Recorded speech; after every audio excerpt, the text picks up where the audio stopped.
Galw'r Cynulliau. I call the National Assembly to order, and the first item on our agenda this afternoon is questions to the Cabinet Secretary for Economy and Infrastructure, and the first question is from Caroline Jones. Cabinet Secretary, what economic support is the Welsh Government providing to ensure we have thriving high street businesses in Wales? Well, we continue to provide a wide range of support to all high street businesses in Wales to ensure that they go on thriving. Thank you, Cabinet Secretary. Unfortunately, due to the activities of some of the larger retail chains who can afford to absorb losses, many of our small independent retailers are going out of business, destroying the diversity of our high streets. What economic incentives can your government offer to small independent retailers to ensure their continued survival and avoid a future in which our high streets are just clones of one another, dominated by corporate chains? And will you discuss with the UK government possibly lowering the VAT threshold and graduated thresholds of VAT for smaller businesses?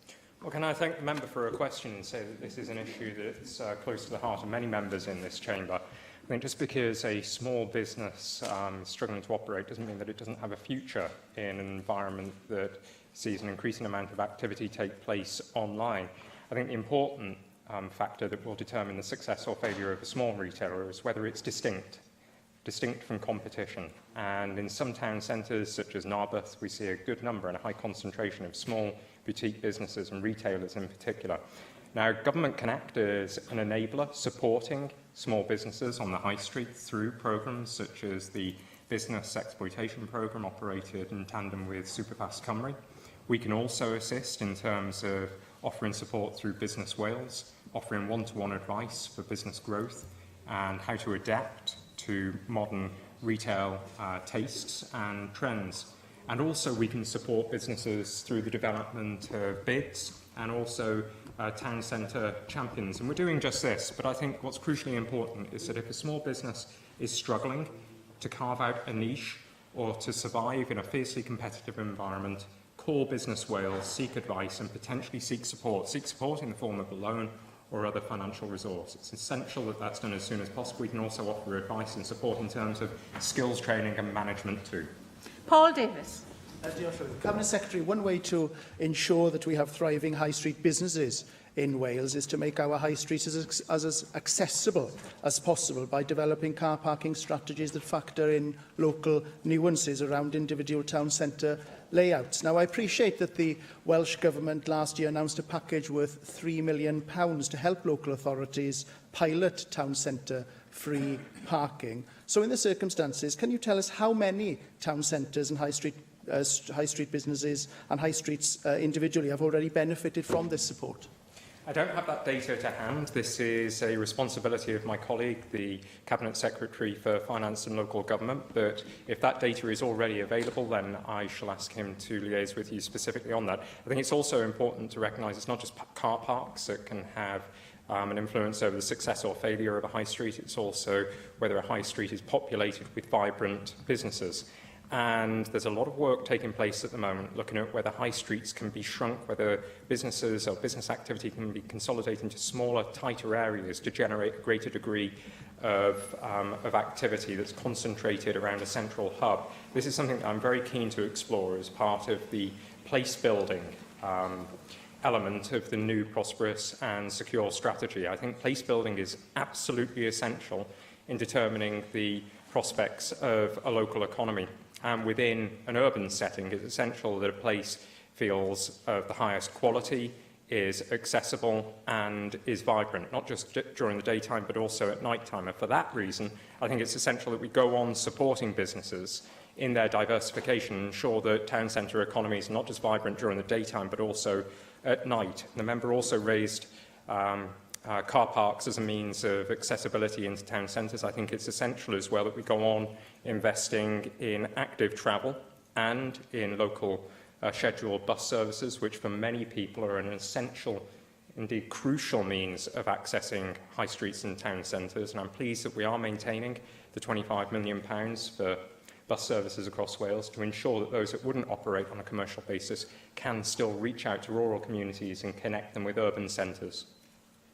Cwestiwn 2, Hannah Blythe. Question 2, Hannah Blythe. Cabinet Secretary make a statement on commemorating our industrial heritage in Wales? Yes, we are incredibly proud of our rich industrial heritage in Wales. Over 1,000 industrial structures have statutory protection as listed buildings or as scheduled monuments. Industrial heritage also features prominently in our Pan Wales Heritage Interpretation Plan, focusing on Wales, the first industrial nation. Thank you, Cabinet Secretary. A sense and celebration of our history is important not just to our sense of place today, but to build the foundations for our future as well. And we have a particularly rich industrial heritage across the Dee coast in North East Wales, from the steelworks in the east, going across to the old where Coulthords was in Flint, and then to the Point of Ayre colliery.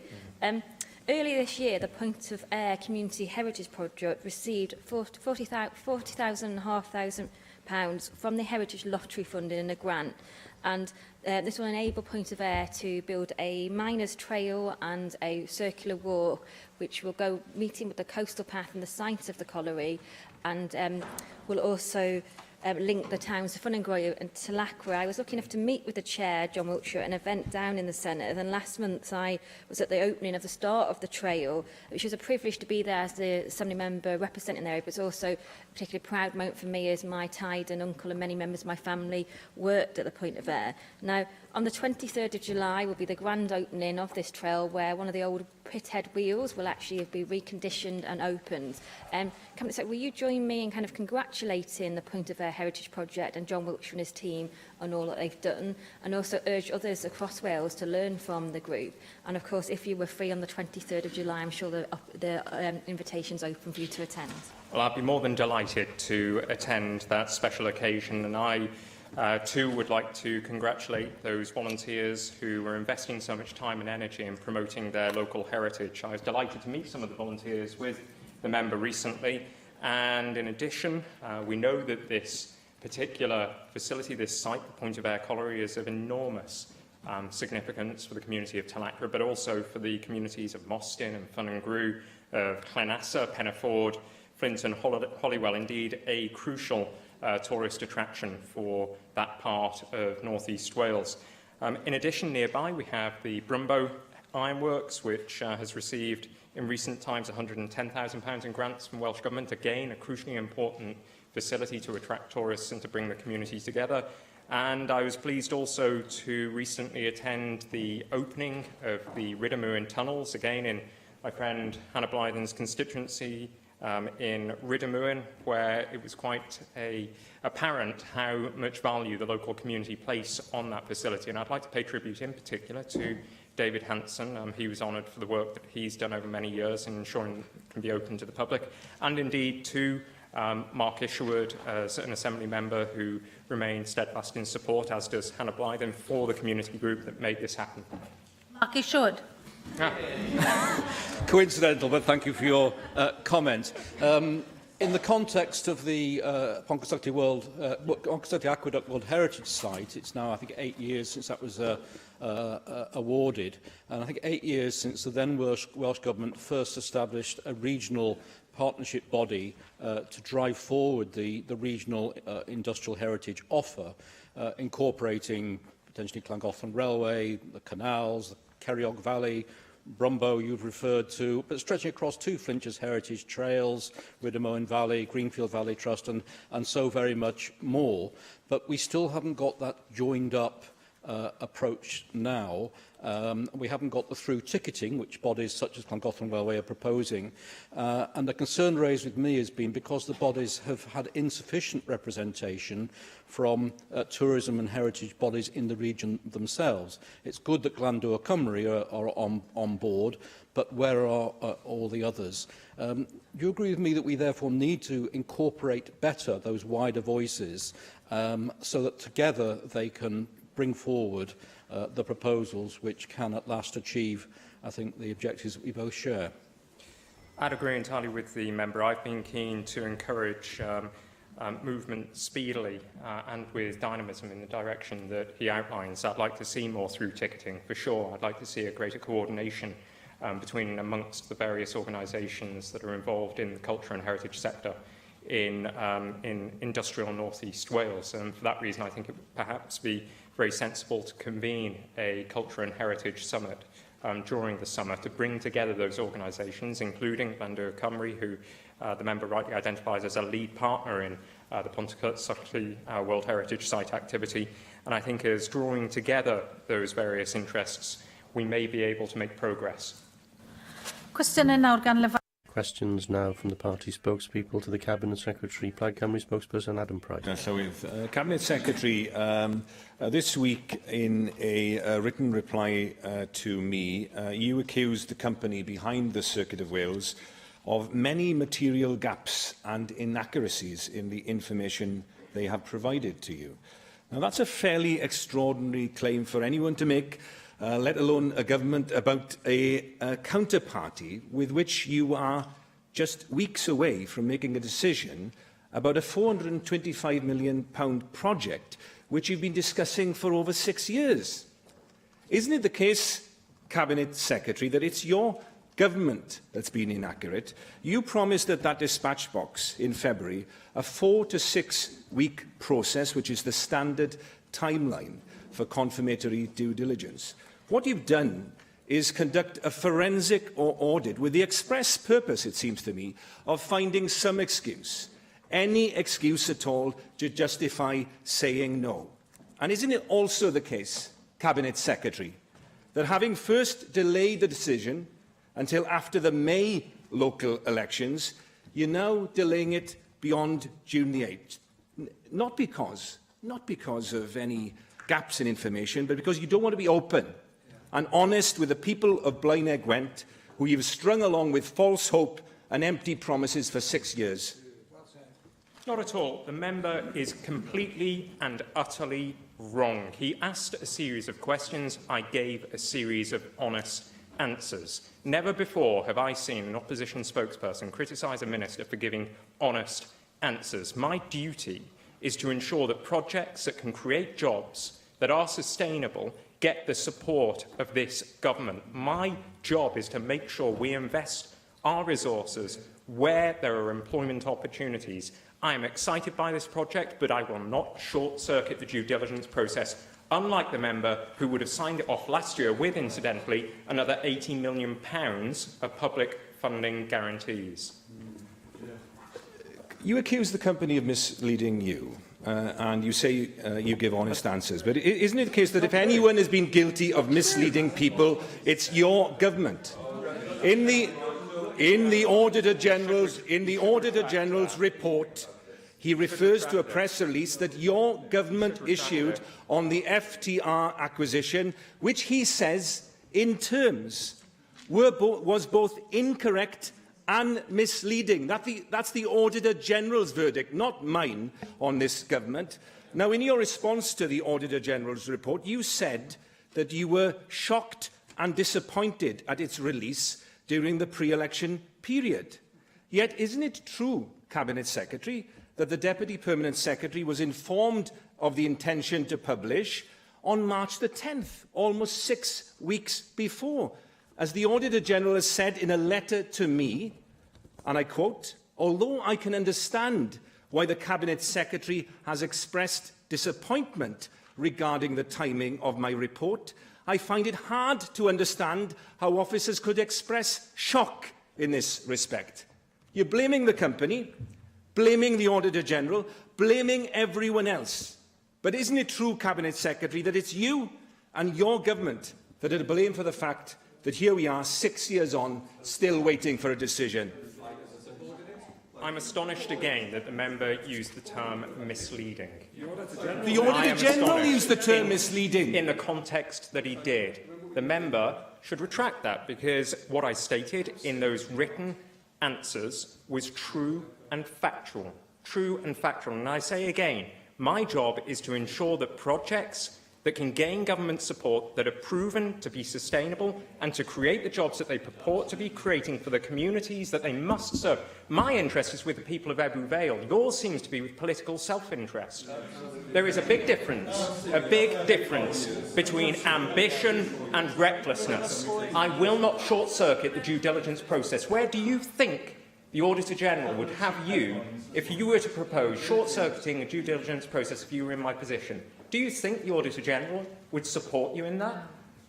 Here we have a Cabinet Secretary that has delayed a decision not once but twice beyond an election, for obvious reasons, and he accuses me of acting in self-interest. There's a simple answer to the charge of prevarication that we make, and that's to get on and make a decision. The Cabinet Secretary has said that he has now got all the information from the company that he requires, that he expects to receive the final due diligence reports very, very shortly.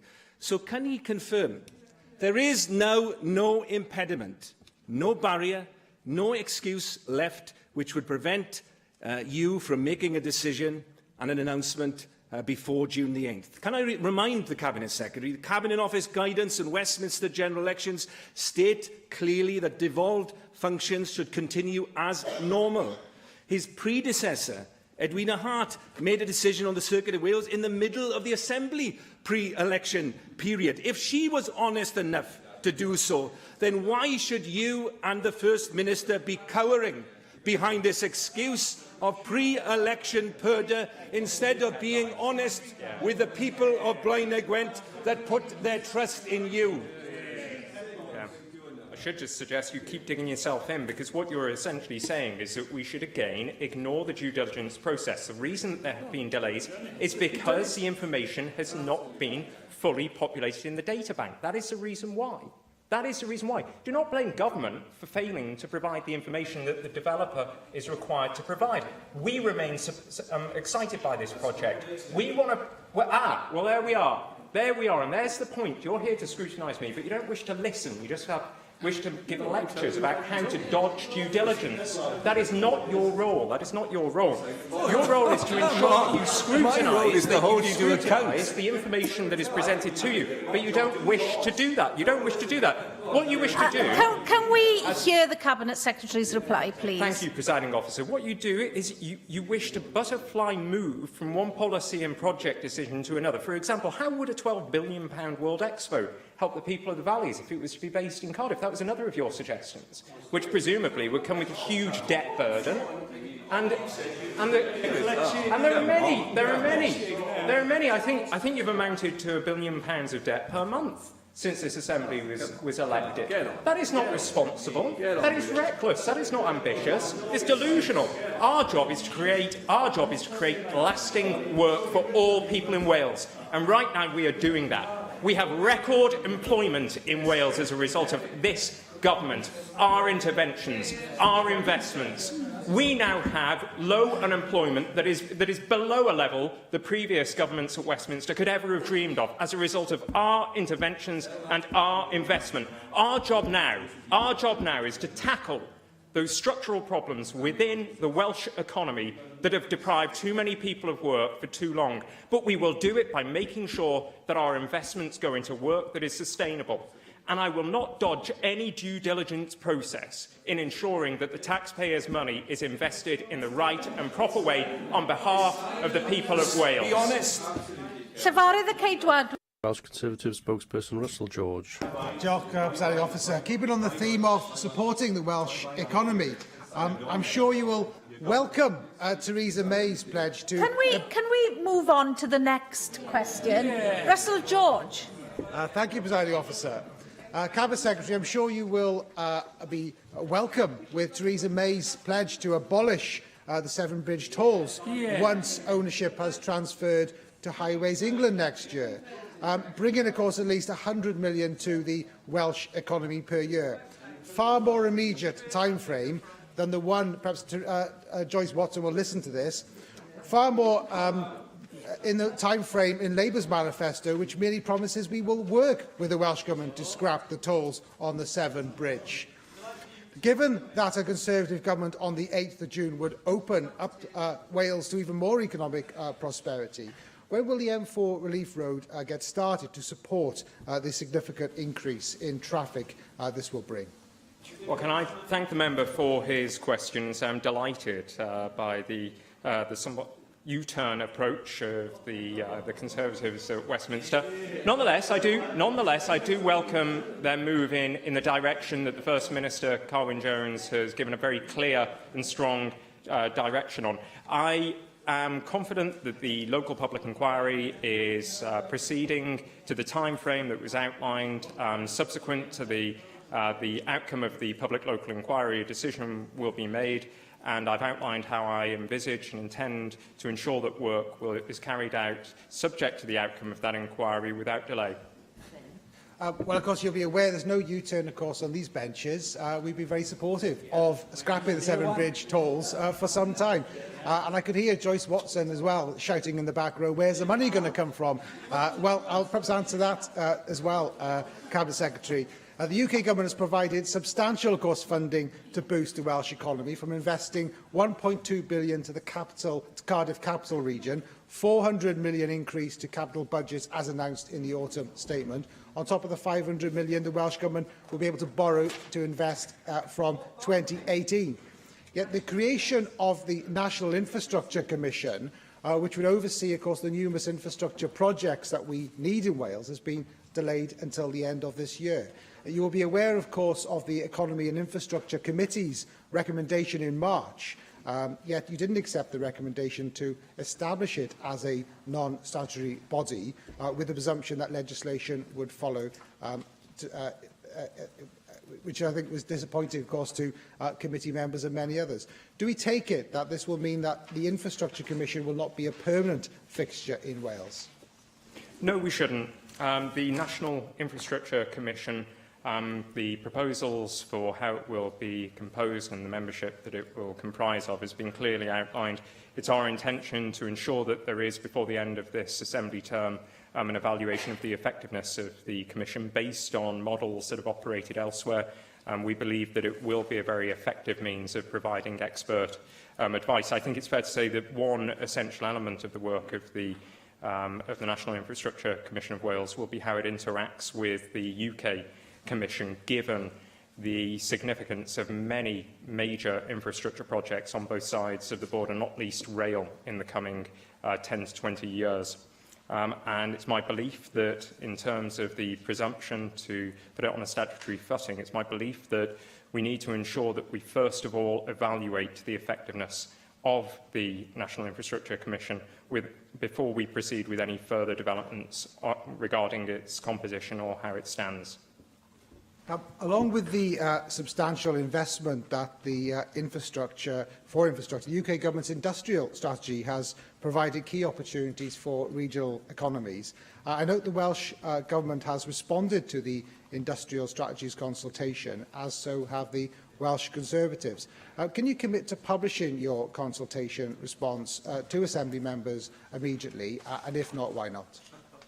No, this is something that I'm quite happy to do. I've said previously that I believe that the UK industrial strategy offers us opportunities in terms of where we can work together on regional economies and developing more place-based interventions. I think there are great opportunities, likewise, in terms of the sector deals. But what will be essential in the determination of success or failure when the strategy is actually deployed as a set of actions is whether it's backed up with the appropriate and necessary resource, not just across England, but also across the whole of the UK, including Wales. And for that reason, I'm determined, if that strategy goes ahead, and of course it is dependent on the outcome of the UK general election, but if that strategy goes ahead, then it's essential that Wales benefits from its fair share of funding, especially with regard to research, development and innovation.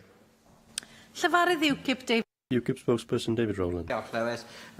Could the Cabinet Secretary update us on the Heads of the Valleys Road Improvement Scheme and the expected finishing date for the Clydach Gorge section? I'd be more than happy to update members on the Heads of the Valleys dualling scheme. It's a scheme that we're immensely proud of in government. I believe it was my colleague Carl Sargent that initiated the scheme after a previous transport or economic development minister from a different party, I believe, delayed it. So I'd be more than happy to update members on the progress of this hugely important piece of infrastructure for the heads of the valleys. Well, thank you, Cabinet Minister, for that answer. I asked the question, Cabinet Minister, because I was wondering if it will be finished in time for the Circuit of Wales project. That all depends on the delivery period of the Circuit of Wales, but the delivery period of the Heads of the Valleys road is progressing well. There have been no major significant delays in recent weeks, and I will update members with detail about when it aims to be completed by. Thank you, Cabinet Secretary. Can I move on to another matter? As the Cabinet Secretary is aware, Blaenavon is a World Heritage Site with many thousands of visitors each year enjoying not only the restored ironworks, but also Big Pit and Blaenavon Railway. However, this does not seem to be having the desired effect on the town itself, with many shops on the High Street closed. Does the Welsh Government have any plans to improve the connectivity of the attractions of the town to the town itself? The member raises a very good point that's relevant actually to many more communities that have important heritage sites on their doorstep.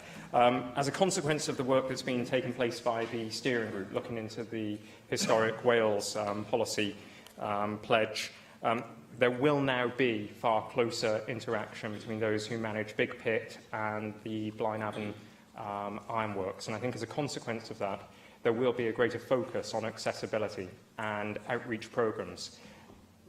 If they are able to work in tandem together to pool resources that are very limited, granted, I do believe that there will be opportunities to better advertise those wonderful assets to people that live in the immediate area, but also to enable better transport links and accessibility to both sites. I think the potential for joint ticketing across the region is enormous, so that more people can access more heritage sites more of the time. Question 4. Question 3 is withdrawn. Question 4, Jenny Rathbone. What plans does Transport for Wales have for relieving congestion to the east of Cardiff? Transport for Wales provides support and advice to advance the Welsh Government's vision for delivering a transformational, integrated transport system in Wales, providing high quality, safe, affordable and sustainable transport for all. Well, we can certainly agree on that, but it's now 5 years since Mark Barry's report, A Metro for Wales, Capital City Regions, and 2 years since the Cardiff Capital Region Board agreed we needed an integrated transport system as a catalyst for economic change. Meanwhile, more and more people are piling into Cardiff and Newport by car and massively increasing the congestion and the air pollution problem. The map of possible metro stations seems to have no more status than a piece of artwork, and I just wondered if the Cabinet Secretary can tell us when the people of Cardiff and Newport are going to be able to shape the new metro map to deliver that modal shift that everybody seems to recognise is needed. As has been regularly said, the Metro is a dynamic piece of work with a timetable that we are sticking to. By 2023, services will begin. I'm pleased that recently we were able to give detail of 2 stations to the east of Cardiff that will be taken forward with a view of securing the appropriate funding to upgrade them, those being Llanwern and St Helens. But I'm also pleased to have recently met with incredible volunteers at Magor Station who would like to see their particular facility upgraded and modernised as well, and I recently wrote to that group and to members with an update on how we will be supporting that particular community. I think it's essential that as we develop Metro Phase 3, and right now we're in Phase 2, where we are procuring the operator and development partner, but in Phase 3 we will see future rail extensions and further bus integration across the Metro map area, and I think it's essential that we deliver a wide range of benefits by engaging with people across communities to determine where investment needs to go and how that investment can link up to other forms of travel, primarily active travel, so that people can get to and from Metro services on foot or on bike. David Melding. Thank you, Presiding Officer. Cabinet Secretary, a recent survey by INREX Roadway Analytics found that business in Cardiff was particularly badly impacted by congestion. And I think we need to take these UK-wide surveys very seriously. Now, one way of relieving traffic at peak time is to invest in the Cardiff Parkway railway station at St Mellons and associated park and ride facilities. I think your decision to examine the feasibility of this station was widely welcomed, and I wonder how far advanced your scrutiny is now.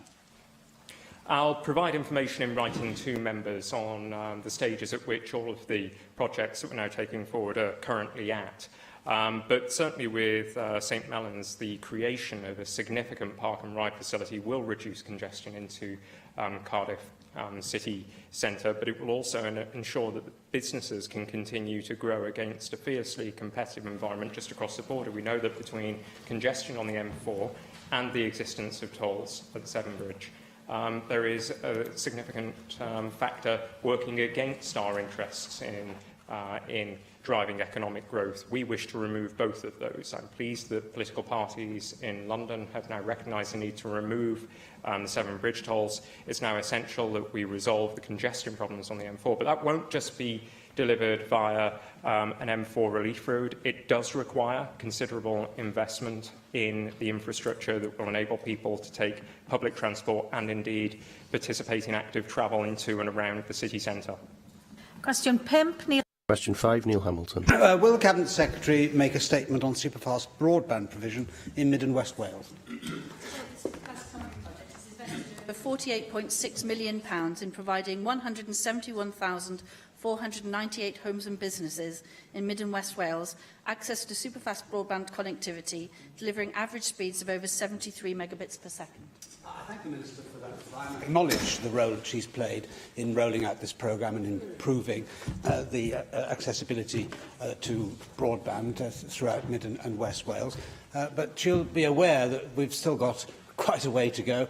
I spend quite a lot of time in the car traversing the region, and we go in and out of signal, so it's very, very difficult to do any business by email for any great length of time. And I still have constituents who complain that they're being messed about by the providers who are installing the service, like one from Llansadwrn in Carmarthenshire, who writes to say that he's had his date of installation for superfast broadband revised back. The first installation date was summer 2016, then revised to March 2017, then to July 2017. Another one who says that it's always 2 months away whenever she's given a date, and then that's revised to a further 2 months away. So I wonder if the Minister could give any hope to my constituents who are writing to me in these terms that there will be some significant further improvement soon. Yes, I mean, I acknowledge the issue around the moving timescales, which we've discussed many times in this chamber, and we have worked very hard with BT to make them give much more realistic timeframes. Sometimes it's just not possible for them to understand what the engineering difficulties might be on the ground, but we have a very regular meeting with them where I go through evidence provided by Assembly members such as yourself to say, can we improve this communication system? And you know, whilst it's very frustrating for those individuals who are still in that situation, the incidence has dropped off very significantly since we've been working very hard to do that, though I acknowledge the frustration for those who are caught in that.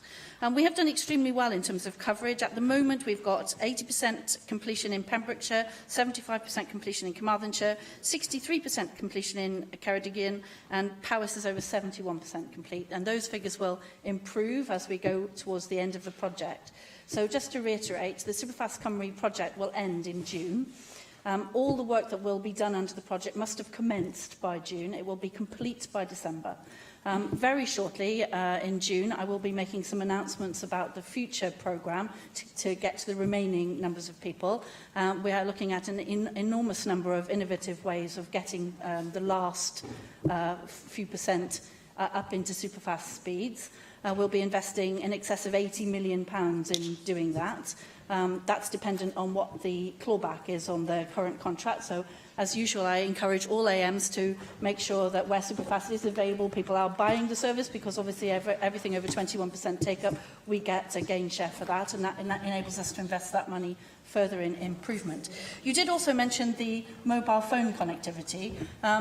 And it's true that the technologies are merging to the point where they appear to be one and the same thing, but unfortunately they are not, and we don't have mobile phone technology devolved in Wales. I wish we did.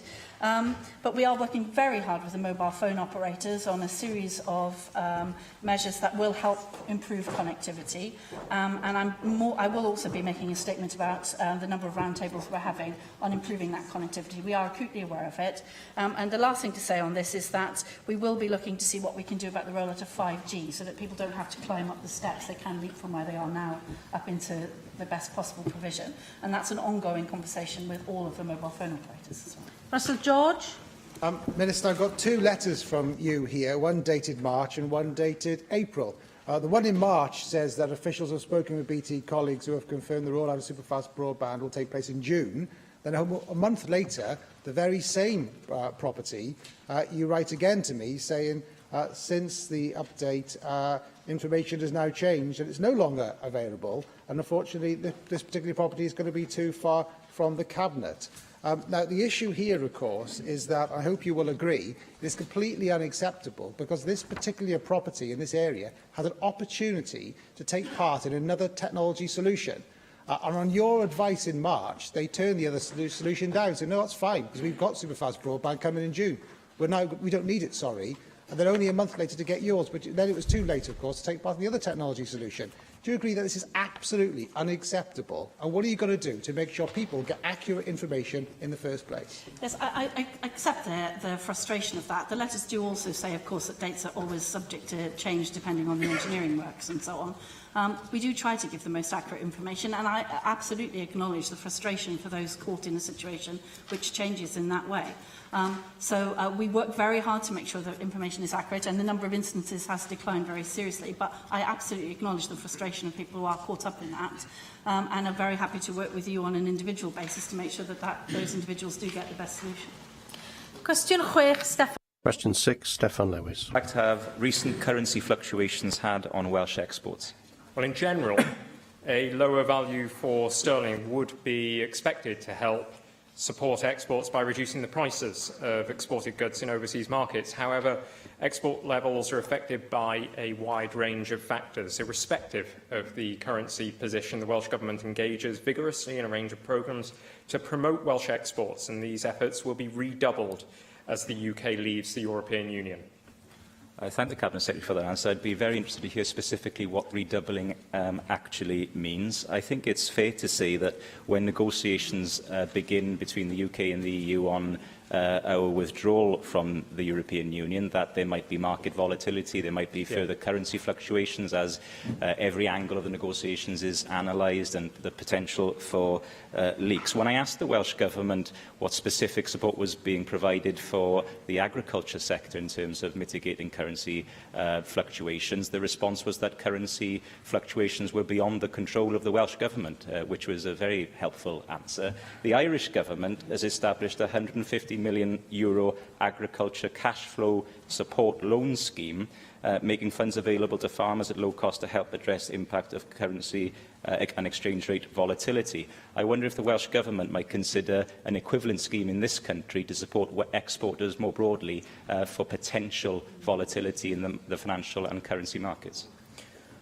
I think the Irish example is one that certainly demands scrutiny and appraisal, but it's my view that as we leave the EU, we will need to work even more closely with the Department for Investment and Trade at a UK level, and intensify our activities in terms of trade missions and in terms of attracting foreign direct investment. We've enjoyed, actually, very recently, figures that have come out showing that exports have risen by a record amount. We're seeing an increase in exports faster than the UK as a whole, up by more than £700 million. But there's no doubt that as we leave the EU, we will need to intensify our efforts to find more new markets and ensure that more businesses export. The degree to which a country exports is a determining factor in how productive the economy is, and it's my view, and I've been pressing this message with business community, that more businesses in Wales need to examine the potential to export to more territories.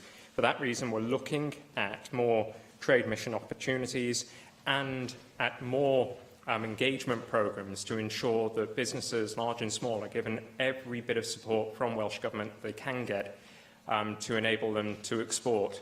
But one final point that's very important as well as we leave the EU. Currency stability, of course, will be a crucially important factor that determines the damage or the benefits in the aggregate that leaving the EU will deliver to Wales and the UK. But we must go on working where we can with other parts of the UK, both internally and as the UK on an international stage, not least because huge opportunities are delivered to us by governments outside of Wales, but within the UK, in terms of trade investment leads and also intelligence on new and emerging export territories. So it's important that this government goes on working with other governments across the UK. Mike Hedges. Thank you. Devaluation means that exports are cheaper in the purchasing currency, but the cost of imports increases in pounds. The pound has fallen from $1.5 from last June to between 1.2 and 1.3, a 14 to 20% reduction. And whilst the cost of imports, supported exports is going to increase, the number of exports to rely on bringing in raw materials from abroad and producing goods to be exported. It also brings inflation into our economy, which has gone up a factor of 9 since last year. Does the Minister share my concern that Welsh exporters can get affected by the increased cost of the raw materials coming in at the same time as they've already set fixed prices for their goods going out, and they're getting squeezed by that? And does the Minister also, or Cabinet Secretary also agree that what we need is some form of currency stability so people know exactly where they are? We've had the devaluation, we now need to stay there. We can't keep on having our currency bouncing around. Everybody suffers. We've not had a strong and stable exchange rate in recent months. It's something that the business community, that our economy most certainly needs. Depreciation of sterling since the referendum result has been a double-edged sword in terms of what it has delivered for some exporters in Wales. As Mike Hedges suggests, one effect is to push up the cost of imports, and this adversely affects exporters both directly, as it increases the cost of imported inputs, but also indirectly as it increases prices across the whole economy and therefore affects even domestically sourced inputs. Now, I'm keen to make sure that we examine supply chain opportunities for in particular, key manufacturing subsectors, where there are opportunities across Wales to grow small companies and indeed to start up new companies. And I can think of a number of opportunities in the automotive sector where currently considerable numbers of parts for cars produced in the UK are actually sourced from outside the UK, whereas as we leave the EU, it may well be possible to grow businesses within Wales that can act as supply chain manufacturers of goods for the automotive sector. For that reason, a summit's being convened that will bring together the likes of Bentley, Toyota, Vauxhall, Ford, Jaguar Land Rover to ensure that we examine fully and scrutinise the opportunities for a stronger supply chain in the automotive sector. Question 7, Llyr Griffith. Will the Cabinet Secretary make a statement on support for small businesses in Wales? Businesses play an important role in the Welsh economy, and we continue to provide support for entrepreneurs and SMEs to sustain and grow in Wales through the dedicated Business Wales service and indeed through investment in our infrastructure. Wrexham Council spends some £200 million per annum on procuring goods and services through public procurement. Less than a quarter of that, as is far too common across Wales, is with companies within the county, and around half is issued to companies in England. That's a loss of some £100 million per annum to the Welsh economy.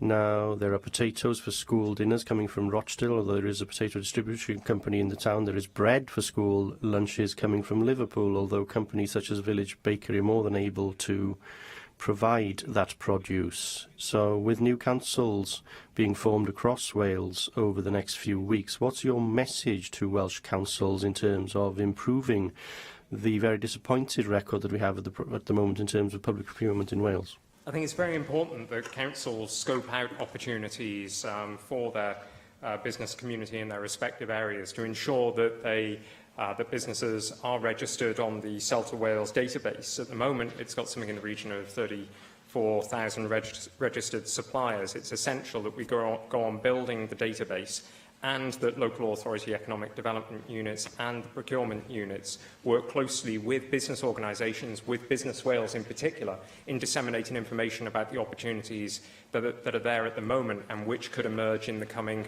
months. I think there's a huge opportunity with the work that will take place on a regional footing in local government to better scope out and better disseminate the information that is required by businesses to win important procurement projects and to be part of a growing area of the economy in Wales. Question 8, Janet Finch. Question 8, Jonathan Shoulders. Will the Cabinet Secretary make a statement on support for businesses in the tourism industry? Yes, our tourism strategy, Partnership for Growth, sets out our priorities for each of the years leading to the turn of this decade to grow the tourism industry across Wales, to invest in the industry and to ensure that, as a partnership, we grow on enjoying world-class developments and events that are attracting many, many millions of people every year. Thank you, Cabinet Secretary. Of course, the tourism industry in Wales brings in over £6.2 billion to our economy, 13% compared to just 8 in England, 10 in Scotland and only 4 in Northern Ireland. Direct contribution of £2.7 billion that equates to 6% of our GDP, and that's predicted to grow to 7% by 2020. And that accounts, of course, for 14% in terms of employment. And it is clear that as a government you should be valuing, encouraging and supporting this much-valued industry. But much of it, of course, is achieved by those working in the private sector with much personal investment and a lot of hard work. Given the huge burden now facing many small tourism operators, and I do know of hoteliers in Llandudno who are facing now recent increases of over 83%. How are you working as a government to look once again at the business rates multiplier in order to prevent our businesses, in effect, from going backwards and perhaps going out of business? I think the member raises a number of important points. First and foremost, the government is here to help businesses that right now are struggling because of revaluation. The Cabinet Secretary for Finance and Local Government has detailed the support and the increase in resource that's available to support small businesses, not just in the tourism sector, but many other sectors. But I think it's also important that we recognise the importance of growing the value of the visitor economy. It's through growing the value that we grow profit levels largely. And in North Wales, an area of the country that the member represents, we've seen a pretty staggering growth in the number of high-quality restaurants, hotels and tourist attractions. I was with Sean Taylor, the entrepreneur that put together the Zip World collection of world-class attractions just last week to see the New Forest coaster, a remarkable piece of infrastructure, a first on the planet piece of infrastructure, and something that many would consider to be very eccentric. But it is of the highest quality, and as the member highlighted in her question, it's being delivered by an entrepreneur with somewhat eccentric ideas, but ideas that are delivering the goods. And where people come forward with ideas that are workable, we will back them. And as being shown by Zip World, right across an area of Wales that North Wales that desperately needed investment in jobs and services, he's created more than 200 jobs in that time. That's an incredible achievement. So I want to see the sector go on growing, not just in number, in terms of employment numbers, but also in terms of quality. I'll be making an announcement tomorrow regarding the recent thematic years, which I hope members will discover is exciting.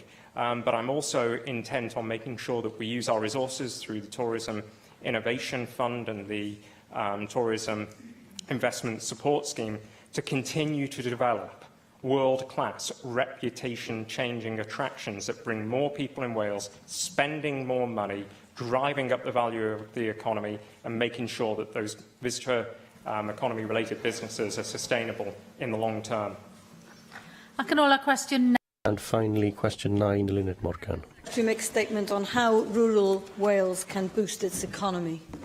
Yes, rural Wales has specific opportunities and challenges which have been brought into sharpened focus as a result of Brexit. We must look at the contribution of all the levers at our disposal across all ministerial portfolios which have a part to play in shaping and also influencing an agenda of prosperity for all. Thank you, Cabinet Secretary. Now, we heard during the referendum that Brexiteers like R.T. Davis and Neil Hamilton made promise after promise. Yeah, and you, Jennifer Saunders, yeah, fair enough, you made those promises as well. And I think it's worth saying that those promises were made to the farmers of Wales and people of Wales who were promised that they would not see a cut in the amount of money coming to Wales. Now, in rural Wales, that amounts to about €350 million a year.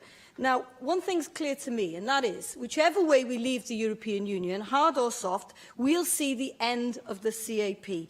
Now, does the Cabinet Secretary believe that rather than cross our fingers and hope for the best in terms of what comes next, that actually we need to start now focusing on our rural economy, and we need to develop a specific rural economic development plan for Wales? And that should include things like providing the right infrastructure, and I'd like to congratulate Julie James on the incredible work I think has been done on the superfast broadband in rural Wales, but other things like the foundational economy, the need to enhance tourism and the need to add value. But specifically, how are we going to deliver an economic development plan for rural Wales? What are the drivers?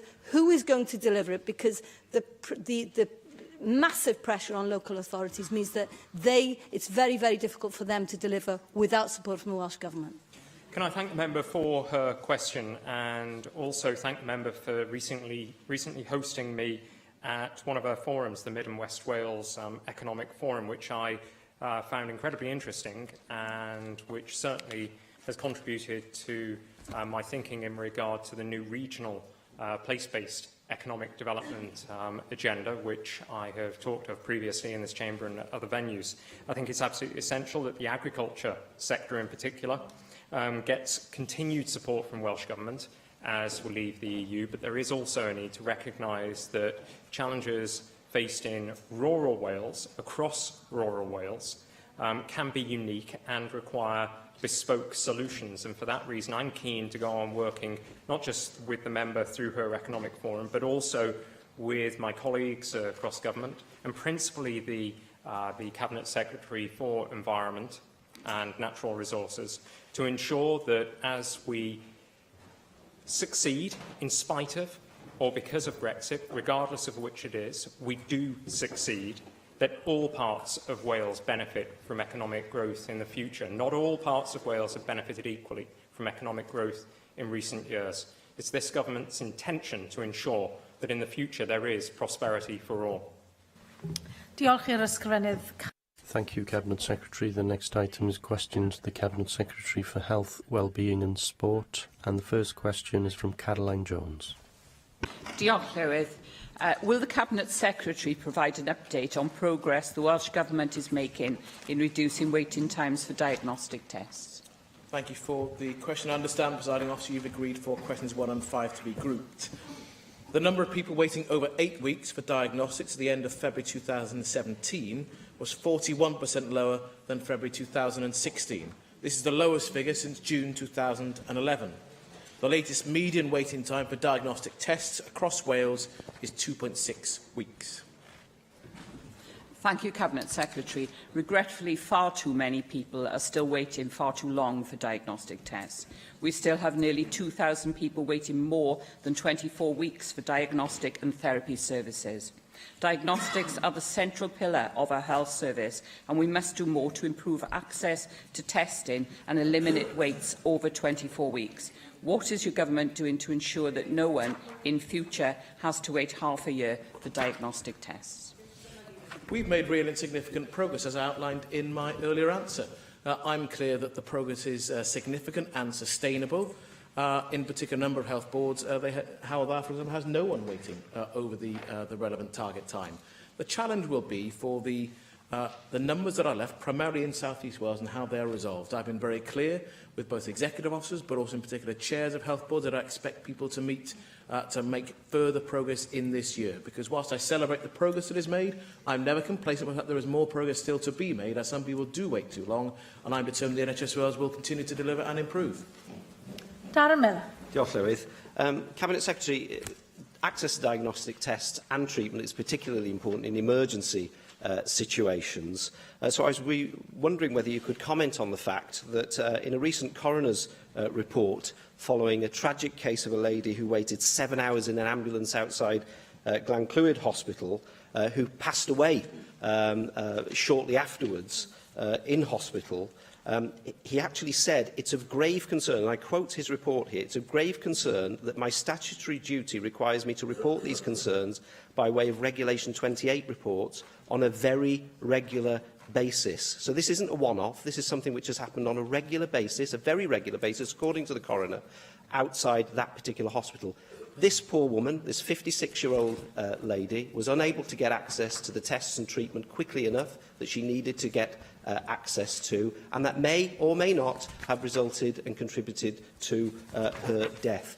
Given that this is a health board which is in special measures, and that you're ultimately responsible for that health board as Cabinet Secretary, what are you doing to heed the concerns of the coroner and to make sure that these events don't happen on a very regular basis in the future?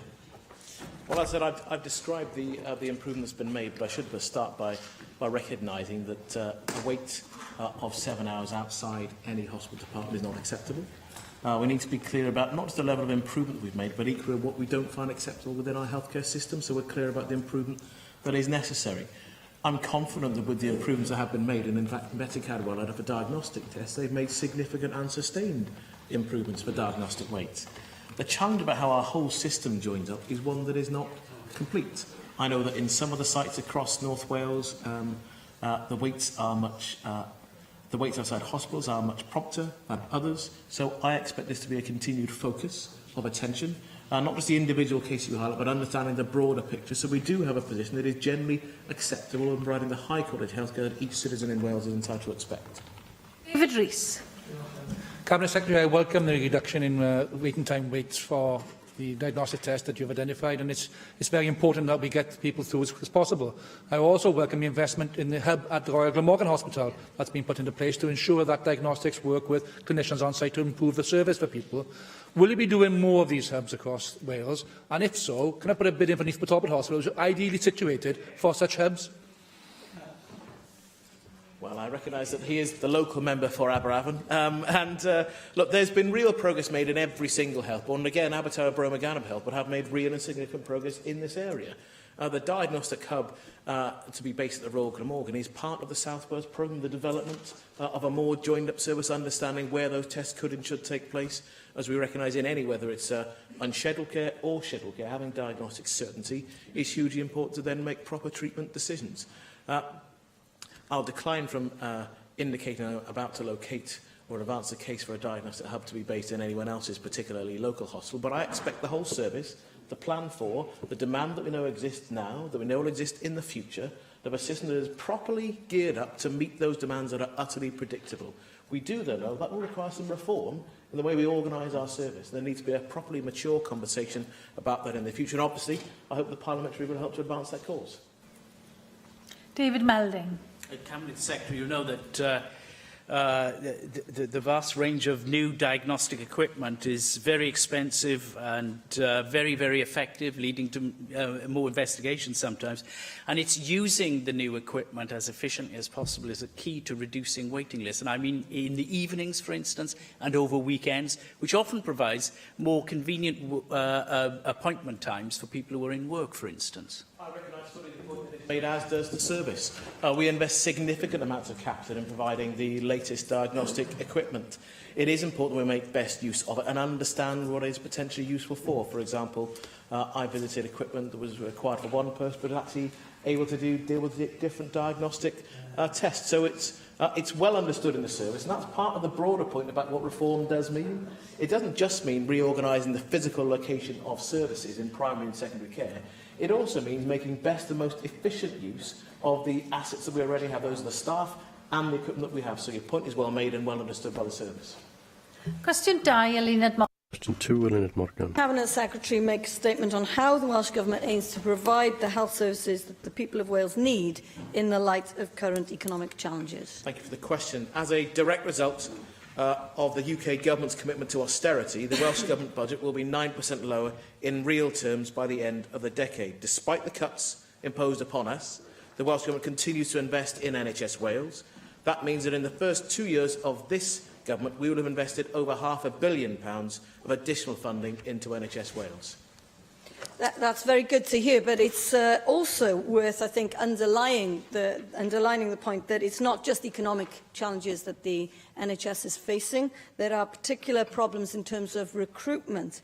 And as well as in parts of England, there are particular problems in rural Wales in terms of recruitment, where, for example, the Hywel Dda Health Board has committed to revert to 12-hour consultant coverage at the paediatric ambulatory care unit in Withybush, once they've managed to strengthen their clinical team. The problem is that the Royal College of Paediatricians have suggested that 41% of neonatal clinics across the whole of the UK had to be temporarily closed in the past year because of recruitment difficulties. And Withybush is fishing in the same pool for those experts. I just wondered how we're going to address that issue, and can you confirm that in an emergency, Withybush Accident and Emergency can deal with paediatric cases? Thank you for the question. On the final point, it continues to be my understanding there is paediatric capability within the A&E to properly meet the needs of patients who do require treatment in an emergency. Look, there's a broader challenge here that you're quite right to highlight about our ability to recruit and the particular shortages in some areas where they are UK-wide problems, and more than that, right across Western Europe, there are challenges in some areas of recruitment. So that's part of the honest challenge we have to take on board on actually improving but reforming the way our health service works in the future. That's why having attractive models of care organised across the community and where necessary in a hospital really do matter. If we're going to recruit the best people, if we're going to recruit people into these shorter professions, we need to have an attractive place to work. And for all the significant success that we had on the first phase of Train, Work, Live for recruiting doctors, a significant move forward for Wales, we recognise there is more for us to do. And that campaign in itself won't get us over some of these speciality areas. So thinking very clearly and carefully about the future of the service, how it's organised, who we want to attract, and the terms on which we ask people to work, who they actually work with, are really important to the future in a whole range of different areas. Susie Davis. In March, Cabinet Secretary, the Community and Children's Secretary said that good, secure housing not only reduces the burden on other services such as the NHS or social care, but it will also improve the quality of life for people. And I think none of us would disagree with that. However, I would go a little further and say that housing that's designed to be easily adaptable, and perhaps designed with the guidance of rehabilitation experts, is also important, as it allows older people to stay in their properties for longer without having to move out of an area that they're familiar with, for example. So can you tell me what kind of cross-portfolio conversations have you been having about preparing guidance for the construction industry, not least those who are building council properties, that will anticipate changes in people's lives because of health and old age, and that will actually make it cheaper for them to adapt and receive rehabilitation in their homes in the future? Thank you for the question. I'm pleased to confirm that the investment that the Welsh Government has made in improving the quality of people's homes, in particular making them more energy efficient, has had a real benefit in both financial terms but also in health outcomes as well. There's developing evidence there are better health outcomes for those people as a direct result of that Welsh Government intervention. And in terms of the point about not just adaptation, but about the sort of housing that we commission in our use of capital, I've had direct conversations with the Cabinet Secretary for Communities about the way in which capital is used, and it needs to be a part of a developing theme of this government to make sure we don't just meet our targets on house building, but the sort of housing that we build, the way in which local authorities and health boards commission care, what provision they're looking for, is properly taken account of by house builders, and in particular the RSL sector, but more widely as well. And I'm confident you'll see more progress and a more joined-up approach from this government. I'm sure I'll have more to say on this in the coming months. Questions now from the party spokespeople to the Cabinet Secretary. First of all, Conservative spokesperson Susie Davis. Minister, thank you very much for your statement on social care funding that came out this morning. In the face of the £2 billion extra that came from the Conservative UK Government for this, I think it was important for you to make an early statement that you were prepared to commit money that be required through the Barnett Consequential for the same purpose, and so I do welcome that. You've already announced additional monies aimed, I think it seems to me anyway, almost entirely to meet the additional cost of providing the national living wage. Obviously, I support that. But this new £9 million from the Barnett Consequential that you've announced today seems to be aimed at exactly the same purpose. Is that because your original allocation was insufficient, or do you have new figures that have revealed that the costs of this were higher than you anticipated?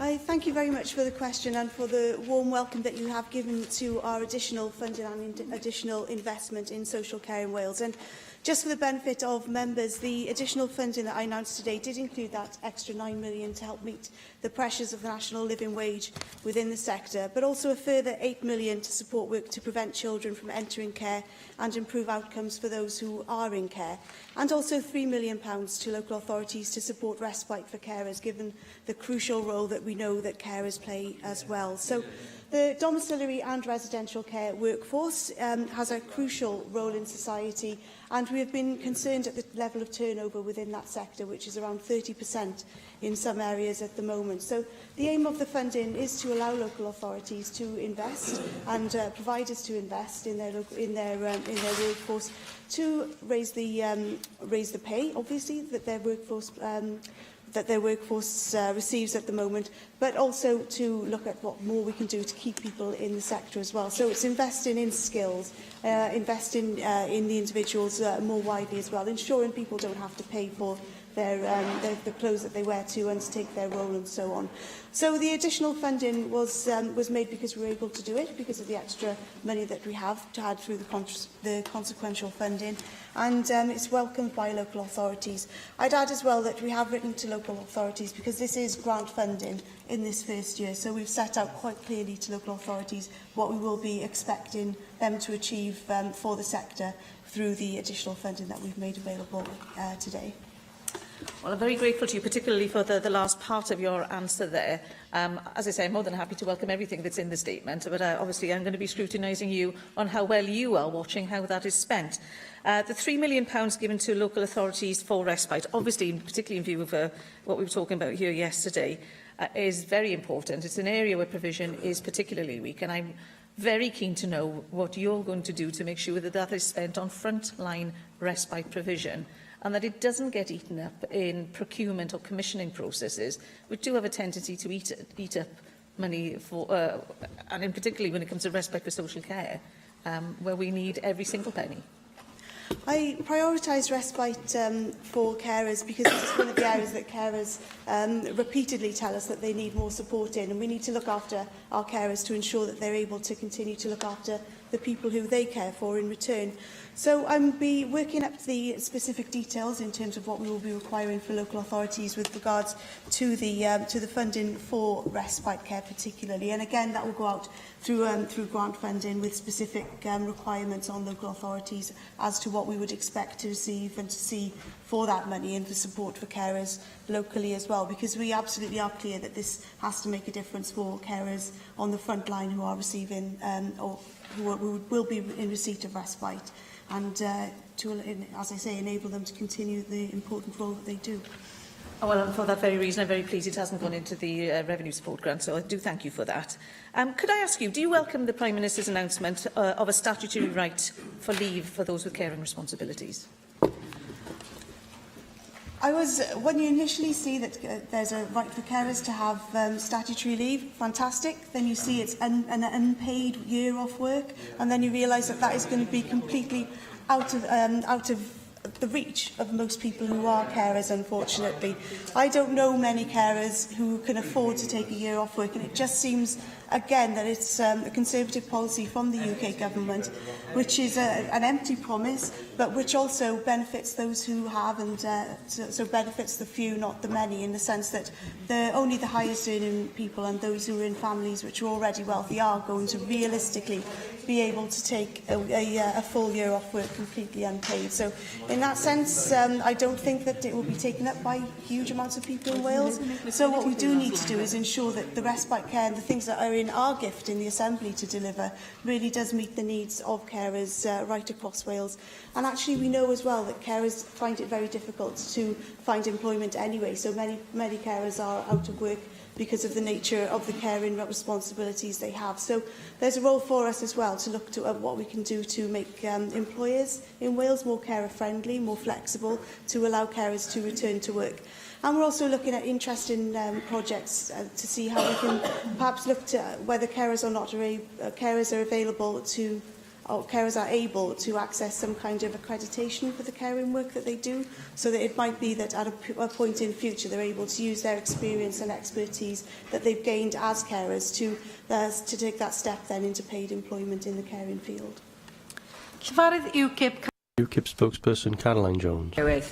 Cabinet Secretary, I welcome the nurse recruitment campaign and the news that the Welsh Government is to retain the student nursing bursaries for another year. We need to do all we can to encourage people from all walks of life in Wales to consider a career in nursing. What plans does your government have to extend the nursing bursaries in the future to ensure that Welsh residents considering a career change can afford to train as nurses? I welcome the support provided for the NHS bursary, provided not just for nurses but a range of other allied health professionals to help them through their training. We recognise, given that the average age of a nurse in training is in their late 20s, they are likely to have ties to a local area, they're likely to have responsibilities. Taking away the financial support, as has been done by the United Kingdom government across our border for those people training in England, has a serious and significant effect. We've seen a significant drop, 24%, in the people applying for nurse training across the border as a direct result. We made a choice based on the evidence to support people undertaking healthcare courses, including nurses, and it was very well received when I attended Royal College of Nursing Congress in Liverpool on Sunday and Monday. This government will provide not just the direction of travel we've been very clear about recently, but a fuller and more comprehensive long-term approach to supporting people undertaking healthcare education when we announce our full and final response to the Diamond Review in due course. Thank you for that answer, Cabinet Secretary. While the nursing recruitment campaign can help address short-term staffing issues, we need to think about the longer term and how we can encourage more Welsh people, particularly Welsh speakers, into nursing. UKIP would like to see the reintroduction of the equivalent of the state-enrolled nurse, which would allow healthcare assistants and others to train as nurses without requiring a degree. What consideration has your government given to the reintroduction of some form of enrolled nurse into the Welsh NHS? Well, I welcome the recognition that the Train Work Live campaign is a positive step forward for nursing in Wales. It's had an incredibly positive response at the outset, both from the current nursing workforce. We're very proud to see themselves being highlighted and featured. The 4 individual named and photographed people are nurses with different career routes, and that's been very much welcomed by the current nursing workforce. And they recognise the focus of attention and, if you like, some hope for the future and a deliberately different approach here in Wales. This government does not support a return to a state-enrolled nurse role, partly because we have spent significant time and effort working with the nursing family to develop a career path and a development path for healthcare support workers. in fact, the member for Merthyr Tydfil and Rumley behind you was part of the conversation in her previous role about developing that career path and development. We also see a number of healthcare support workers undertaking training from their current role into nursing, so they're still undertaking work as well. That's part of the flexibility we've provided to make sure that can take place. So those people who are in work with responsibilities can still carry on working whilst undertaking their nursing qualification. There is no support from representatives of the nursing workforce for us to remove the status and the requirement for nursing to be a graduate career, and I'm happy to listen to those people about how we develop the very best nursing care from the whole nursing family, and we do properly value and support the role of healthcare support workers. Thank you, Cabinet Secretary. And finally, we not only have to recruit more nurses, but we also must ensure that we retain our existing nurses. According to the RCN, nurses in Wales often do not feel valued by the NHS or the government. There has been a 14% real terms fall in nursing pay since 2010, and a 69% of nurses work overtime at least once a week. What plans does your government have to improve nurses' pay, terms and conditions, and ensure they have access to continuous professional development in order to reflect how we as a nation value the profession? I recognise the points that are made about the feelings of a number of people within the nursing workforce. Part of what we're doing to retain people, of course, is both those people that are training, not just support with the bursary, but also the fact that that comes with the expectation that people will take up the offer of 2 years of employment here in Wales, so people will continue to work within Wales as well. We actually have pretty good retention rates as well for people to actually complete their courses. On the broader point about the 14% fall in the real terms of nurses' pay since the Conservatives came in to lead the UK government, the reality is that the direct imposition of a public sector pay cap is a real barrier, not just for nurses, but a whole range of public sector workers. I would dearly love to be in a position where we had a different approach taken. You will recognise, of course, that there are different manifesto pledges being made outside of this place ahead of the general election. And my part on a UK level is pledged to break the public sector pay cap if we return to the UK government. That is good news for nurses. We would be able to properly value them and recognise in their pay the real support the public have for them. But in terms of your point about nurses not being valued by the government, I can confirm there is a radically different approach and understanding for nurses here in Wales compared to across our border. And that point is made plain to me on a number of occasions, forcefully, clearly and politely by nurses both in Wales and in England who I met at the recent Royal College of Nursing Congress in Liverpool. So a good story for us in Wales. There's more that we could do if only we had a UK government on the side of Wales. Llefarydd Plaid Cymru. Plaid Cymru spokesperson Rhun ap Iorwerth. Thank you, Llywydd. This week was Mental Health Awareness Week, and though that's been and gone, we've got to keep the issue's prominence, of course, on our agenda. Last week, I raised the issue of mental health services in the north of Wales with the First Minister. In particular, the number of mental health patients who've been sent out of North Wales, hundreds of miles away from their families, including children. The First Minister's response was that he didn't accept the figures. Do you accept the figures? We know that there are a number of people who are being sent out of area. We've seen a significant improvement in the number of people going out of area for treatment.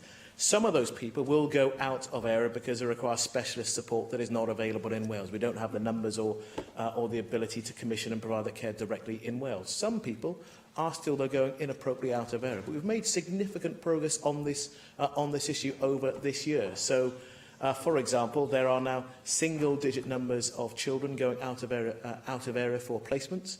I accept for each person where there's a long travel to go to an appropriate placement.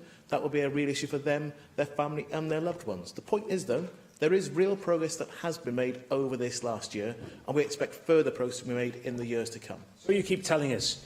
Some of the figures that the First Minister didn't accept this week were that waiting times for CAMHS haven't improved. He claimed things had moved on significantly.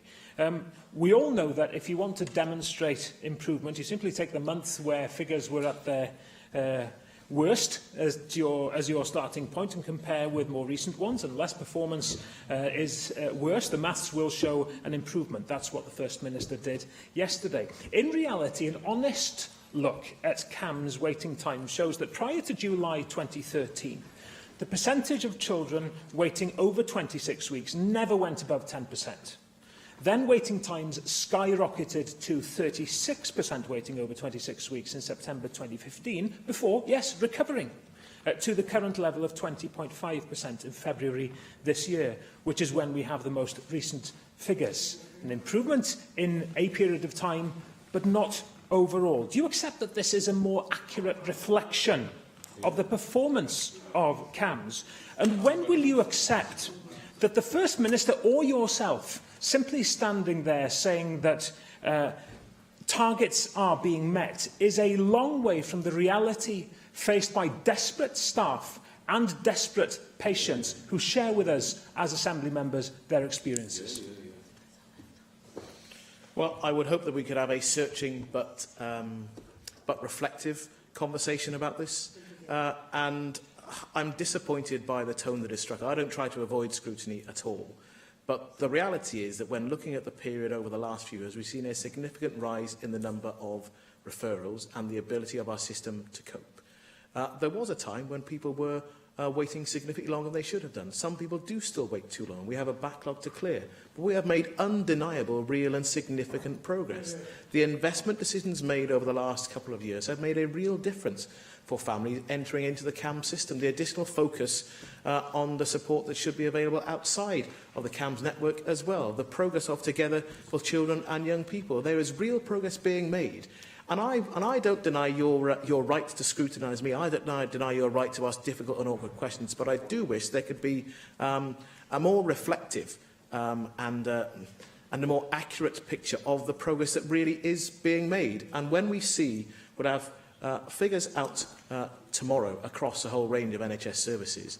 But NHS health boards have committed to meeting the waiting time standard for people who should be seen within 28 days of referral. They say they are confident that they will meet that standard. I look forward to seeing the figures published, see if they have done that. I will certainly hold them to account. There will be no lessening in scrutiny or expectation from ministers in this government to make sure that people are seen appropriately and by the right service. But people aren't stupid. They know when people are being selective with figures. There's clearly a shortage of staff in mental health, and I hope that you would agree with that. Another area of health workforce where we have shortages is among GPs. It's a Wales-wide problem. It's one of the reasons to support Plaid Cymru's pledge to train and recruit 1,000 extra doctors.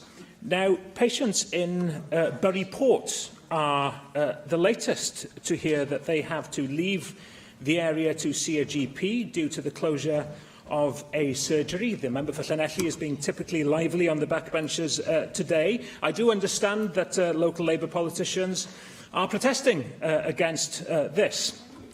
Will you be joining them, I wonder, in their protest, as I seem to recall the former Education Minister doing against the closure of a school in his constituency, or will you own up to the fact that it's Labour, Welsh Government's failings in workforce planning that has led to the shortage of GPs?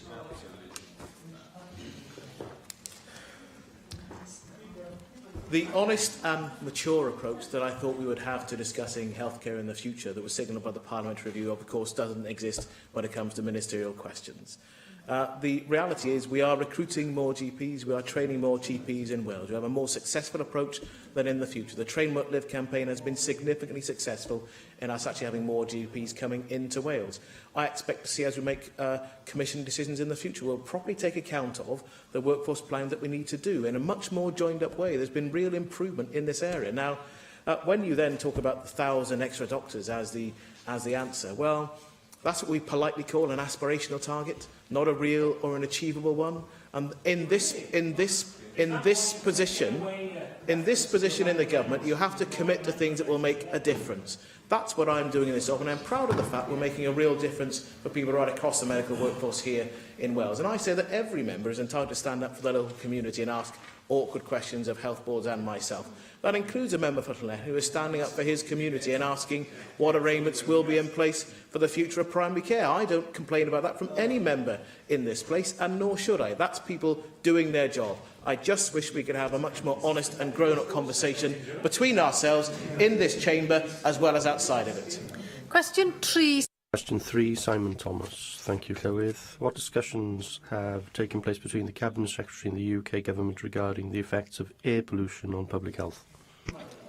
The Cabinet Secretary for Environment and Rural Affairs leads for the Welsh Government on air quality, and her officials continue to have significant engagement with their UK counterparts on matters such as UK-wide air quality modelling, EU legislation on transboundary air pollution, EU reporting, air quality research and air pollution episodes. Thank you for that response, Minister. I understand that the Cabinet Secretary leads on this, but this was a specific question on the impact on public health, because it's been accepted that air pollution is the second greatest factor in terms of early deaths in Wales and has been described as a public health crisis in evidence to the Climate Change, Energy and Rural Affairs Committee by the head of Public Health Wales. So specifically, what are you going to do to mitigate the impacts of air pollution on health? And specifically, are you going to commit today in the Chamber that the government, in its clean air plans that were mentioned yesterday by the First Minister, will have a target to reduce air pollution in Wales and specific targets within their plan to demonstrate that we're on the right track to reduce air pollution in Wales? Well, I thank you very much for that question and would reiterate that the Welsh Government does recognise the seriousness of air pollution and the impact that it does have on public health, because we have recognised this through our public health outcomes framework indicators, in which we actually specifically include the average concentration of nitrogen dioxide at dwellings as one of those indicators. We'll be issuing guidance very shortly to support health and public health professionals in NHS Wales by providing key messages about the role that they can play in supporting local authorities on air quality and communicating the public health risks of poor air quality to the public and to other agencies as well. And we're also undertaking, we will be undertaking an awareness-raising campaign on air quality for health professionals and the general public. Public Health Wales also is currently undertaking a research project to enhance the local air quality management regime in Wales to maximise the public health outcomes as well. So we absolutely see air pollution within that important public health context. With regards to your specific question on the Clean Air Zone framework, of course this comes about as a result of the joint UK consultation on nitrogen dioxide, and you're aware of course of our commitment to consult within the next 12 months on the details of the proposals for the Clean Air Zone framework for Wales. This is something that the Cabinet Secretary will be developing. I wouldn't want to preempt anything that the Cabinet Secretary decides to do in this regard. Jenny Rathbone. I appreciate that it's the primary responsibility of the Cabinet Secretary for Climate Change and the Environment, but I hope we can see a whole system approach by the whole government. I'm sure that the Cabinet Secretary for Education would also have some responsibility for ensuring that our children in school are not being subjected to unnecessary levels of nitrogen dioxide.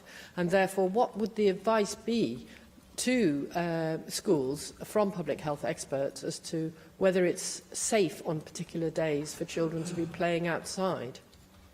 I completely agree that schools do have a crucially important role to play in terms of managing pollution when children are being dropped off at school, because we know the start and the end of the day are particular points at which children are exposed to high levels of air pollution, and that's partly because of the school run, and that brings into focus all the important work that we are doing on active travel as well. But schools also have an important role in terms of educating children and their families about the dangers of air pollution and the simple things that people can do in their individual lives to reduce air pollution as well. The Welsh Government has committed to issuing new air quality policy guidance to local authorities next month, and I can confirm that that guidance will recognise schools and active travel routes, amongst others, as sensitive receptor locations. And local authorities really do have to take a risk-based approach in terms of citing their monitors, and that should be based on the evidence that they have in terms of areas which are likely to be exposed, or areas where people are likely to expose the highest levels of air pollution. Question 4, Question 4, Hannah Blythen. Provide an update on the provision of mental health services and support in North Wales. We recognise that the Health Board are working hard to make the necessary improvements to mental health services across North Wales. A new mental health strategy for North Wales was agreed by the board on the 20th of April and has been endorsed by the 6 local authority partners. Thank you. Thanks for your response, Cabinet Secretary. And I'd like to acknowledge the work the Welsh Government is doing in the commitment to raising awareness and tackling the stigma around mental health. I welcome but the challenges facing us in North Wales have been and are well documented. And I welcome the Health Board's new multi-agency approach, developing the new mental health strategy, which you just mentioned, and the commitment to work with service users as well as staff to improve our services. However, it's clear, and I know the Health Board also acknowledges, that there is so much more we can do to improve mental health services in our area. Hopefully, the new strategy and Health Board's engagement with service users is a step in the right direction, but clearly there's much more that needs to be done. It's something that I will be paying close attention to and holding to account on behalf of my constituencies in Delyn. Cabinet Secretary, can I ask that you continue to strongly monitor and make sure that improving mental health services and support is a priority in and for the people of North Wales? Yes, I am happy to give that assurance. It's been a real step forward, though, to actually get to the point where there is a proper mental health strategy to consult upon, not just to consult upon, but it's been drawn up following work the Health Board has done with local government, as I mentioned, but also with the third sector and with staff in the service and with users of the service as well. And to be fair, that wasn't the case. That wasn't the position prior to special measures. It wasn't an acceptable position, and this was a significant factor in the Health Board going into special measures. The reality, not just the provision of the service, but actually the forward strategy not being where it could and should be. So there's a real step forward, and the new leadership brought by Andy Roach, and also the significant progress made by both the interim Chief Exec and the current Chief Exec should give us more confidence for the future. But it's certainly not an area to let go of or to be complacent and say everything is fixed because there is a new strategy. There are real challenges to overcome, and this is a significant part of interest in the regulators when they meet to advise the Welsh Government on the progress that Betsy Cadwallader has made and that progress that is still required to come. So Health Inspectorate Wales continue to take an active interest in the provision of mental health services. I continue to be concerned about the progress being made, and I'll maintain that concern and that interest until we are in a position, not just where we can see the Health Board leaving special measures when the regulators advise us it is appropriate to do so, but even after that, there needs to be a continued focus on the provision and improvement of mental health services right across North Wales. Mark Ashwood. Well, continuing gaps in North Wales in dual diagnostic treatment for people with mental health problems and substance misuse mean that the revolving door is tragically still live and well. It's a decade since the Welsh Government commissioned report into Tier 4 inpatient detoxification and rehabilitation services was leaked to me, having been buried, identifying people deliberately reoffending, because of these gaps, and hospital admissions because of the absence of this treatment. And the Welsh Government did come forward with a proposed model working with 3 third sector providers, North, Central and South Wales. A decade later, where are we up with that, so that those people desperately needing that dual diagnostic treatment can receive it in the region they live? Oh, you ask about provision across a range of different areas, and it's substance misuse obviously is a matter that the Minister leads on. I'm happy for us to write to you to give you an update on where we are with Tier 4 services in North Wales and more generally for members across the country as well. Griffith. Thank you, Llywydd, and you're entirely right, of course, to say that we shouldn't mislead ourselves in thinking that the situation has been resolved, because I had quite a shocking meeting with professionals in the sector in North Wales a week or two ago, and they mentioned that it was a lack of capacity, a shortage of bed and shortage of staff. That was one of the central problems, which creates a vicious circle where people are released from units too soon because the capacity isn't there to take new patients into a community regime that doesn't have the capacity to deal with the numbers, which at the other end is going to push more people into those units in order to deal with the burden. What they told me was that the situation is now worse than it has ever been before.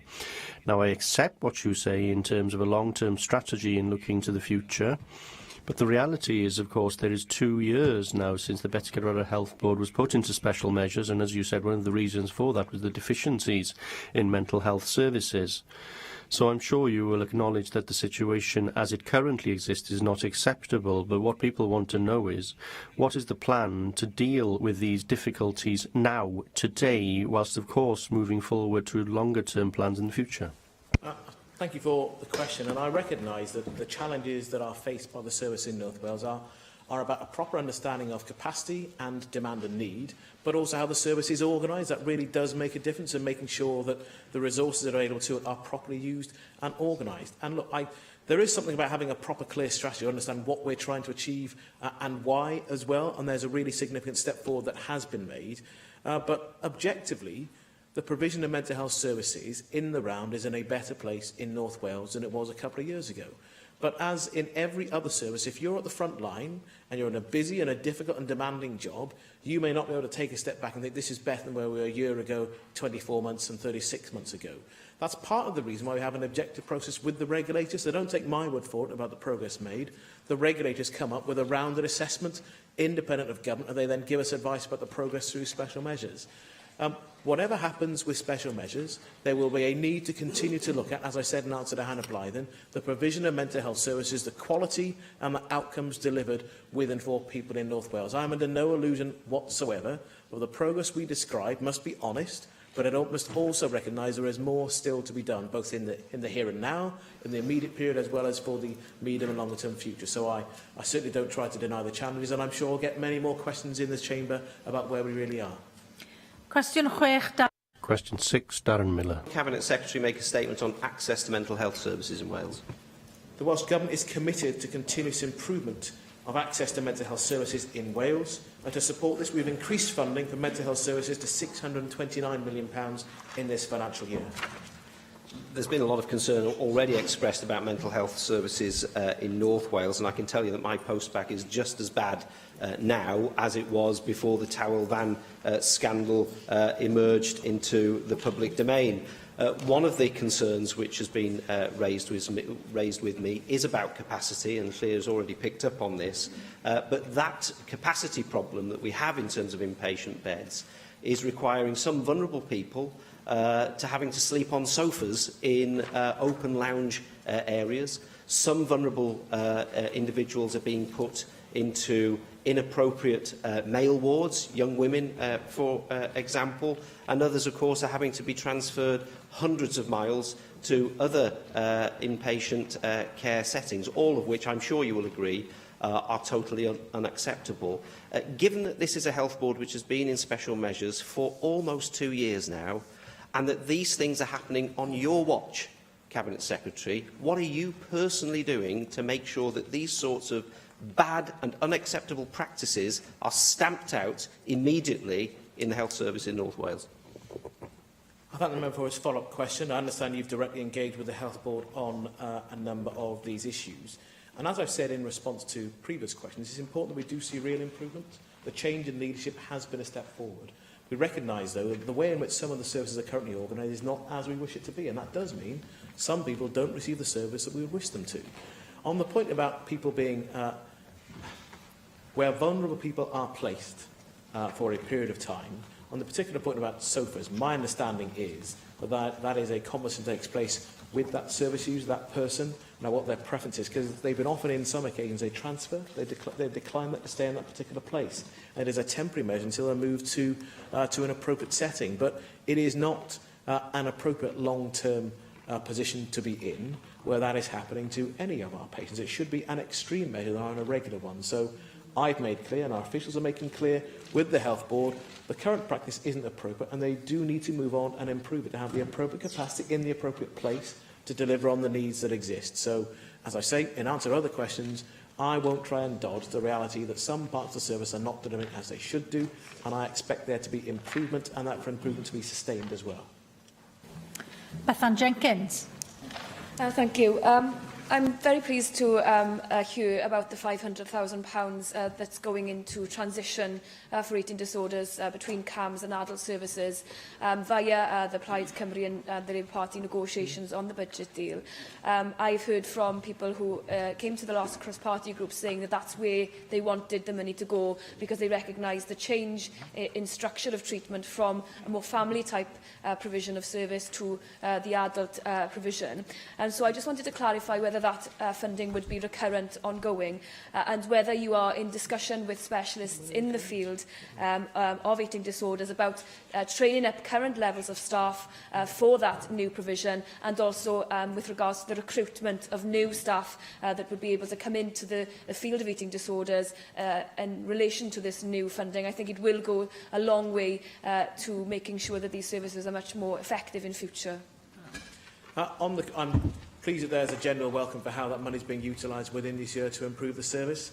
I think in terms of the recurrent position, we need to look at not just the money for this year, but about the broader services around them. I think it would be helpful, rather than me trying to think on my feet about how much money is being spent in which area. Again, if I write to you and copy that to members about the current position and future developments, that may also be helpful for you in the cross-party group to see as well.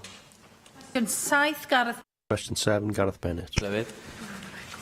What assessment has the Minister made of the impact that the Champions League final will have on the national strategy for community sports?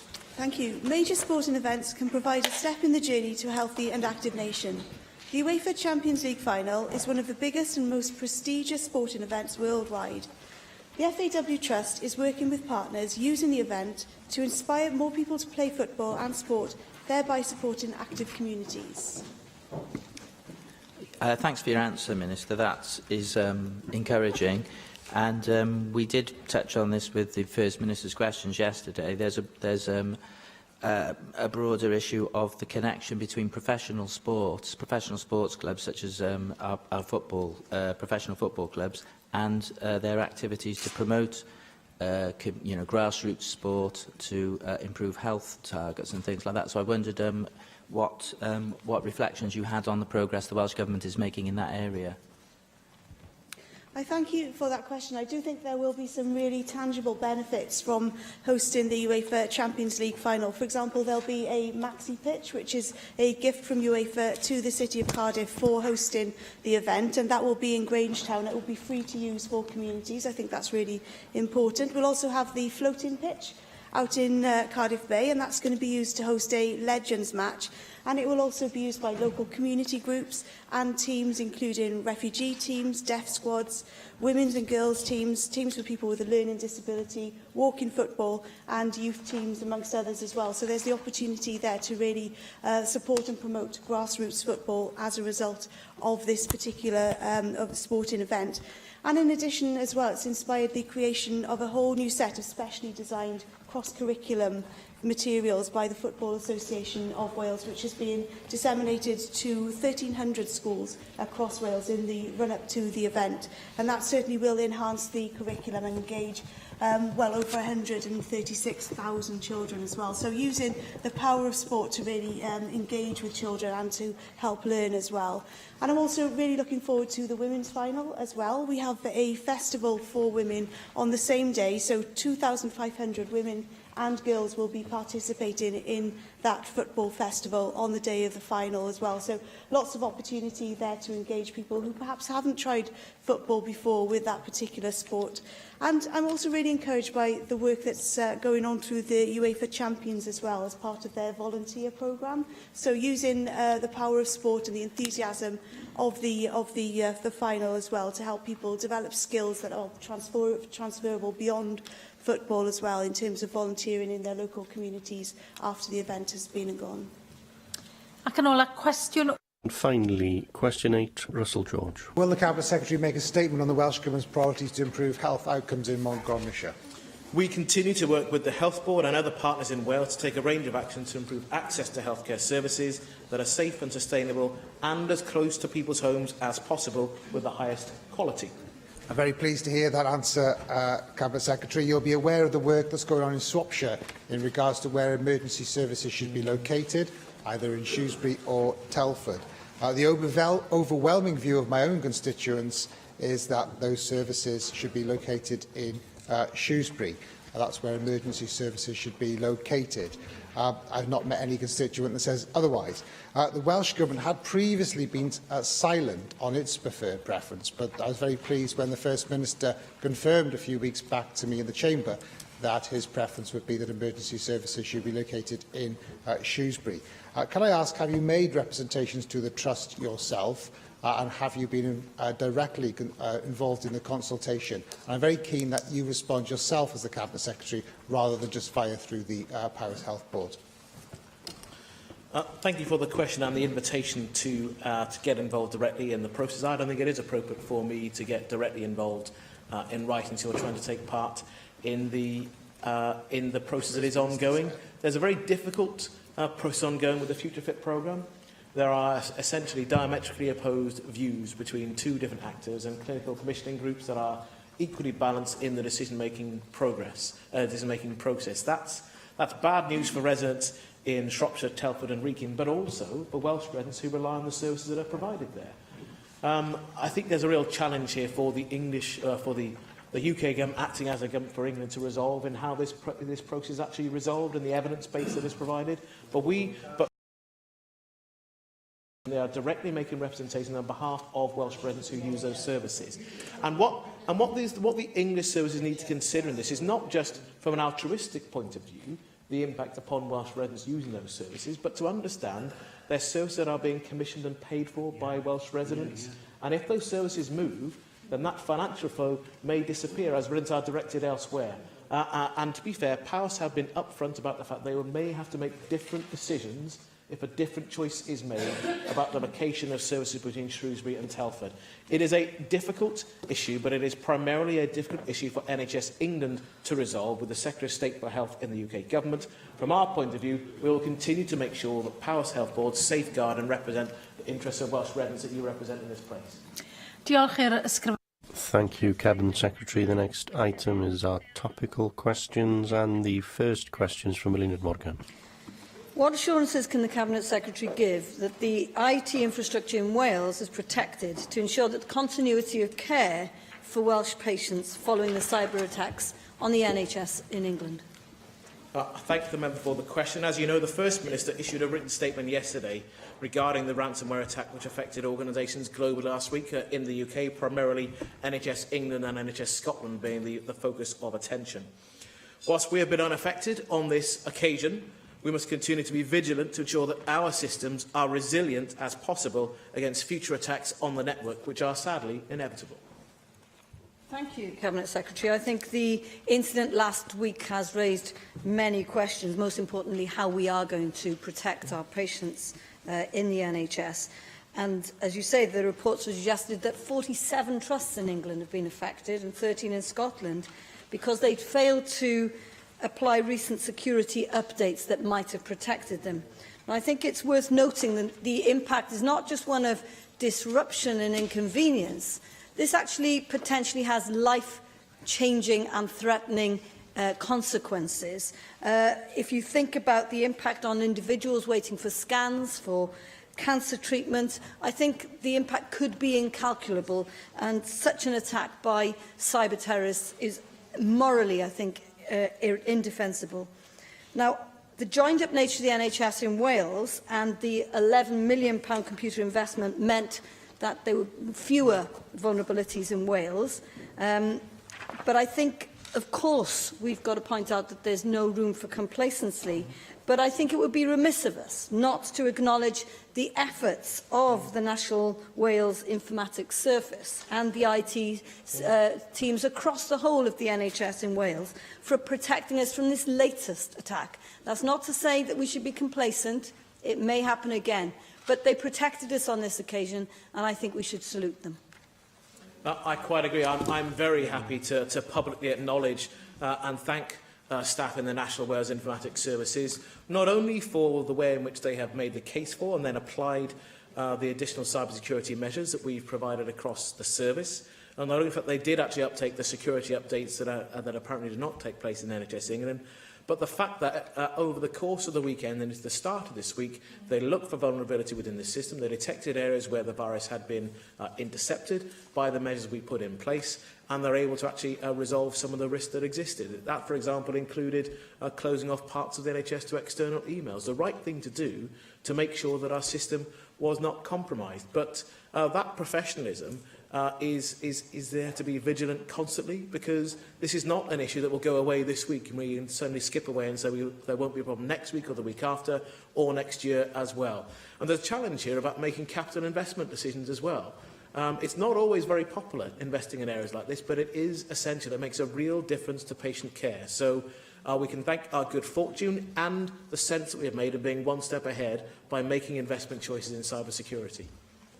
Caroline Jones. Diolch, Llywydd. We welcome the First Minister's written statement yesterday concerning the impact of the recent global cyber attacks on the NHS in England. It is positive to learn that the NHS in Wales was not significantly affected and services largely uninterrupted. However, we note that 40 cancer patients had treatment interrupted at Velindre Hospital in Cardiff, which for them must have been quite traumatic. It is clear from repeated events of this nature that we are living in a world where data held electronically is vulnerable and services can be brought to a halt within seconds of an attack. It is clearly unacceptable that the users of Wales public services should be affected in this way, but we also note, we also do not want to overreact and throw the teddy out of the pram. Electronic data storage is, largely speaking, more efficient and more secure than paper-based systems. So it is important we continue to develop our information to maintain pace with technology. In light of this, would the First Minister give an undertaking to ask the new Cyber Security Centre based at GCHQ to review cyber security across the public sector in Wales? Thank you. Thank you for the question. As you know, I'm not the First Minister, but I'm sure he'll consider your request. But look, there is already a review, as you'd expect to take place, within the service here to learn lessons from what worked and why, and what more we need to do in the future. And it's important that we do that, to understand the level of risk that we carry, understand what we do within the system, how we minimise that risk progressively in the future. And that's the right thing to do, and that's what we're already doing of and for ourselves, as we should do. We're lucky to have a national architecture with the National Wales Informatics Service, where people are committed to the Once for Wales approach we're trying to take on taking advantage of the developments in using digital technology to improve healthcare, not just the process, but the experience, but outcomes for people as well as understanding the risk that attaches to that. There is a meeting of the National Informatics Board, a nice snappy title within the healthcare world, and they'll again be looking back at what's happened as they're looking to the future as well. So a properly balanced approach, not complacent, but not forgetting, as you say, the real advantages and the real potential for improving healthcare by undertaking and unlocking the great digital potential that does still exist. Diolch i'r ysgrifennydd. Thank you, Cabinet Secretary. The next topical question is from Simon Thomas. Thank you, Presiding Officer. Will the Cabinet Secretary make a statement on the 1,761 Glasted applications that have still not been paid? Thank you. As of this morning, there are 1,198 Glasted area claims still to process. For 2016, basic payment scheme claims were prioritised due to the significant value and number of farm businesses receiving those payments. As of today, over 99.2% of farm businesses have been paid, a total of £220.6 million of BPS. From January, Rural Payments Wales Focus switched to processing Glasted claims. RPW continues to work hard, and all bar probate and other legally complex cases will be paid by the end of next month. Can I welcome the Cabinet Secretary back to her place and hope that she recovers well. And can I just say to her, I'm grateful for the updated figures. The figures I had in my original question date from about 3 weeks ago. So clearly some progress has been made. However, when I looked at the profile of these figures, Gwynedd in particular, and Mairon Dwyfo has been one area that's been where farmers have particularly complained, had a very bad profile within that. And I think it is important to put on record that, of course, these, though they're called Glasted payments, in almost all circumstances, they are repayments for money that farmers have already spent on work already undertaken and often inspected on farms. So can you confirm what you told us, or rather, it wasn't you, it was your, at the time somebody standing in for you, what the government told us on the 11th of April, which was that you did expect all these payments, with the exceptions of very difficult ones, to be paid by the end of this month. I note that so far that doesn't look completely likely. And can you also say whether you're considering any further steps that you can take as a government to help farmers who are facing a very difficult time, an uncertain time as well with Brexit? For example, I understand the Scottish Government has allowed loans to be made and then for the final details of payments to be done later on down the line. Are these also being actively considered as a way of helping farmers who really do need now these Glassdeer repayments to be made? Thank you. You're quite right. Since I think it was a written question that was issued to the leader of the Welsh Conservatives, there have been a further 563 claims paid, and I've given you the current position today. We did inform farmers that this would happen because of the way that we were doing the BPS after the changes last year. So, I don't accept that the Glassdeer payments are late because we didn't actually say when they would be paid by. However, I do appreciate the difficulties. We did actually say we would start paying Glassdeer payments in February. We actually started in January, so we were a bit earlier.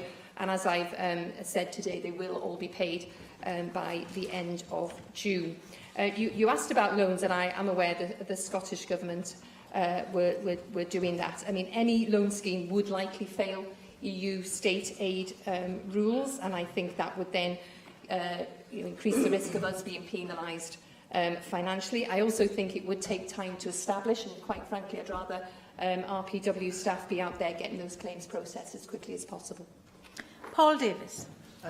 Cabinet Secretary, it's absolutely crucial that all of the 1,198 outstanding Glassdeer applications are now paid as soon as possible in order to protect the viability of those farm businesses. And it's simply unacceptable that it's been 18 months since some farmers have received a Glassdeer payment. And I think this is further evidence that the Glassdeer scheme is still plagued with difficulties and that there is far too much bureaucracy in the system. So in the circumstances, will you outline what additional support the Welsh Government will be providing for farmers affected by the delay in payments in order to protect their businesses in the interim? There is also a real concern that the system in its current format is inadequate. As you'll know from my own correspondence with you on this matter, that it's my view that the Welsh Government should be making it easier for more applicants to carry out environmental practices, not putting obstacles in their path. Given the current concerns with the system, do you therefore agree that it is now time to review the management of the entire implementation of Glassdeer to ensure that the scheme is more coordinated and actually encourages landowners to carry out more environmentally friendly management practices rather than deters them?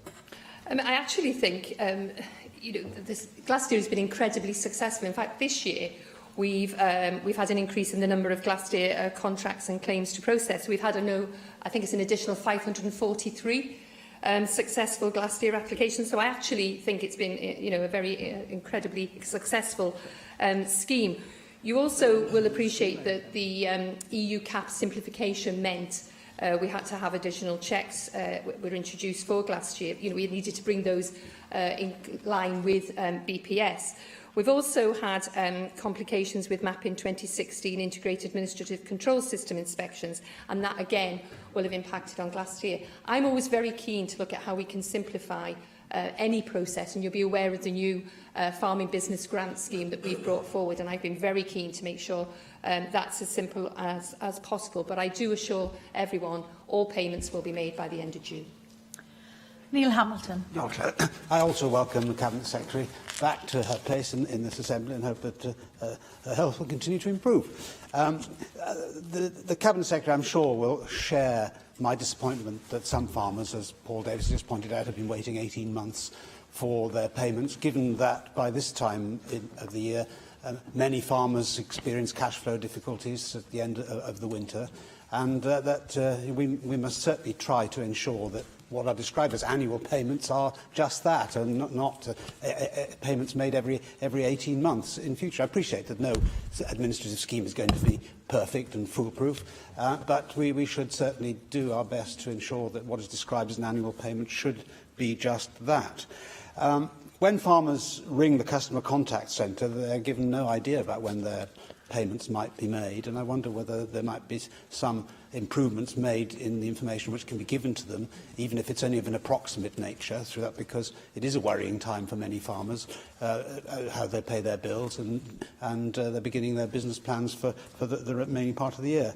The third point I'd like to make is that, unrelated to the previous point, that farmers have recently, or some farmers have recently received letters in error from Rural Payments Wales with regards to Glass-Tier non-completion of capital works, when in fact the work has been completed.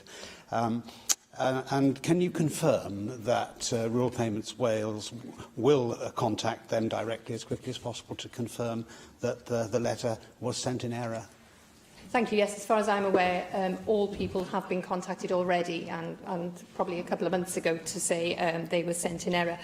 In relation to being given information about when they will have their payment, I think that's a very fair point, and certainly I've had a meeting today with our PW staff to say, you know, that at least they can be told by the end of June, for instance, which I don't think they have been. But, you know, I have been given assurances by my officials that that will be the case, and I hope that all farmers who are still waiting will hear this, or have been told by our PW staff that they will get their payment by the end of June. Diolch i'r ysgrifennydd. Thank you, Cabinet Secretary. The next item is the 90-second statements, and the first statement is from Hannah Blythen. Today is International Day Against Homophobia, Biphobia and Transphobia. Since 2004, the 17th of May has been recognised as a chance to shine a light on the violence and discrimination still experienced by LGBT people across the world. The date is significant as it marks the World Health Organisation's decision in 1990 to declassify homosexuality as a mental disorder. Since then, we've come a long way when it comes to LGBT rights and acceptance, and in Wales and UK, we can be proud of the steps we've taken. Today's annual Rainbow Europe Index, published by ILGA Europe, ranks the UK third. The UK position could improve by strengthening laws around gender recognition for trans people. So there is still more we can do to tackle the barriers and prejudice that remain. We cannot, must not and should not be complacent. All LGBT people should be able to live our lives free from fear, and everybody has a responsibility to speak up and call out hate. We in Wales can show leadership at home and abroad in the protection and advancement of LGBT rights. This includes offering sanctuary and support to LGBT asylum seekers. I hope that one day we will live in a world where drawing attention to the violence and discrimination experienced by LGBT people is no longer needed. Until that day, our work as a community and a country to break down barriers and speak up against hate and discrimination must continue. Simon Thomas. Diolch, Llywydd. Between November 2015 and 2016, the Nature of Our Village project set out to identify the state of biodiversity in Penparcau, which is populated by 3,000 people and covers 190 hectares, I should say, and is where I live. 369 volunteers created wildlife records. Some highlights of these records include 3 new bumblebees spotted, 5 other bee species were identified, a palmate newt was spotted on Pendinas for the very first time, and a feathered Gothic moth was refound and identified for the first time since 1937. The project encouraged local people to gain the skills to recognise and record the wildlife on their own doorstep, increasing the public understanding about wildlife and the threats it faces. The project used social media, particularly Facebook, to recruit volunteers and advertise surveys, and also to encourage the community in turn to share their own wildlife discoveries. The National State of Nature report highlighted the lack of base data we have for much of our environment, as indeed does the State of Natural Resources report. So citizen science such as this project in Penparcau and the Capturing Our Coast project can fill in important gaps and assist public bodies to respond to local needs. My thanks and congratulations to Chloe Griffiths, who led the project, and Penparcau Community Forum, West Wales Biodiversity Information Centre and the Wildlife Trust for South and West Wales for their hard work. I now look forward to the next Nature of Our Village report in 2018. David Rees. This Saturday marks International Clinical Trials Day. Around the world, people will be celebrating the anniversary of James Lind carrying out the first randomised clinical trial of abortion in May the 20th, 1747. International Clinical Trials Day helps raise awareness of clinical trials and honours clinical research professionals and trial participants by recognising their contribution to public health and medical progress. Clinical trials are an important way for researchers to test new treatments, improve current treatments, and find different ways to control and prevent disease, such as cancer. Many people's lives are the better as a consequence of the work undertaken through clinical trials. The Experimental Cancer Medicine Centre in Cardiff pioneers early-phase experimental treatments, giving Welsh patients access to novel therapies before they are available as standard of care. And late-phase clinical trials into better, kinder treatments for cancers are being carried out at Flindra Cancer Centre. These trials may change clinical practice in the future. The Wales Cancer Partnership will also be highlighting our trial heroes in Wales through an open afternoon this Friday at Flindra Clinical Trials Unit and at the Concourse University Hospital, Wales. I hope we can all pay tribute on Saturday to the amazing groundbreaking work of Wales's leading researchers and scientists, who play a vital role in bringing research out of the lab and into the lives of people, and celebrate the clinical participants in Wales who are changing the future for millions of people. The next item on our agenda this afternoon is a debate on a member's legislative proposal, and I call on Dawn Bowden to move the motion. Dawn Bowden. Right. Free room to spare for women willing to carry out household chores naked. Free accommodation willing to offer more intimate favours. Extracts from a sleazy magazine or novel? No, these are part of actual adverts placed by landlords in Craigslist or Gumtree, offering accommodation rent-free in return for sexual favours. And are these isolated incidents? Well, unfortunately not. If you search #sex4rent, you will find hundreds of adverts like this. Initially, this practice seems to have developed in major cities such as London, Birmingham and Bristol, but it is certainly spreading across the UK. And it now appears to have taken hold in Scotland, and regrettably, we're starting to see this happening in Wales. For example, a recent Cardiff advert stated, flats to let, 1- and 2-bedroom apartments in Cardiff and the Valleys. Tenants with benefits must reply with a picture. In Bridgend, would welcome someone who enjoys a naturist lifestyle. If you're looking for a room to rent and into the lifestyle, get in contact with some details about yourself.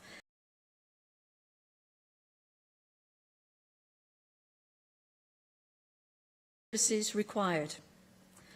Research by Shelter in August 2016 revealed that 288 adverts offering free accommodation on the Craigslist site and a further 51 offering accommodation for under £10 a month, most of which made either direct or veiled references to sexual favours in return. I thank the member for giving way.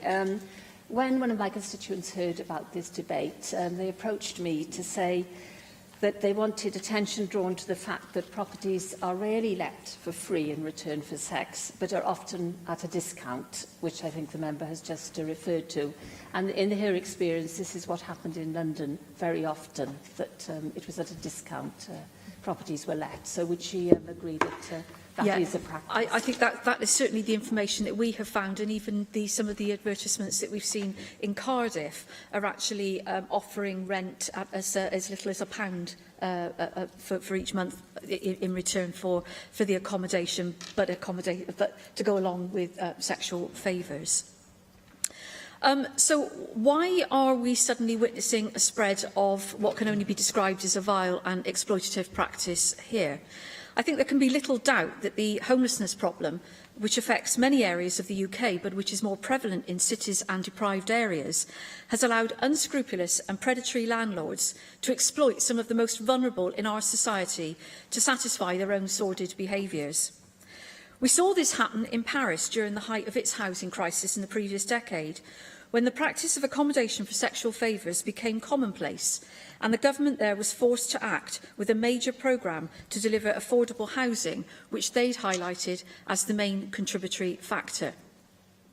In this country, the issue has been picked up by some national media, including the BBC, The Guardian and The Times, and was also raised recently in the Westminster Parliament by Hove MP Peter Kyle in relation to the problems in England. It was brought to my attention by Merthyr Valleys Homes, and I thank them very much for doing so. If you are in any doubt about the motives of such landlords and the basis upon which they believe they can behave in such a way, you only need to look at some of the justifications they gave to the media when they were tackled about the adverts they had placed. One landlord defended it to BBC South East as being a friend with benefits arrangement, adding, "You can argue that high rent charged by landlords is taking advantage too.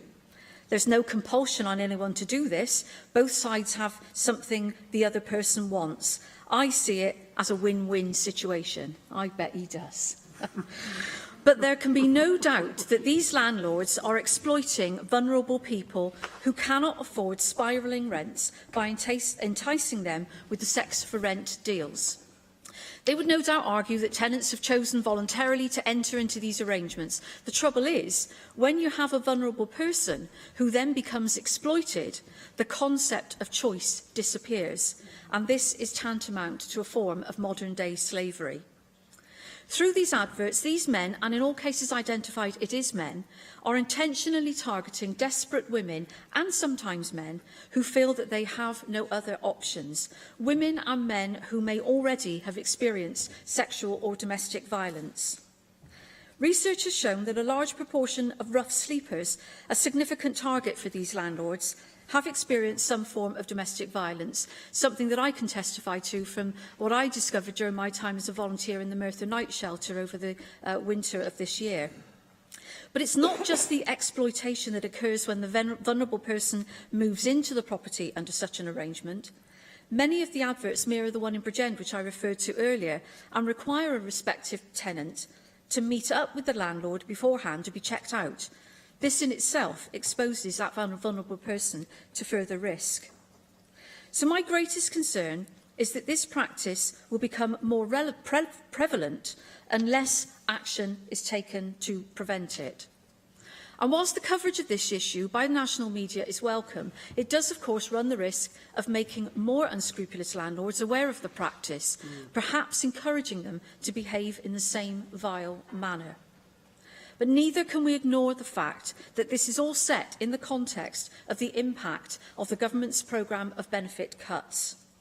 The Tories local housing allowance cap for the under-35s and other benefit caps for those under 22 will place many more people into vulnerable situations, making them the most likely targets and victims of these sexual predators. Llywydd, the astonishing thing about this whole sordid business is that this is actually legal. Why? Well, because in most cases, no money is exchanged as part of any arrangement. And as such, it is not even covered by legislation surrounding prostitution. So I welcome the opportunity to bring forward this legislative proposal today, because this situation cannot be right. And I believe that we should be doing all we can to maintain our proud record here in Wales of being at the forefront of introducing legislation to protect the most vulnerable in our society.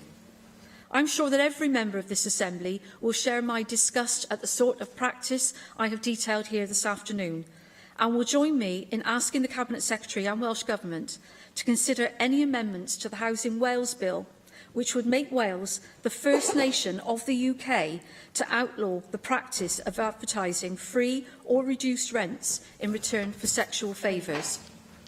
Surely this National Assembly and this Welsh Government will not stand by and allow such dreadful exploitation to continue because of legal loopholes. Together, we must find a way of putting a stop to this in Wales. David Melding. Thank you, Presiding Officer. I can say I'm in great sympathy with the member's proposal, and until I saw this on the order paper, I didn't know that it was as prevalent as we now learn. And I do congratulate her for bringing forward an idea that clearly speaks to a great need at the moment and a way that we could change the law and make it much more fit for purpose and protective of the most vulnerable. If this practice is evident, and I think we did hear evidence of that even in Wales, and it's certainly evident in other parts of the United Kingdom, and, sorry to say, growing, It is obviously a morally repugnant practice. I don't think anyone could look at the facts of this matter and feel otherwise.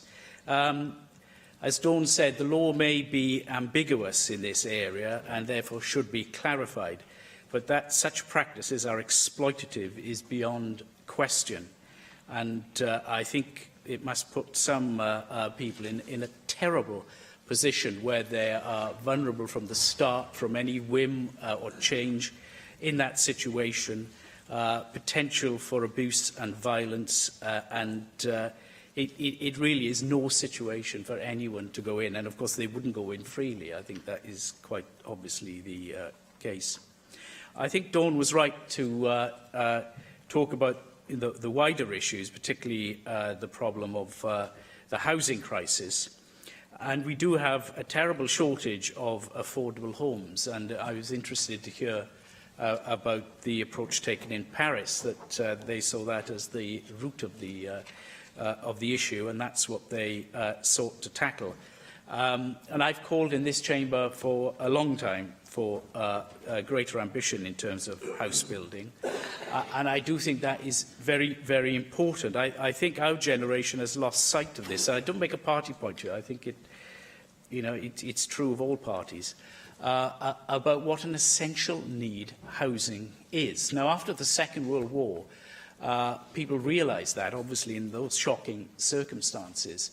And I think I can begin to understand how some people will get so desperate that they would think of something as horrible as this as an alternative. But, you know, that we may understand their situation, but I don't think we're doing much for those people if we're not tackling the root cause.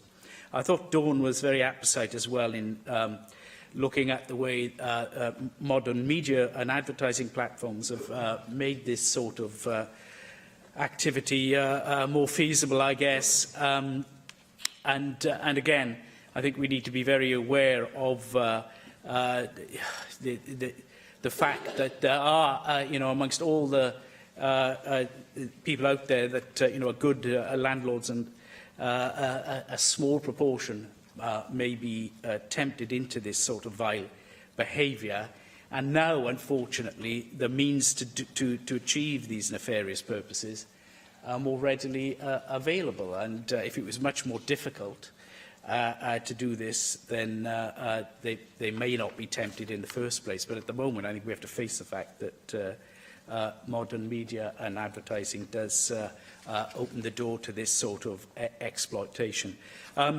Can I just finish by commending the presiding office in this initiative, because it's a new thing that we allow members who unfortunately didn't win the ballot. I've always thought it's strange that you win a ballot, but there we are. That's, I suppose, the way we have to term it.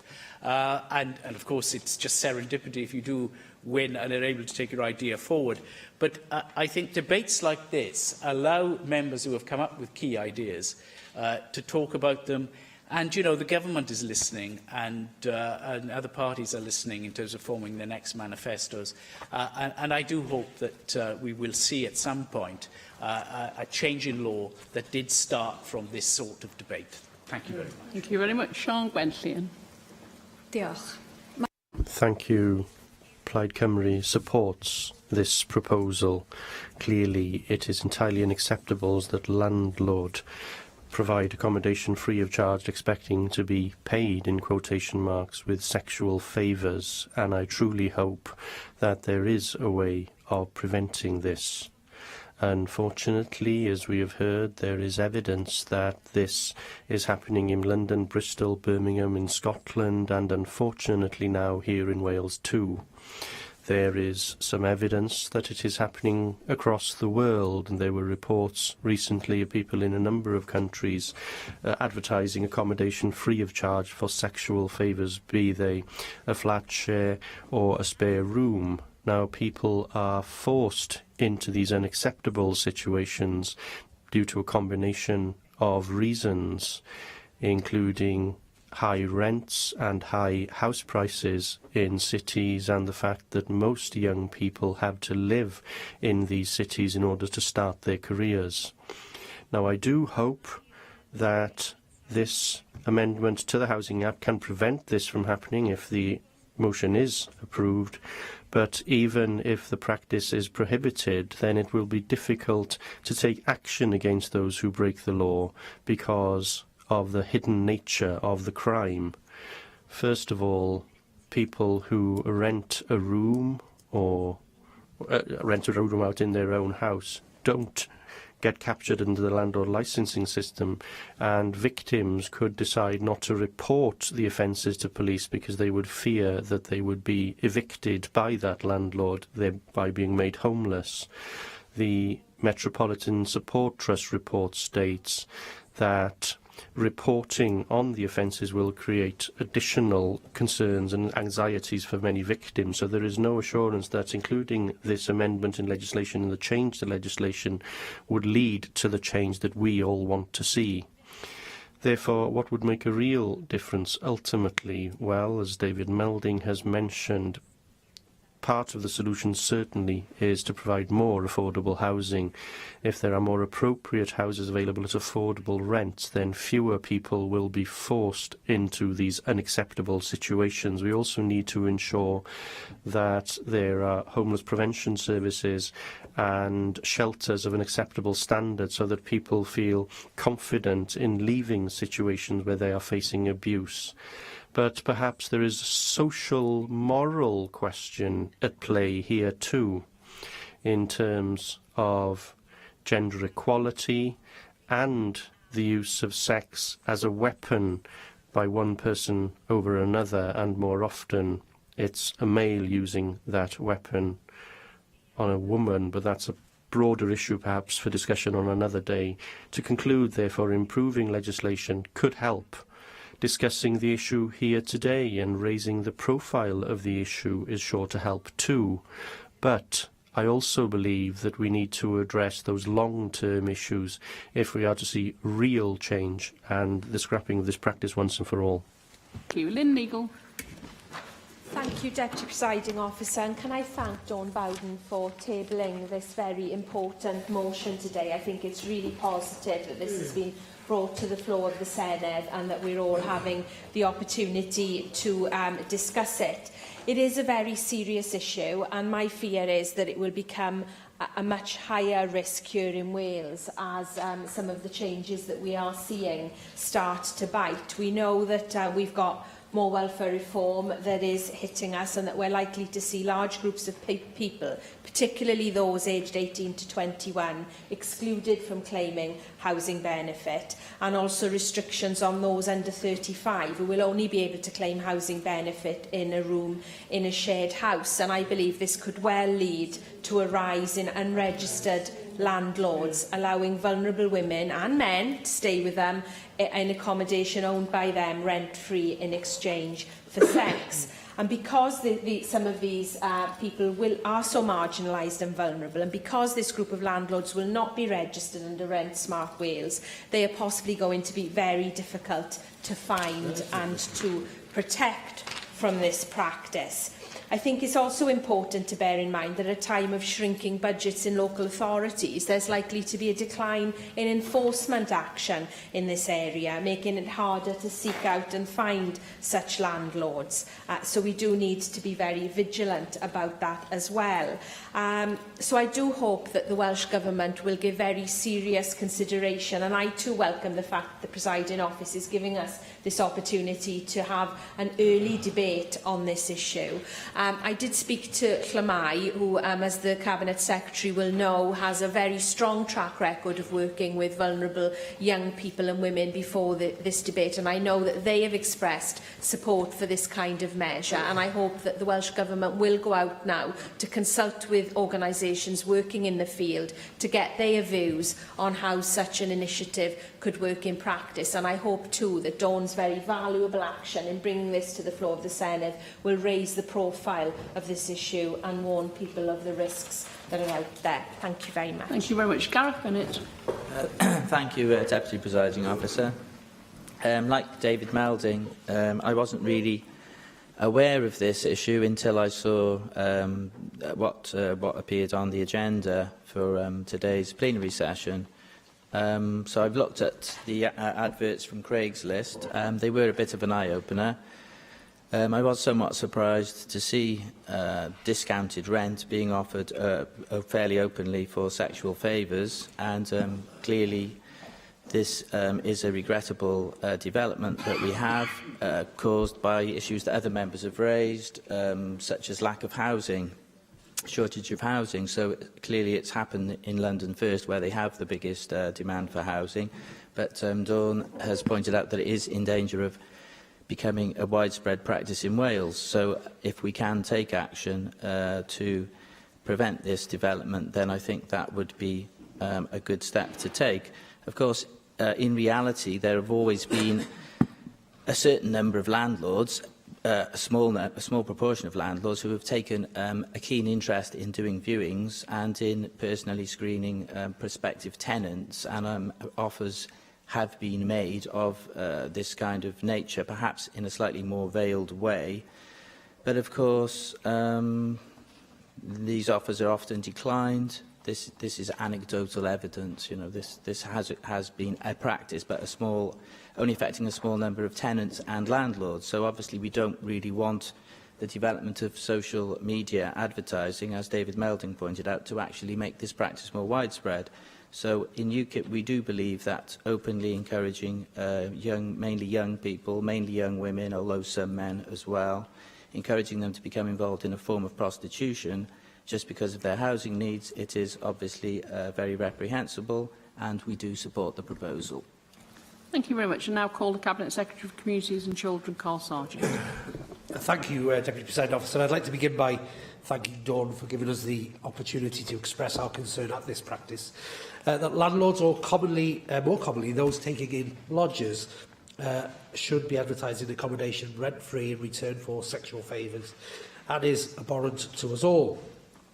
I condemn this devious practice, which takes place of the poverty and social equality of the people it preys on, and I absolutely agree that we should do all that we can to expose and deter the exploiters. In preparation for this debate, I asked my officials to explore all the potential avenues for action on this, and I must admit I was slightly surprised by some of their findings. For example, as Dawn Bowden alluded to, the Home Office officials advised us that advertising for buying and selling of sex in itself is not illegal in England or Wales.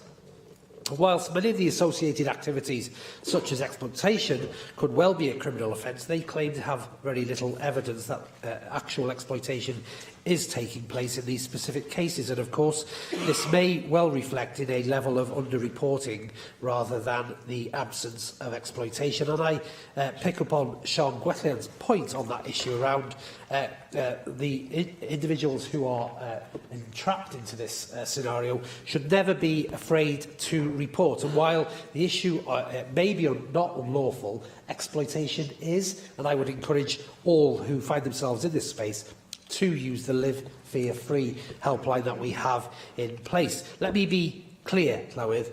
This government is committed to tackling violence against women, sexual violence and exploitation in all forms in Wales, and we continue to work closely with the Home Office and criminal justice agencies in Wales to ensure effective cooperation.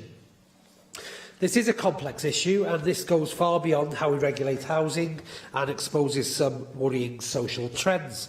What strikes me here is that sex for rent is a symptom of a more fundamental problem, the increasing difficulties young people generally face in securing affordable, safe accommodation. And whilst we may not have the powers to tackle unpleasant specific symptoms, we are already working to address the underlying difficulties faced by young people seeking to secure good quality, secure accommodation. And the answer lies in our approach to preventative measures in reducing homelessness, the provision of affordable housing, mitigating the economic pressures from zero-hour contracts and benefits changes, our anti-slavery policies and initiatives around our support services for vulnerable people with multiple needs. I listened to David Melding's contribution, and I'm hoping that now he may have had a change of view in terms of our position on ending the right to buy. The member has been very keen and clear in his contributions through his contribution both in the chamber here and in committee about his concerns about removing the right of the ending of right to buy. But what we do know is the right to buy, that many of the properties that have been sold under the right to buy end up in the private landlord sector, and this is where most of this activity takes place. So I'm really concerned that the member is saying we should gain more housing, and also that we should protect the opportunities for people to live safely. I hope the members had a change of view. He may be able to declare that today. I haven't had a change of view, and I'm slightly surprised that you've made this connection. What we need to agree on is that we need to build more homes, and many of those homes need to be in the social sector. There's no disagreement, it seems to me, in this chamber about that, and that's what we should focus on. Well, I'm sure the member will have much time to consider his contribution again, and maybe he will come round to our way of thinking. But I'm grateful for his views. Look, these are not quick and easy issues to address, and my colleague is right in terms that we need to look at the specific issues for rent for sex. Our opinions are, however, limited. An amendment to the registration and licensing system under Part 1 of the Housing Act, which Dawn refers to, will simply not tackle the issue on its own. But what it does mean that we should not seek to do that we should not do anything to seek to curb this awful practice. I quite understand why this is perceived as a matter of housing law. Legally, however, the roles of landlords and tenants do not apply where sex, rather than money, is the use of exchange for accommodation. And this is simply not a legal contract which can be governed by housing law. That is even clearer when they're talking about an owner allowing someone to share their home. The Landlord and Agent Registration Scheme and Licensing System, Rent Smart Wales, means that landlords and agents who carry out letting and management activities need to be a fit and proper person, who are well trained and abide by the code. I'm happy to explore ways we might use the fit and proper person test in this case to render exploiters who are landlords and unfit to hold a licence as a landlord. I will continue to update members on that issue. We can also seek to stop the advertising of this as well, but the legality of these advertisements rests on ambiguity and lack of specific detail. I am aware of the Scottish Government has written to Craigslist, and we will look at the response to that very carefully on that detail.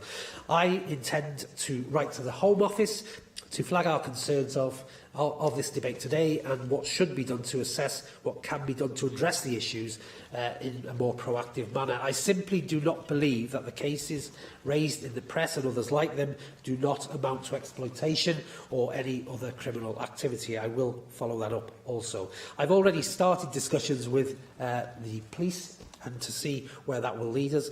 And I, of course, have listened very carefully to the contribution of members today. I remain open to suggestions to any further action that we should take. We are united in our disgust about these exploiting others and the needs of the vulnerable in our communities. The question is one of finding an effective way of tackling this, and I'm sure we can work together to resolve this issue. Thank you. I'll call on Dawn Bowden to reply to the debate.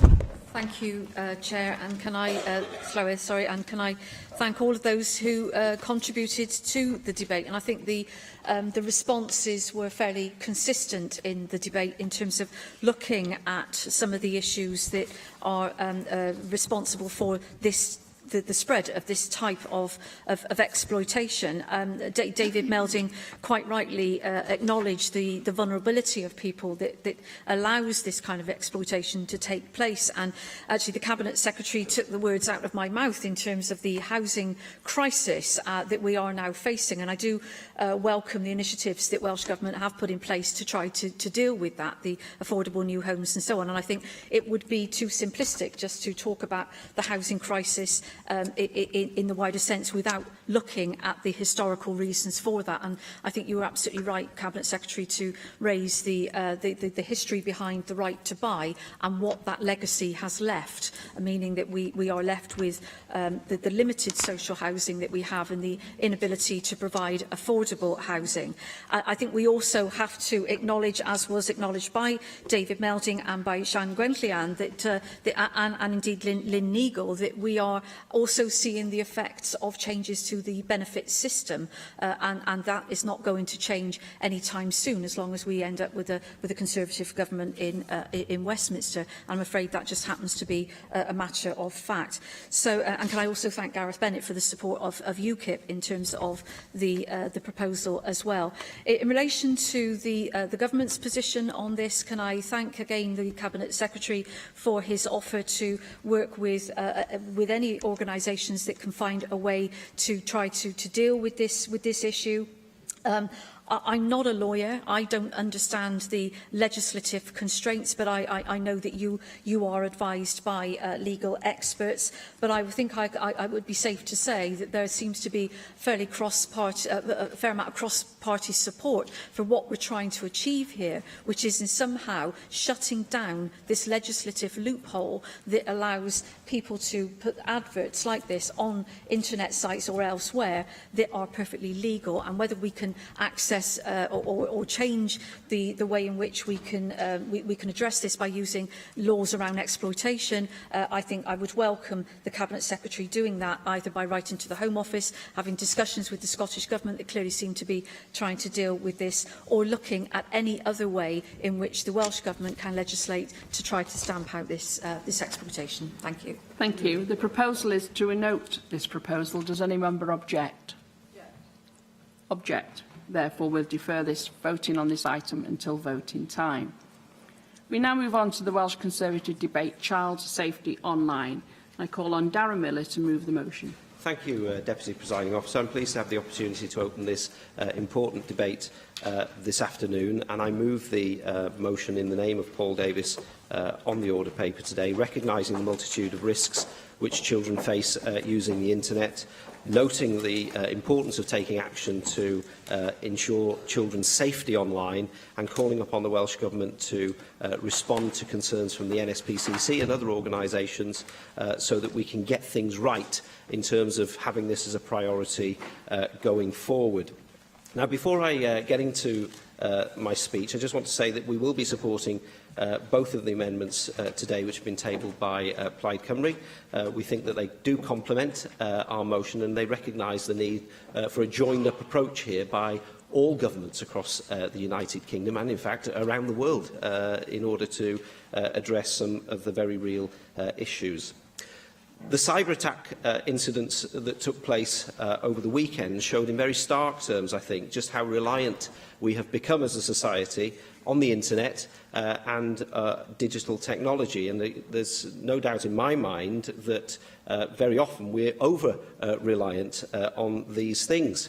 And of course, we particularly bring these things into focus when something goes wrong. And as we've seen, they can go spectacularly wrong. But as policymakers and lawmakers here in the Senedd today, many of us are old enough to remember a time without personal computers, without smartphones. Some may be able to remember the very first tablets. I'm not talking about the ones that Moses brought down from the top of Sinai. But you know, chalk tablets even in the classroom to be used as learning aids. But if you talk about those things to a young person now, they're just bewildered by the fact that there was an absence of technology in times before, because the reality is that they are so used to and so familiar with the technology that is all around us in school and in the home, that when I talk about the fact that I was a youngster and my mum and dad bought me for Christmas a ZX Spectrum, and it was the bee's knees, and it used to take half an hour to load a programme with a little cassette tape, they're absolutely astonished. So we've got a new generation who are more familiar with technology very often than those who are teaching them in our schools and their parents at home. In fact, we're very often more illiterate than they are when it comes to technology. Now, of course, the fact that we have all this technology presents huge opportunities for the future. Opportunities in education, in employment, in social networking, all on this huge, big global scale. But as much as technology is a blessing, it also can be a curse. And we've seen that having this wealth of information, particularly over the internet, doesn't come risk-free, and it can expose people, vulnerable people and children, to some very real harms. Pornography, gambling, inappropriate sharing of personalised sexual information and content, fraud, cyberbullying, online grooming, blackmail, exploitation, radicalisation are all things which the internet has brought into people's homes and onto people's laps. And they're real threats. They're threats to the physical and mental health and well-being of young people here in Wales today. And that's why we've got to ensure that online safety is a top priority for us now and in terms of how we go forward. Now, to be fair to the Welsh Government, I think it's already done some very good work on this front. They've already taken some measures to protect students in Welsh schools and to raise e-safety standards in those places of learning. I know, for example, that the South West Grid for Learning has been working in partnership with the Welsh Government since 2014 on these e-safety issues. And I also know that around 78% of schools in Wales so far have used the 360-degree Safe Cymru self-review tool, which evaluates how safe their online practices actually are. And of course, you know, they're also providing opportunities through Safer Internet Day campaigns as well to raise the profile of the importance of these issues.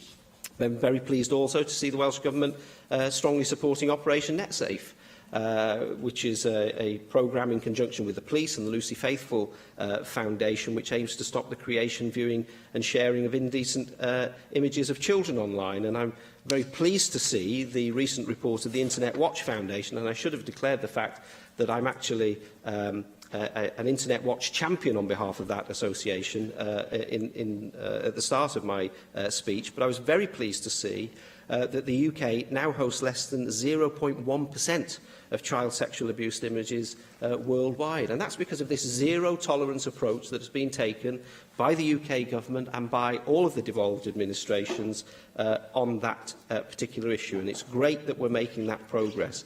But we've got to do more. And the only way we can do that is by having more of a cross-sectoral approach within government and without government, but with the leadership of the government to bring individuals together. We need the education sector working together with parents, with industry, with experts in civil society, and of course with children themselves, in order to educate our young people about how best they can protect themselves, so that we can develop the tools that we all need to respond to a constantly evolving internet and the threats and harms that can be associated with it. Now, clearly, the obvious starting place to teach and empower children and young people on internet safety is by entrenching some key measures and principles into our education system where digital literacy is actually taught. And we have a great opportunity with the new curriculum, which is being shaped in Wales, to embed these things more permanently, if you like, within that new curriculum. But it requires, in my view, a more comprehensive strategy as well going forward in order to nail this thing, a strategy which can be regularly under review. And we know that NSPCC Cymru have been calling for measures to be introduced by the Welsh Government to protect children online, including the publication of a comprehensive online safety action plan, which is underpinned by an advisory group which can ensure that Wales is really at the forefront of keeping children safe online in the UK and around the world. And the Welsh Government hasn't yet responded to that particular recommendation from the NSPCC, and I hope very much that the Cabinet Secretary in her response to the debate today will be able to tell us whether that is something which the Welsh Government is prepared to take up, so that we can embed this plan into our schools, into our public sector and across government, so that we can have this standardised approach. I am concerned, I have to say, that whilst there has been some progress, we've still got 22% of Welsh schools who have not yet evaluated, using that self-evaluation tool, the safety of their online practice. And I think that the Inspectorate, Estyn, for example, does have a role in making sure that that is one of the things which features highly on the radar of schools in terms of protecting those children. We've got some very good child protection policies across Wales, lots of paperwork about child protection, but very often the one thing that is missing from all of those bits of paper is this issue of internet safety. Now, there's also been some very good work, as I said earlier on, over the border in England. The UK government has been leading on this, really, worldwide, in terms of internet safety. They adopted an all-sectoral approach from the outset. In 2013, the then Prime Minister, of course, worked with the internet industry to get the service providers to offer internet filters to parents so that they could select what their children can and cannot view online. In 2014, the House of Commons Culture Media Select Committee did a report into online safety, and it set out some of the challenges and made some clear recommendations which the UK government has been taking forward. And of course, internet safety has been a compulsory part of the curriculum in England now since 2014, and there have been some key work which has done particularly to stop the spectre of bullying and cyberbullying which has been taking place online and has been so costly and devastatingly costly to some young people who, as a result of that bullying, unfortunately have taken their own lives. In 2015, we found that schools in England are now required to filter all inappropriate online content and to teach pupils about being safe. And I know that that filtering takes place in our schools as well, which can only be a good thing. But of course, you know, pupils aren't just accessing inappropriate internet content on their computers in the school. They're also taking mobile phones into school. They're taking their own tablets into school. And of course, that also has inherent risks. So we've got a lot more that we need to do in order to get this situation right. And I think that as a country, Wales needs to be leading, we need to be on the front foot, and we need to be working with the other administrations across the UK if we're ever to deal with this problem. And just one practical thing before I pass the baton on to the next speaker in the debate, and that is this. You know, there are family-friendly internet policies which have been adopted by some businesses in Britain, but not all of those businesses have taken the opportunity to have family-friendly internet on their premises. There are many hotel groups, there are many restaurants, there are many parts of the public sector that haven't got family-friendly filters in place on their internet servers. And it's essential, I think, that we get these things in place if we're ever going to have the proper protections in place for our children going forward. So I encourage people to accept the motion in the spirit in which it's put forward today in a non-partisan way, and to work with us in order to shape the future so that we can keep our young people safe. Thank you. Thank you very much. I have selected the two amendments to the motion. I call on Claire Griffiths to move amendments 1 and 2. Thank you, Deputy Presiding Officer. I'm very pleased to be able to contribute to this debate this afternoon. And as one who's a father of children coming to an age where they do have an online presence and they use social media, I can identify with some of the opening remarks made in this debate. I'm from a generation that didn't grow up with social media, and it's difficult for someone like me to identify with my children who not only have the experience of learning about and understanding these social media, but doing that while simultaneously facing all the pressures and challenges of growing up. And it's no surprise that that can lead to a confusion of emotional experience, which can lead to outcomes which are very often less than favourable. We know from the work carried out by the NSPCC that some 20% of children between 8 and 11 have a profile on social media, and that increases to some 70% for those between 12 and 15. And a quarter of children have had an experience that has caused them concern on a social media site. A third have suffered online bullying. So that gives us a flavour of how grave the situation is, and that, of course, is reflected in the figures that Childline regularly release, which demonstrates the increasing demand for their services. Now, under the national curriculum, the new national curriculum, we've heard reference to that already, then digital competence will be one of the 3 cross-curricular responsibilities, and that is entirely appropriate and entirely necessary. It is something that we would all welcome, and it is crucial that that framework should empower children and young people to make safe use of the internet as a fundamental part of their education. Only today was I reading a report from the World Health Organization that demonstrated that young people in Wales were in the 4th position of 42 nations around the world on use of social media and computers. Over 3/4 of girls between 11 and 15 and almost 85% of boys were using a computer, tablet or phone for 2 hours or more on school nights for reasons other than gaming.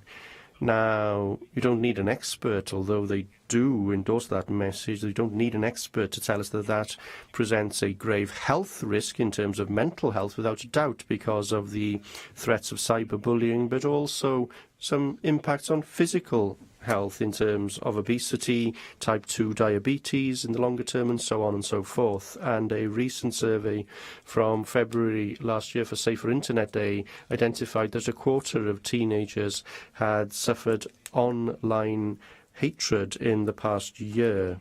Now, on social media, that's where young people were most likely to suffer that kind of abuse, and in some cases those would be seen as a hate crime, which again underlines the gravity of the situation over the past week, as we've just heard. Then cybercrime has been in the headlines with that cyber attack on the health service in England and Scotland, and that had a major impact on services there. But we must take just as seriously crimes against individuals online, although that can be hidden very often, whereas the attacks that we've seen on the health service are not.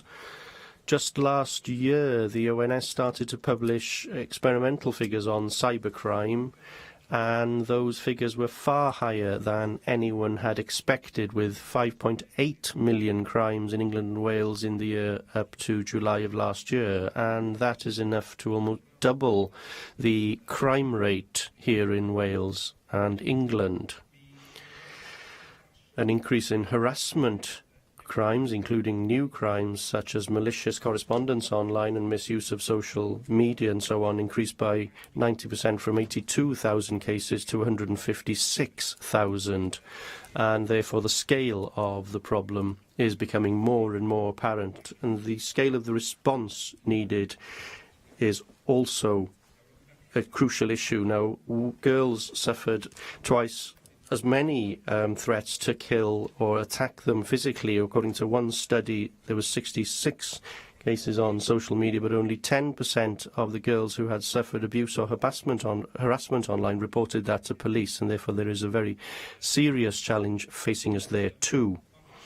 The fact that there is so much abuse happening on social media does require that young people are given the necessary education to empower them to protect themselves and their interests, and also highlights, as the Plaid Cymru amendments outline, the need for the UK government to take action with relevant companies and others to tackle this, and to do so as soon as possible.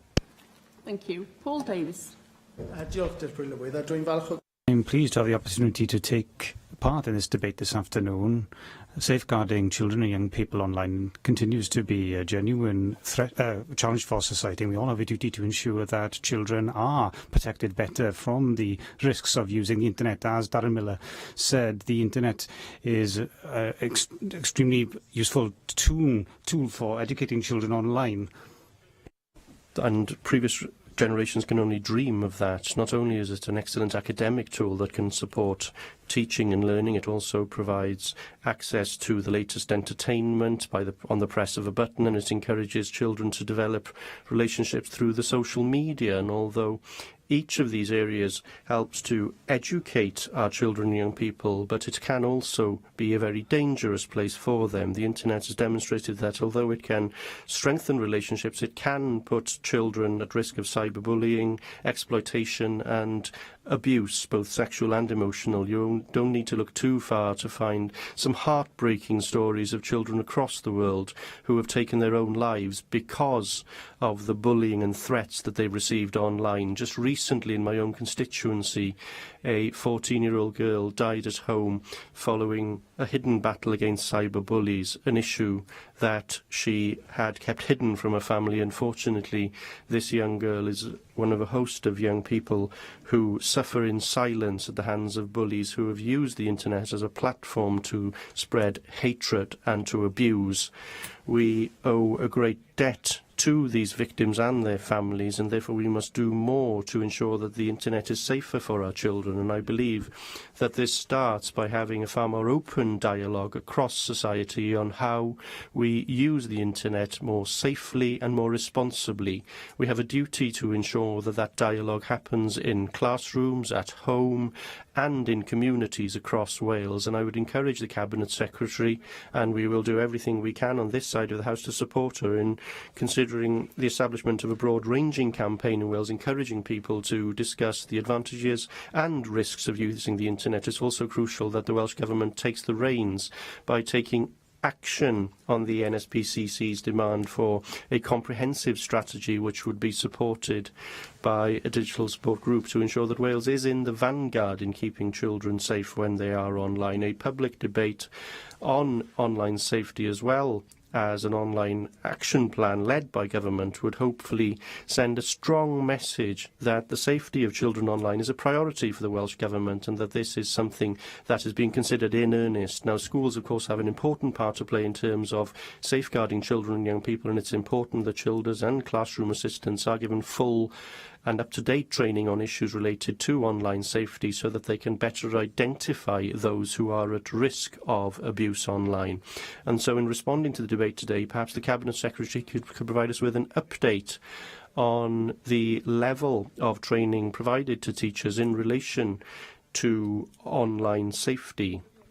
Now, naturally, schools across Wales should look to adopt policies for preventing and tackling cyberbullying and promoting online safety which are appropriate to their own communities and their own local cultures. And I accept that some good work is being done across Wales. As Darren Miller said, the West Grid for Teaching has been working in partnership with the Welsh Government since 2014 in order to raise awareness of issues of cyber safety in Welsh schools. And I note that they launched their own tool to assist schools in Wales to assess and improve their policies and safety practices. But as has been said already, only 78% of schools in Wales have registered and actually used that particular tool, which means that 22% of schools are evaluating things in a different way. Now, while schools have to be proactive in drawing up policies that best reflect their own needs and the challenges that they face, certainly there is some scope for some basic standards in terms of how schools should measure their efficiency in tackling the issue of cybersecurity and safety. Now, the grid that I mentioned earlier has called on Estyn to establish clear expectations for cyber safety and to support and lead schools and other agencies in reaching those targets and standards. So in response to this debate, perhaps the Cabinet Secretary could give us an update on how far Estyn have got in developing those standards. So in conclusion, Deputy Presiding Officer, the internet is changing the way that we are communicating, and though I accept that the internet can be an educational and social and cultural tool, it can be a very dangerous place for people who are vulnerable, particularly children and young people. It's crucial that we speak openly about the benefits and risks of using the internet and encourage children to be positive digital citizens who use the internet confidently and safely, and I encourage members to support the motion this afternoon. Jane Bryant. Diolch, Deputy Llywydd. I'm grateful for the opportunity to speak in this important debate today. As the chair of the cross-party group for preventing child sexual abuse, we've worked closely with the NSPCC, Stop It Now Cymru and the Survivors Trust. These organisations are dedicated to putting an end to the online abuse and exploitation of children through a preventative and early intervention approach. Child sexual abuse has to be called out for what it is, and we must not shy away from the reality of it. Speaking up on this is a must. Sexual abuse thrives on secrecy. And while we've spent years teaching children about stranger danger and how to be safe when they're out and about, the anonymity of the internet requires different measures to safeguard children. As it is the responsibility of all of us to look out for the dangers in our communities, keeping children safe online must be a collective effort. Children are some of the most prolific consumers of online content. According to the latest National Survey of Wales statistics, 95% of children in Wales aged 7 to 15 use the internet at home. Ofcom estimates that children and young people spend an average of 15 hours online per week, which is greater than the time they spend watching TV. Social media sites, online games and apps that children use are constantly changing, and it can be difficult for parents and teachers to keep up. In particular, parents and carers often don't know about the different rules and risks that come with each site. The NSPCC's Net Aware campaign is tackling this directly by giving parents the resources to find out about the sites their children use, providing them with a guide to these sites and the associated risks. This is a great example of the charity working in partnership with businesses to safeguard and protect children. Worryingly, from the numbers of children who contact Childline, viewing sexually explicit images saw the greatest year-on-year increase, up by 60% from 2014-15. Young people reported that online groomers used a number of different forums to contact them. However, manipulative tactics used by offenders mean many child victims are unaware that they are being groomed or exploited, and often adults are unable to identify the signs. I know that the Welsh Government is currently working closely with the UK Council for Child Internet Safety Board on how to deal with difficult online safety issues such as sexting. But more work needs to be done with internet providers, and I would like to see the UK Government taking a stronger lead on this. Police forces around Wales are working with schools to educate pupils on issues such as grooming, sexual exploitation, sharing images and staying safe online. Gwent Police, for example, has provided 1,874 lessons to almost 50,000 pupils in 2014-15. The Welsh Government is supporting Operation Net Safe, a pan-Wales campaign led by South Wales Police in partnership with the Lucy Faithfull Foundation, which aims to prevent viewing and sharing of indecent images of children online. This work is important, and all good practice must be shared. Healthy relationships are essential in helping children understand boundaries and how to behave online, and I'm pleased that the expert panel are providing advice and support on issues relating to this in the curriculum. In addition, today's news from the Education Secretary is very welcome. A new National Online Safety Action Plan for children and young people will build on the extensive programme already underway in schools to support young people to stay safe online.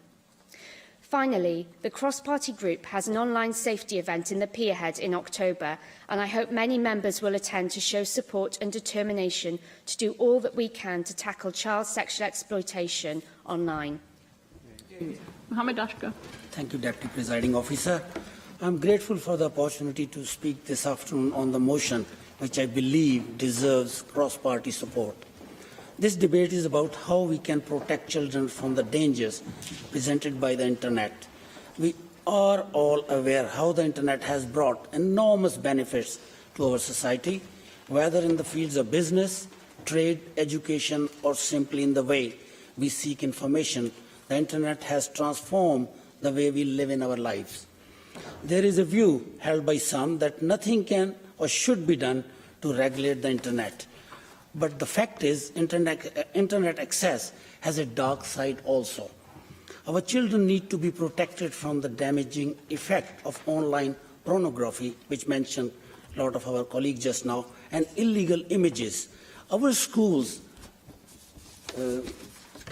our school minister, we should be having some sort of comprehensive policy for e-safety for our children, and also the children who use internet without their parental supervision at home, which earlier my colleague mentioned, more than 15 hours or more than 44 hours a week our children are using internet, which is totally unacceptable. They should be taught and regulated properly. The internet is a marketplace, and like all other marketplaces, it must be regulated. Progress has already been made in improving internet safety. In 2013, the Conservative-led government announced an agreement with the 4 major internet service providers to offer internet filters to parents. This enabled parents to select that children can and cannot view online. A year later, the House of Commons Culture and Media Select Committee on Online Safety set out some of the key challenges to UK government needed to address. It recommended that a robust age verification process be put in place for legal adult sites.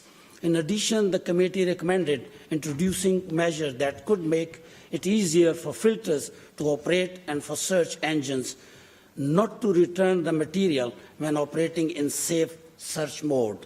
The UK government welcomed the recommendations and made internet safety a compulsory part of new curriculum. Schools in England can also teach e-safety in PHSE, physical, personal, social, health and economic education, and they are required by law to have measures in place to prevent bullying and cyberbullying. There are certain other areas, Deputy Presiding Officer, that internet actually, one side, if they are giving so much advantage, but for our young children, and very young children, go for suicidal attitude, race hate, anorexia, gambling, and other, which already have been mentioned. Across England, schools are now required to filter inappropriate online contents and teach pupils about staying safe. They are also required to put in place a strengthened measure to protect children from harm online, including cyberbullying, pornography, and the risk of radicalization, which is virtually a disease globally we got to tackle. Professionals such as nurses, doctors, and teachers who work with children and young people will receive new online training to equip them with the tools they need to handle online risks and support young people in today's digital world. But there is more to do, Deputy Presiding Officer. Prime Minister has pledged that her government will introduce new digital entitlements and protection should it be re-elected next month. Measures have been taken to protect students in Welsh schools and to raise e-safety standards. However, Wales need to entrench each measure into the education system. NSPCC Cymru has called for new measures to be introduced by the Welsh Government to help protect children online. They called on the Welsh Government to produce a comprehensive online safety action plan. This would be underpinned by a digital advisory group to ensure Wales is at the forefront of keeping children safe online.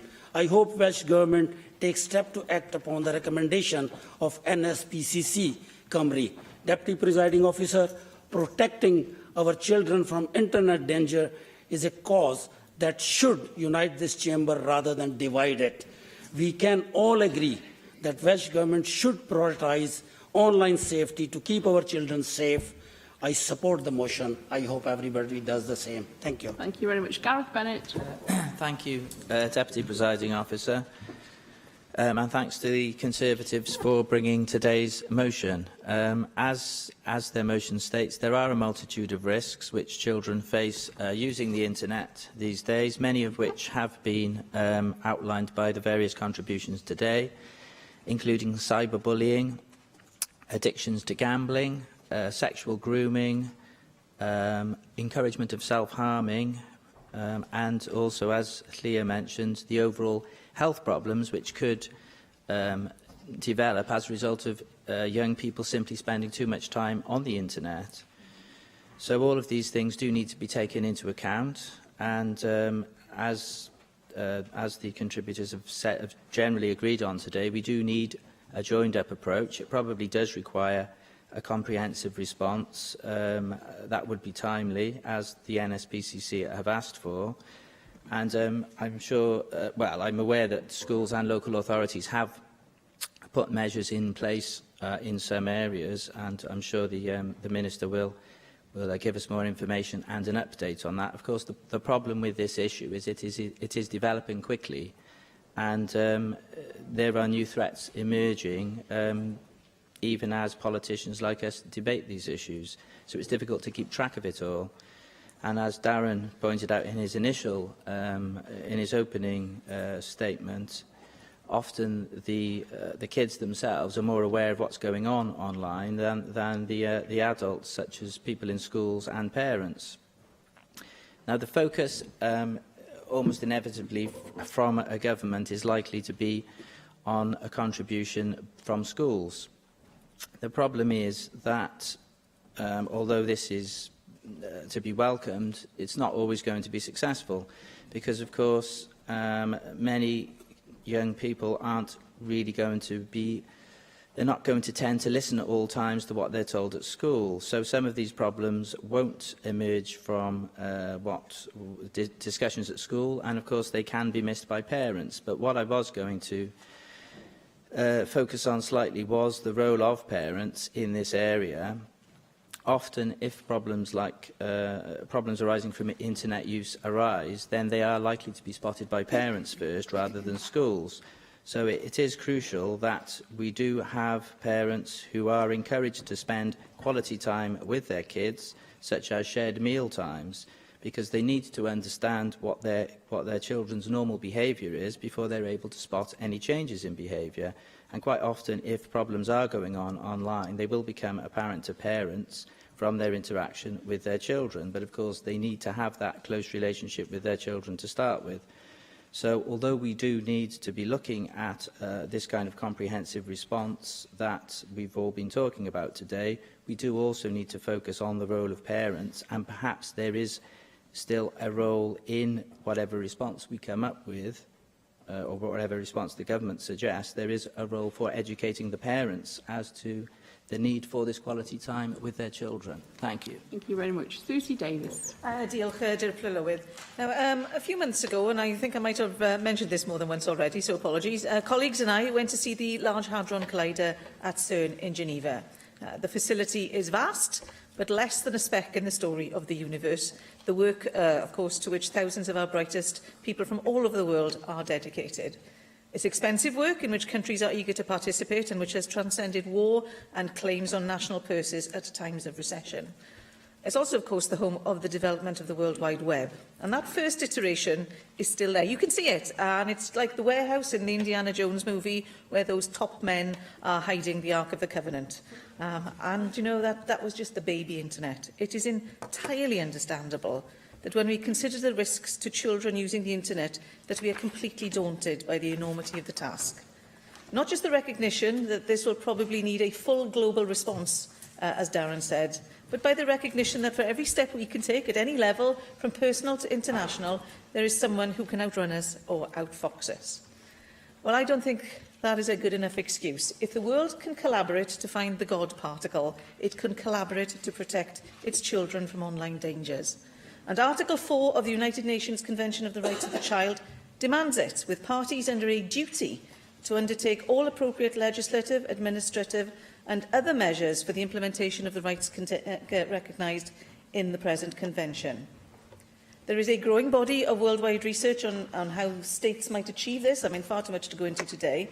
But by the ratification, the Conservative government's ratification of the Convention on Cybercrime in 2011, on behalf of us all, incidentally, I think that was a declaration of intent to take action. The fact that we are just one state when UNICEF observes that many legal jurisdictions are not taking anything like adequate action shouldn't stop us aiming to make Britain the safest country in the world for children and young people to be online. And there's a UK Green Paper due in the summer. It's an area which I think commands our attention and certainly scrutiny from us all.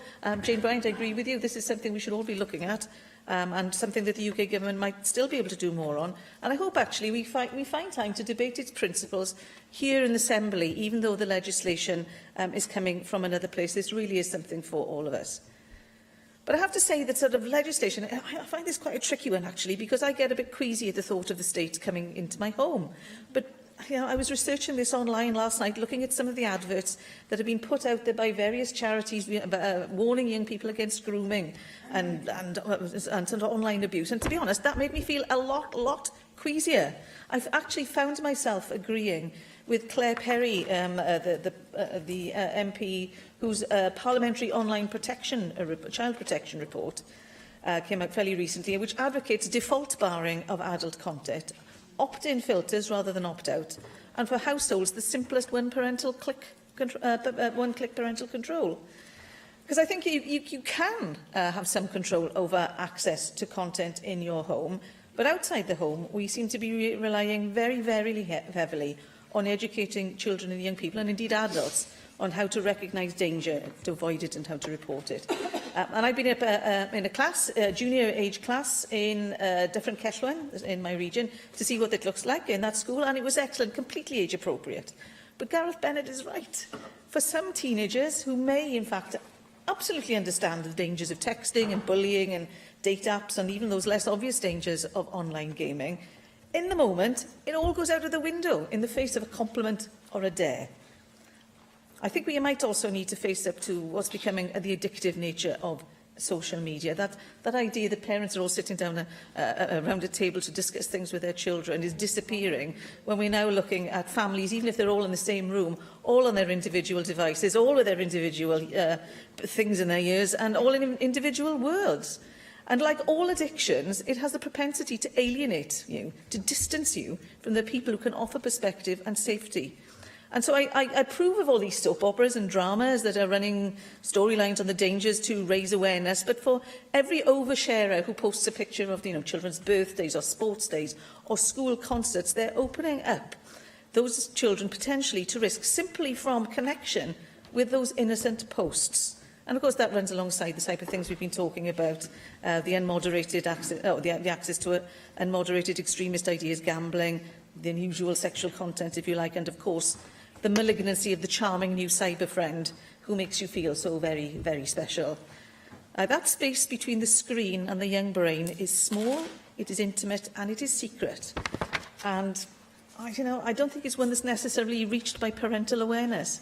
So I certainly support what the UK Government is doing at the moment. I urge the Welsh Government in the area where it has competence to treat its powers as duties, and maybe to look at its own emphasis on digital interaction as maybe a route into reaching the young people who are in that secret space. Thank you. Thank you. And now call the Cabinet Secretary of Education, Kirsty Williams. Thank you very much, Deputy Presiding Officer. And could I begin by thanking Darren Miller and the Welsh Conservatives for bringing forward the debate this afternoon and the very thoughtful contributions that we've had from across the Chamber. I'm afraid, Deputy Presiding Officer, I have to admit that I am indeed old enough to remember what a ZX Spectrum was. Although I have to admit I was more of a Commodore 64 person myself. Could I assure the Chamber that the Welsh Government is fully committed to keeping our children and young people safe online? There is nothing more important than the safety of our young people, and knowing how to stay safe online is fundamental in our world today. I say that as the Cabinet Secretary, and I say that as a mother of 3 girls, 2 teenagers for whom the loss of the Wi-Fi connection at home is nothing short of a national tragedy. Now, online safety has been and will continue to be a key priority for us. Although there are many benefits in embracing digital technology, there are also a range of potential risks that have been highlighted by members here this afternoon. Paul Davis is right to remind us of the young people who have chosen to end their lives as a result of cyber bullying. if we're honest, we all know that trolling from our opponents is one of the least satisfying aspects of this job. And if it gets us down, imagine what that relentless cyberbullying must do to the young mind that Susie Davis talked about. When I was a child, at least when you went home, you could escape from it, but it is now relentless and 24 hours a day. And then there, of course, is the access to sexually explicit material and the impact that has on how both boys and girls view their body image and how they view what a healthy sexual relationship actually looks like. And of course, there aren't just consequences for those at the receiving end.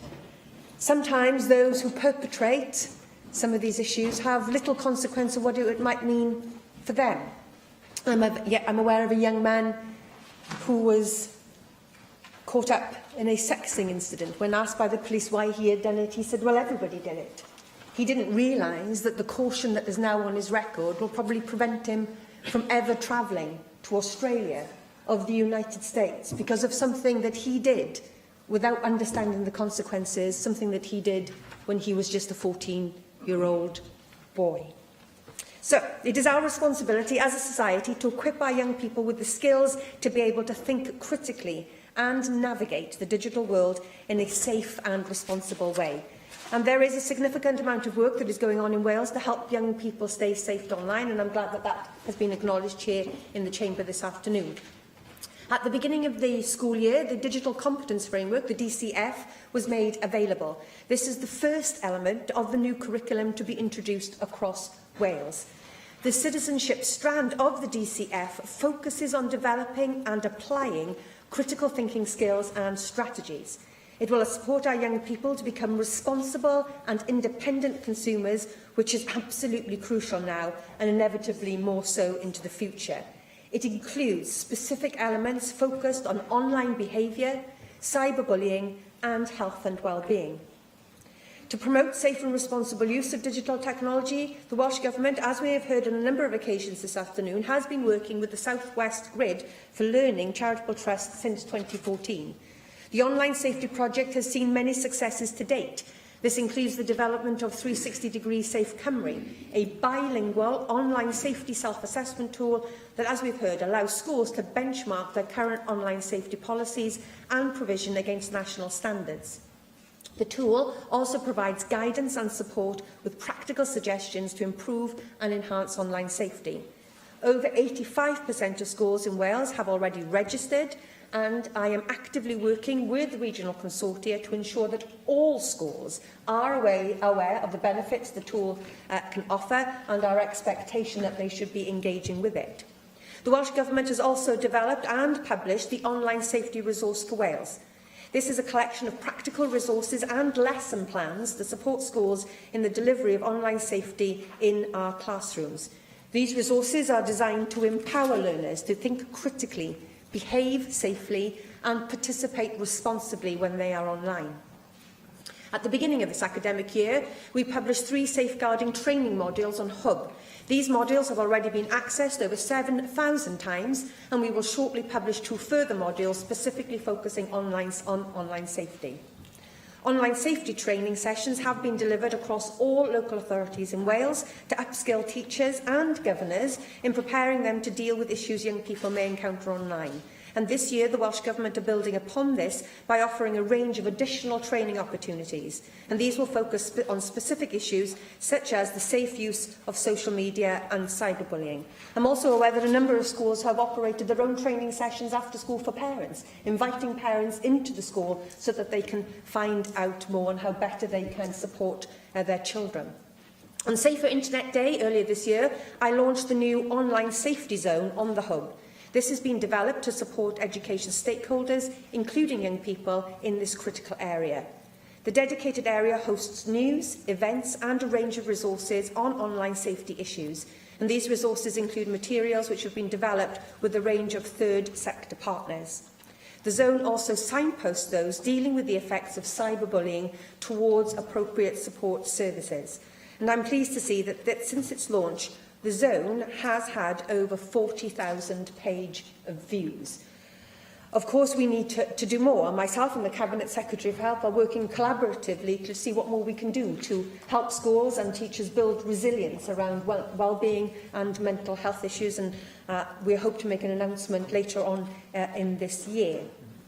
I'm sure you will agree that the Welsh Government is already delivering an extensive programme of online safety activities. Additionally, I am pleased to announce today that I am indeed commissioning a national online safety action plan.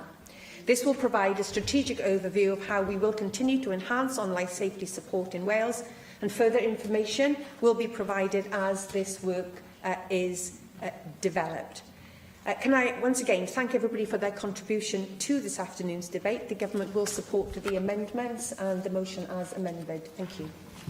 Thank you. And I call on Darren Miller to reply to the debate. Thank you, Deputy Presiding Officer. And can I thank everybody who's contributed to this debate? I think it's been an extremely good debate and a very well informed debate.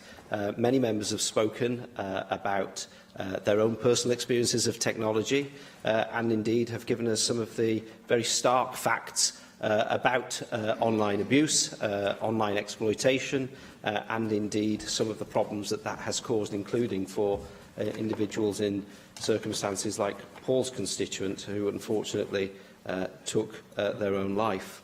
And I should have paid tribute actually to the work of Jane Bryant as chair of the cross-party group on preventing child sexual abuse, because she's done an excellent job in highlighting this as an issue, along with the NSPCC and others who've been working hard to get it onto our agenda more forcefully, and you've done an excellent job, and I'm pleased you've been able to contribute to the debate today. I think also I was very taken actually with Gareth Bennett's point about parents and the role of parents, because there is a lot of parental ignorance, frankly, about the potential abuse that's taking place in the upstairs bedroom where their child is squirreled away while they're downstairs watching the TV. And, you know, many parents aren't aware of the fact that they can put filters in place, that they can, you know, put apps on people's mobile phones, etc., in order to, you know, better protect their families. And, you know, I'm a dad. It was good to hear Kirsty, as the Cabinet Secretary, referring to her children too. I want the best possible protections in place for my children. You know, I've been really impressed, actually, with the resources that are out there if you seek them and if you look for them. So I think the fact that many schools are quite rightly engaging with parents in order to encourage them to take up those opportunities is a good thing, and I was very pleased to hear that in your response, Minister, to the debate. As Susie Davis quite rightly said, this is an international issue. It's not just something that Wales needs to tackle or the UK needs to tackle, and I'm pleased that the UK is ahead of the pack, really, and is doing some world-leading stuff on tackling the dangers of the internet. I was very pleased also to hear you mention the Ark of the Covenant after I mentioned Moses' stone tablets from the top of Sinai, which of course were put in the Ark of the Covenant afterwards. So it's a nice link there. But most of all, Cabinet Secretary, I'm delighted with your response to the debate, because I think it shows that we've got consensus across the Chamber on this important issue. And not only that, but that you are prepared to take some action. So I was delighted to hear you talk about the National Online Safety Action Plan that you're now hoping to develop. We will want to work with you on that and support its implementation in whatever way that we can. But let's not forget also that it's not just about schools. It's not just about working with parents. We need to work with wider society too, with businesses and other organisations, basically wherever free Wi-Fi is available. And just one final point here. I was very concerned. I recently took a mobile phone contract with Vodafone. I'm going to name them. And it was a great deal.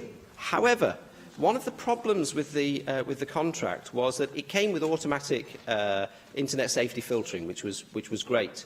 But after a month, they told me I had to pay extra for that filtering to continue. These should be things which are automatic. Frankly, we should be paying more for taking those filters down rather than actually having to pay for them to be put in place. So let's keep working together on a corporate basis in the Assembly to challenge these sorts of things and these sorts of attitudes from telephony providers, from businesses who don't pay the due regard that they need to the dangers of internet safety, and hopefully we can make Wales a safer place to grow up. Thank you. Thank you very much. The proposal is to agree the motion without amendment. Does any member object? Object. You object. Okay, therefore we'll defer voting under this item until voting time. We now move to item 7, which is a Plaid Cymru debate on a medical school in Bangor, and I call on Sean Gwenllian to move the motion. Sean. Thank you very much, and it's a pleasure for me to move this motion today. Lack of doctors in North Wales and rural areas in Wales creates a huge challenge for healthcare services, and it would be possible to tackle the problem in the short term, but we also need to move forward to plan for permanent long-term solutions. We need to train more doctors in North Wales, the area which has the greatest shortage. This is one way to tackle the crisis in a sensible and permanent way. Last year, half of the consultants' posts in North Wales weren't filled. Half those posts were unfilled, and the implications of that are far-reaching. There's a problem with GPs as well. The North Wales medical community has concerns. 1 in 3 surgeries is currently at risk. The committee says that we need an additional 70 GPs as a matter of urgency in North Wales. Now, in addition to the impact on patients, then there is a financial cost to that shortage too. The expenditure on agency staff increased by 64% over the past 2 years, whilst the latest information suggests that Betsy Cadwaladr will have spent more than £21 million on agency medical staff in the 11 months up to the end of February 2017. 21 million, that's their own figure, and a figure such as that is not sustainable. Neither is it sensible, but one could open a new medical school and maintain that for a far lower figure. Now, Plaid Cymru has consistently argued that a new medical school for North Wales serving rural parts of our nation is part of the solution. Studies in various nations have demonstrated that there are 3 factors at the heart of attracting doctors to work in rural areas. First of all, rural background. Second, that the prospective medic has positive clinical and educational experiences in rural locations as part of medical training as an undergraduate. And third, that training for rural placement is targeted specifically at the postgraduate level. Now, one of the most successful medical training programs in a rural area is a scheme between 5 states in the USA: Washington, Wyoming, Alaska, Montana and Idaho, the WWAMI program. And graduates from this program return to practice in rural areas at far higher rates than graduates from most of the state-run medical schools in the United States. 83% of graduates in the WWAMI program practice in a rural practice. At the Calgary Medical School, graduates from rural backgrounds are 2.5 times more likely to practice in a rural practice as compared to those from an urban background. In Norway, 56% of graduates from the Tromsø Medical School in the north of the country remained in rural areas, and 82% of graduates who were originally from northern Norway remained there to practice. Quite simply, prospective doctors in rural areas do tend to remain in that rural area where they have been trained. Therefore, is it practically possible to have a medical school in Bangor? Yes, most certainly it is. Ireland has 7. Scotland has 5, suggesting that 1 medical school for every million population is possible. The population of the Betsy Cadwaladr Health Board is around 1 million people if you take it in conjunction with the Powys Health Board, but you can also add part of the rural area of Hywel Dda Health Board to that figure to bring us to that figure of 1 million. So a third medical school for Wales would align with the structures in Scotland and in Ireland. Plaid Cymru has consistently argued that the new medical school should be located in Bangor. A new medical school at Bangor University would build upon the expertise of the medical science school at the university and the clinical training which is already provided in the 3 general hospitals of the region. Evidence suggests that a new medical school should initially work with an established medical school. And there are a number of examples of new schools building on the expertise of medical science within universities, and therefore there's a clear way ahead, and with time Bangor can develop into a medical school standing on its own 2 feet. Now, in summary, a new medical school is crucial if Wales is to tackle the significant shortage of doctors facing this nation in North Wales and in rural areas of Wales. A number of medics are approaching retirement age, and there aren't enough people being trained in those areas. Governments across the world are responding to similar situations by increasing the training opportunities available in rural areas which face problems similar to Wales. Then new training institutions are established and medical schools are being located in those rural areas. Adapting structures already in existence simply doesn't work. These new institutions in turn create new generations of doctors who stay to serve those areas where they have been trained, dealing with the shortage of doctors and enhancing the quality of care for people in those areas. It's time to move forward with long-term solutions, with planning in order to establish a new medical school, along with the short-term measures currently being put in place. Thank you. I've selected 2 amendments to the motion, and I call on the Cabinet Secretary for Health, Wellbeing and Sport to move formally Amendment 1, tabled in the name of Jane Hutt. Formally, Chair. I call on Mark Isherwood to move Amendment 2, tabled in the name of Paul Davies.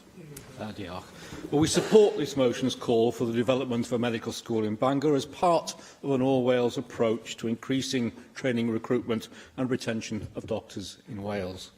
As the Royal College of Physicians states, recruitment problems are threatening the existence of many hospitals and general practices in Wales. We need to train more doctors and nurses in Wales with the aim of retaining them to work here.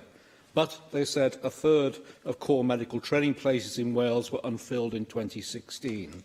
This figure rising to over 50% in Betty Cadwaladr University Health Board hospitals. As the head of Bangor University's School of Medical Sciences said last week, Wales must expand medical schools to deal with future shortages of doctors, particularly GPs. Relatively few extra academic staff would be needed, and Bangor University is an ideal position to foster and recruit students from rural Wales and Welsh-speaking communities. As the National Pensioners Convention Wales states, adequate access to GP services is essential to maintaining general health and mobility and, as a consequence, to helping prevent isolation and loneliness, but respondents expressed concern that difficulties of getting appointments in a reasonable time is connected to GP numbers. As I said here 2 weeks ago, it's many years since I first discussed the need for a Bangor Medical School with its previous Vice-Chancellor. It's 3 years since the North Wales Local Medical Committee warned at a meeting in the Assembly that general practice in North Wales was facing crisis, unable to fill vacancies, with GPs considering retirement. And they expressed concern that the previous supply of GPs from Liverpool Medical School, where their generation of GPs had primarily come from, had largely been severed. I therefore asked the First Minister to ensure that the business case for a new medical school in Bangor includes dialogue with Liverpool to ensure that we keep local medics local. As he replied, what's hugely important is that any medical school works closely with others in order to ensure that sustainability is there for the future. I therefore move Amendment 2, calling on the Welsh Government to work with health and education institutions on both sides of the border to build a more in-depth and wide-ranging North Wales medical programme.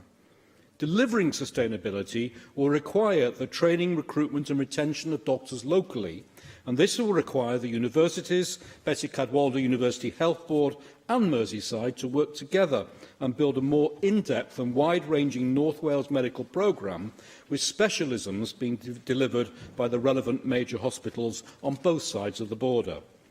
For year after year after year, the Labour Welsh Government dismissed warnings that we faced a GP crisis in North Wales, given by professional bodies including BMA Wales, Royal College of General Practitioners in Wales, and by myself and my Shadow Cabinet colleagues on behalf of the NHS Wales staff and patients who raised their concerns with us. With these warnings ignored, we've seen GP practice after GP practice in North Wales giving notice that they will be terminating their contracts with the Health Board.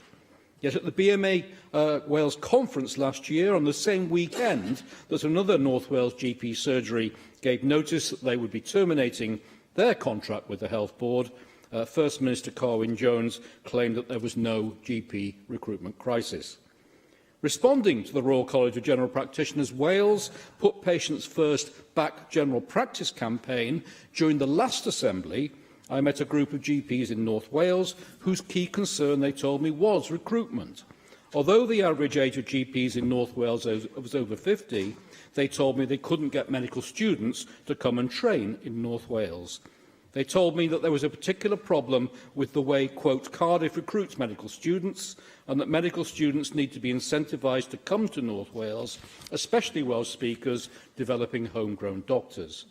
Action is also required to address the nonsensical situation in which nurses are being recruited overseas to fill a nurse shortage in Wales, but Glyndŵr University is denied funding to train local nurses who can't go away to university and are therefore going over the border to the English system in Chester. According to the BMA, 2014 figures showed that Wales had the lowest number of GPs per 1,000 people in the UK. However, as usual, Labour Welsh Government rejected all warnings until crisis was upon us and then, quote, selected percentages to mask the reality that they were doing too little, too late. This is part of the solution. I'd like to call Lee Waters. Diolch yn fawr, Cadeirydd. There's no doubt that huge progress has been made with the intervention of the Welsh Government over the last year. 12% increase in the number of GPs in Wales since the Assembly was established, and in just the last year, the number of GP training places being filled is at 84% now, whereas it was at 60% a year ago. So the intervention of the Welsh Government to offer incentives and pay exam fees for GPs is showing encouraging signs of progress. But clearly the workforce is changing, and we need to recognise that there is no simple solution to the need to recruit and train more GPs. It's clear that the younger workforce want to work part-time and flexibly and no longer are attracted in the way that they were into rural areas and away from the cities. And we need to recognise that. So we need to change, I think, the model that we have in primary care, and this requires a mature conversation. I had a meeting last night in Buryport where over 250 people attended, organised by myself and Nia Griffith, who has been the MP for Llanelli, and there was huge public concern, exacerbated by the fact that the local health board are refusing to engage people in a conversation early enough when services need to change. In Buryport, the Harbourview practice, a single GP practice, one of the last remaining single GP practices in Hywel Dda, the GP there, Dr Loda, has decided to retire. She notified the health board of this in February, and it's only now that patients are being told, some notified only by a scrappy bit of paper on the door of the surgery, that the surgery is to close, and they fear being dispersed to nearby in quotes GPs in Trimsaran, Kidwelly and Pontyheads, where there's no easy public transport available and the existing GPs have closed lists. So there's understandable anxiety in the town, and the Health Board have refused to engage with the public on this. And I think here we have a problem, because we saw in the Mynafon practice in Kidwelly that I was pleased to invite the Health Secretary along to earlier in the year, that when they did engage with the community, they were able to bring them along in finding more creative solutions to a different model of general practice, which now it's beginning to bed in, patients are recognising offers advantages. Instead of relying simply on GPs, having pharmacists and nurse practitioners and physiotherapists on hand can offer a better service. But clearly change causes anxieties, and that's why it's important to involve the public in the conversation from the get-go.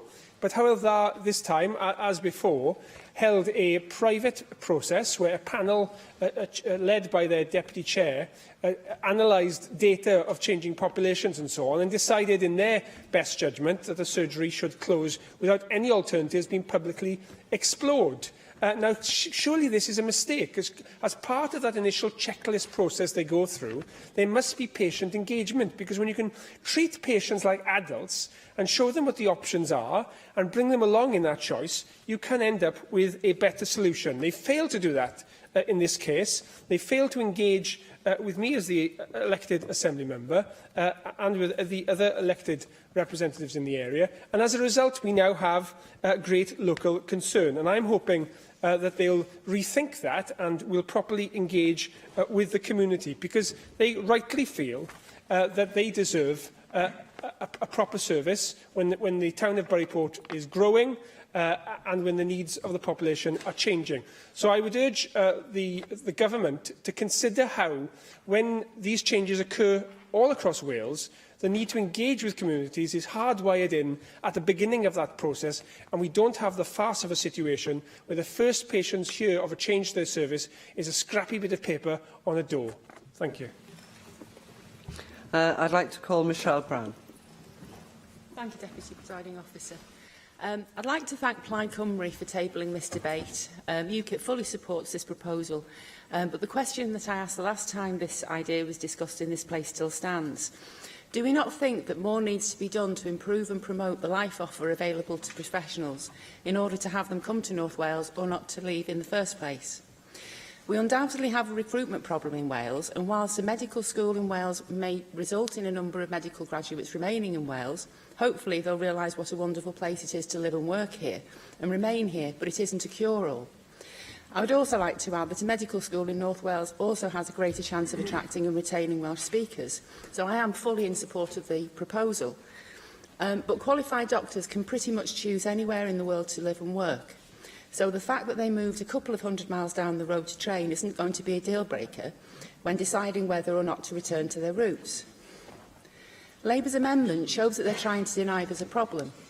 It is because of Labour's refusal to accept the problems they have not fixed that the Welsh NHS is in the desperate state it is today. Labour makes such a play of claiming to be the sole guardians of the NHS that for electoral reasons they cannot admit that after years of being in charge they still haven't got it right. Excuse me. We need to be selling the lifestyle on offer here. Wales is a beautiful and peaceful place to live. You get more bang for your buck property-wise. Commuting distances between your own little piece of heaven and work can be as long or short as you like. I'm sure between us we could come up with an extensive list of reasons why it's such a great place to live and work in Wales. Excuse me. But even if we can sell Wales as desirable places to work and show off the beauty of North Wales, if you have a family and hold education in as high as regard as a medical graduate clearly does, would you want your children thrown onto the lottery that is the Welsh school system? Undoubtedly, the result of the government's failures is something must be done. Although I am not convinced that a medical school in North Wales will solve the recruitment and retention problems, I support a plan like this that increases jobs and employment possibilities in North Wales, which the opening of such a facility would undoubtedly do. The medical school would also increase the number of training places on offer nationally. I therefore support Plaid's motion and would urge the other members of this Assembly to support it also. Thank you. And the last speaker, Rhina Pioreth. Thank you very much, Chair. I will keep my comments brief. Earlier in the chamber, we discussed Plaid Cymru's aim of training and recruiting an extra 1,000 doctors in Wales, and I was extremely disappointed with the response of the Minister. Not achievable of geiriau. Those were the Cabinet Secretary's words. Now, we're talking here of a 10-year programme. This is something that is necessary. I hope we can agree on that we do need more doctors in Wales. It is something that is an ambition of ours. Hopefully, that ambition could be shared across the chamber. But it is also realistic. But it can't be realistic, can only be realistic if we actually increase how many people we train as doctors in Wales. And what's also disappointing in listening to the Cabinet Secretary is that medical schools in Wales are telling me that they're confident that they could train so many more doctors in Wales over the next 10 years. And it is clear, I think, that there is consensus, a growing consensus within the medical world in Wales that Bangor can play its part in contributing these additional doctors. Now, I'm also disappointed on a number of levels today that the government in its amendment has withdrawn any reference to the development of medical education in Bangor. Now, I understand why you want to highlight what you see as successes in terms of medical recruitment over the last few years. I'll give you that. But why withdraw the reference or delete the reference to Bangor from our motion today? As Sian has explained, achieving a full-blown medical school which is self-sufficient in Bangor could take some years.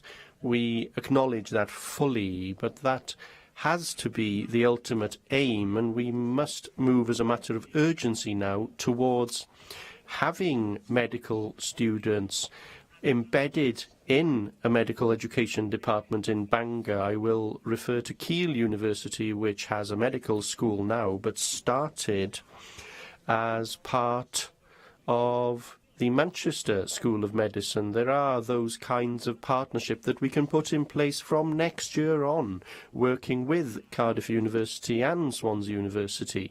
This is necessary. We need the doctors. We need to develop the expertise in rural medicine. We need to develop expertise in developing Welsh medium medical education also.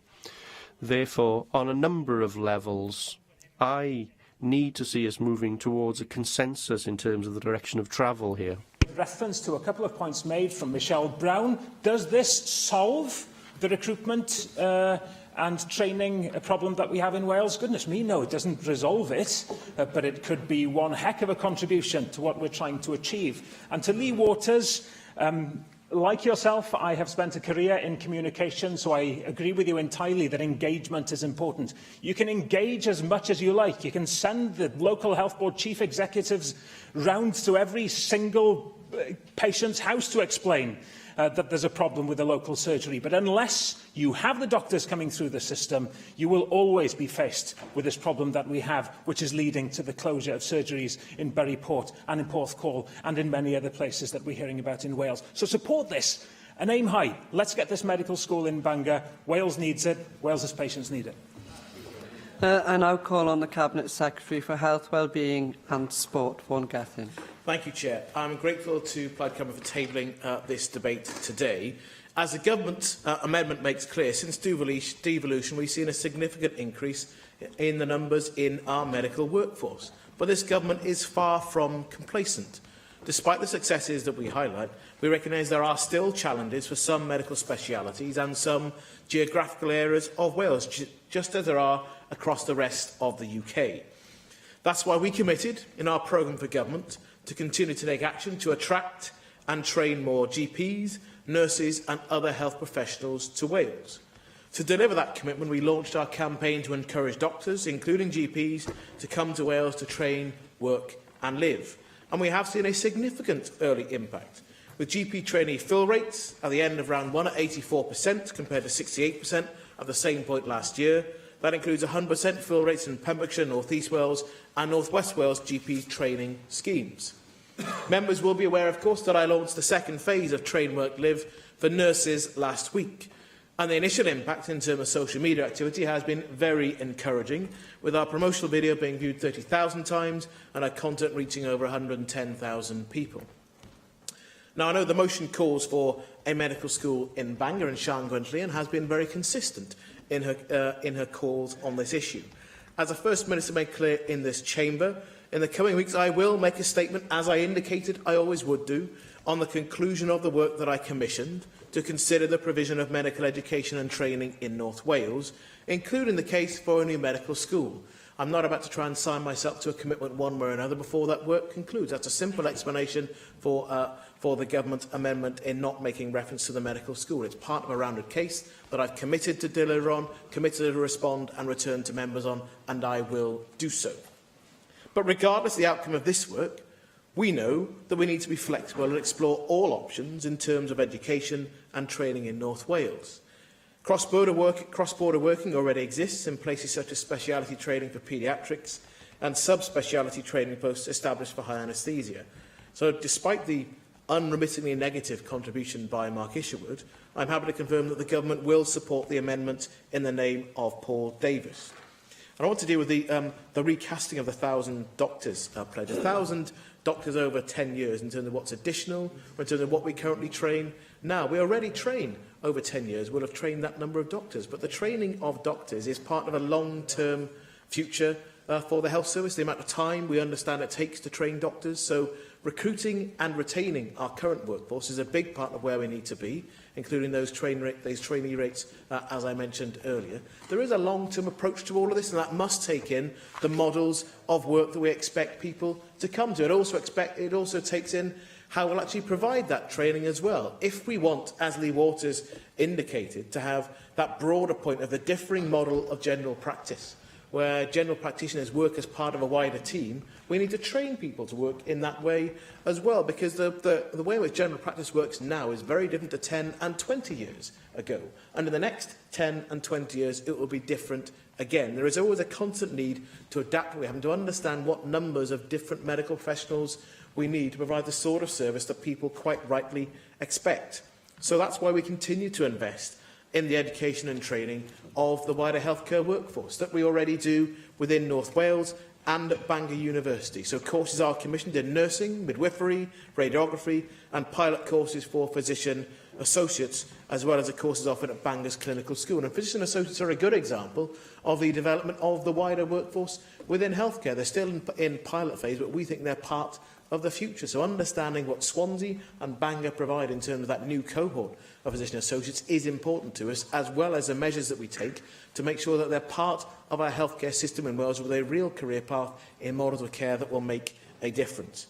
I don't think there was much to agree upon in terms of Michelle Brown's contribution, but we're really serious about protecting and standing up for the National Health Service. It's not about electoral calculus, it's about our commitment and our values, not just in creating the service, but in sustaining it for the future. And I recognise the challenges that Lee Waters outlined again. As the local member, he's absolutely right to highlight concerns within his community. And I do understand the point that is made about how change of any kind is discussed with the public, rather than simply being presented to the public about what must now happen. There is a good point that is well made, and I understand you'll be taking direct representations to the Health Board in the coming days. But here in this government, we are committed to delivering an NHS workforce that continues to provide high-quality care. And on the medical front, it continues to grow in the face of continuing austerity from the UK government. There are a number of challenges that we honestly and freely acknowledge, but they are challenges that we are confronting head-on, and I look forward to reporting on more success that this government will achieve with our partners in the National Health Service and beyond. Thank you. I call on Sian Gwenllian to reply to the debate. Sian. Thank you very much to you all for your comments. I thank Mark Isherwood for presenting a number of arguments, and I do agree, yes, we do need to work jointly across North Wales and with Liverpool and Manchester and whoever wants to work with us to improve the situation. Lee Waters mentioned problems in the Hywel Dda board area, but don't blame the Health Board's only. Workforce planning is a responsibility for your government, and the lack of planning by you has created some of the problems that you face here in your area. I, as you mentioned, am talking as the AM for Arfon, yes, and of course I would be arguing for locating a new national institution in my constituency, but I'm also convinced that a third medical school in Bangor would improve services, care services, for everyone across the north and across rural areas in Wales. Last week I published this, Dealing or Tackling with a Crisis, a new medical school for Wales, an independent report that brings the evidence from different countries and the arguments all together. I genuinely hope that you have an opportunity to read it.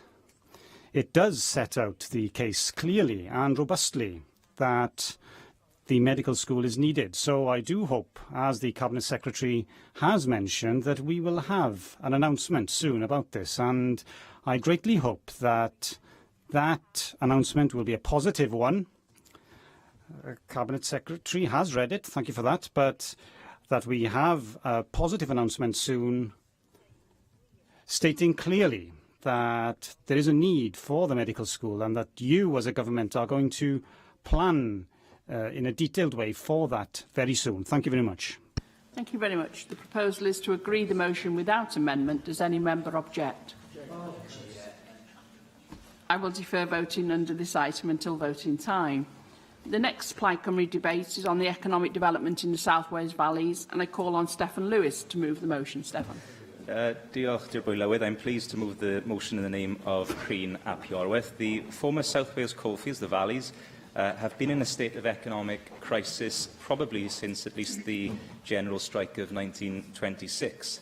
And since then, there have been a number of initiatives over the decades, often in response to social unrest, each one failing to achieve the objective of a just prosperity for the Valley's communities based on diversification from the old industries to new ones. Indeed, we can go back to the 1934 Special Areas Act, where all of South Wales was designated a special economic area, right through to the age of European structural funds that is about to come to an end. Plaid Cymru's motion today firstly notes the current economic state of play in the Valleys region and proposes steps to reindustrialise, rejuvenate and restore the communities of that region.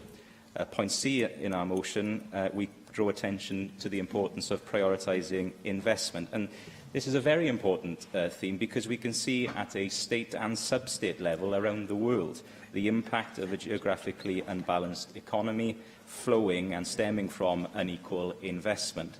We see it here in the UK in relation to London and the southeast of England compared to all other areas, and even in smaller countries too, like our neighbours in Ireland, who are intervening fiscally and economically now to spread opportunity and investment outside the capital region in Dublin and around the city. My own view in this field is that we need a new economic and fiscal fairness bill, and that such bills should be introduced at both the national and state level, and that can provide us now with an opportunity to implement a new bespoke regional aid policy for Wales in the context of our leaving the European Union. Point B in our motion calls for a positive government decision on the Circuit of Wales project, subject to normal due diligence, of course. This is a decision we were told would be made within 4 to 6 weeks back in February this year. And my friend, the member for Carmarthen East and Devon, has articulated earlier in today's proceedings the sad sequence of events relating to that issue. And I just want to add to that, as someone like others in this chamber who spent almost all my life in the Valleys communities, that it is disappointing and sad that we still see the process of raising local expectations only to leave them unfulfilled.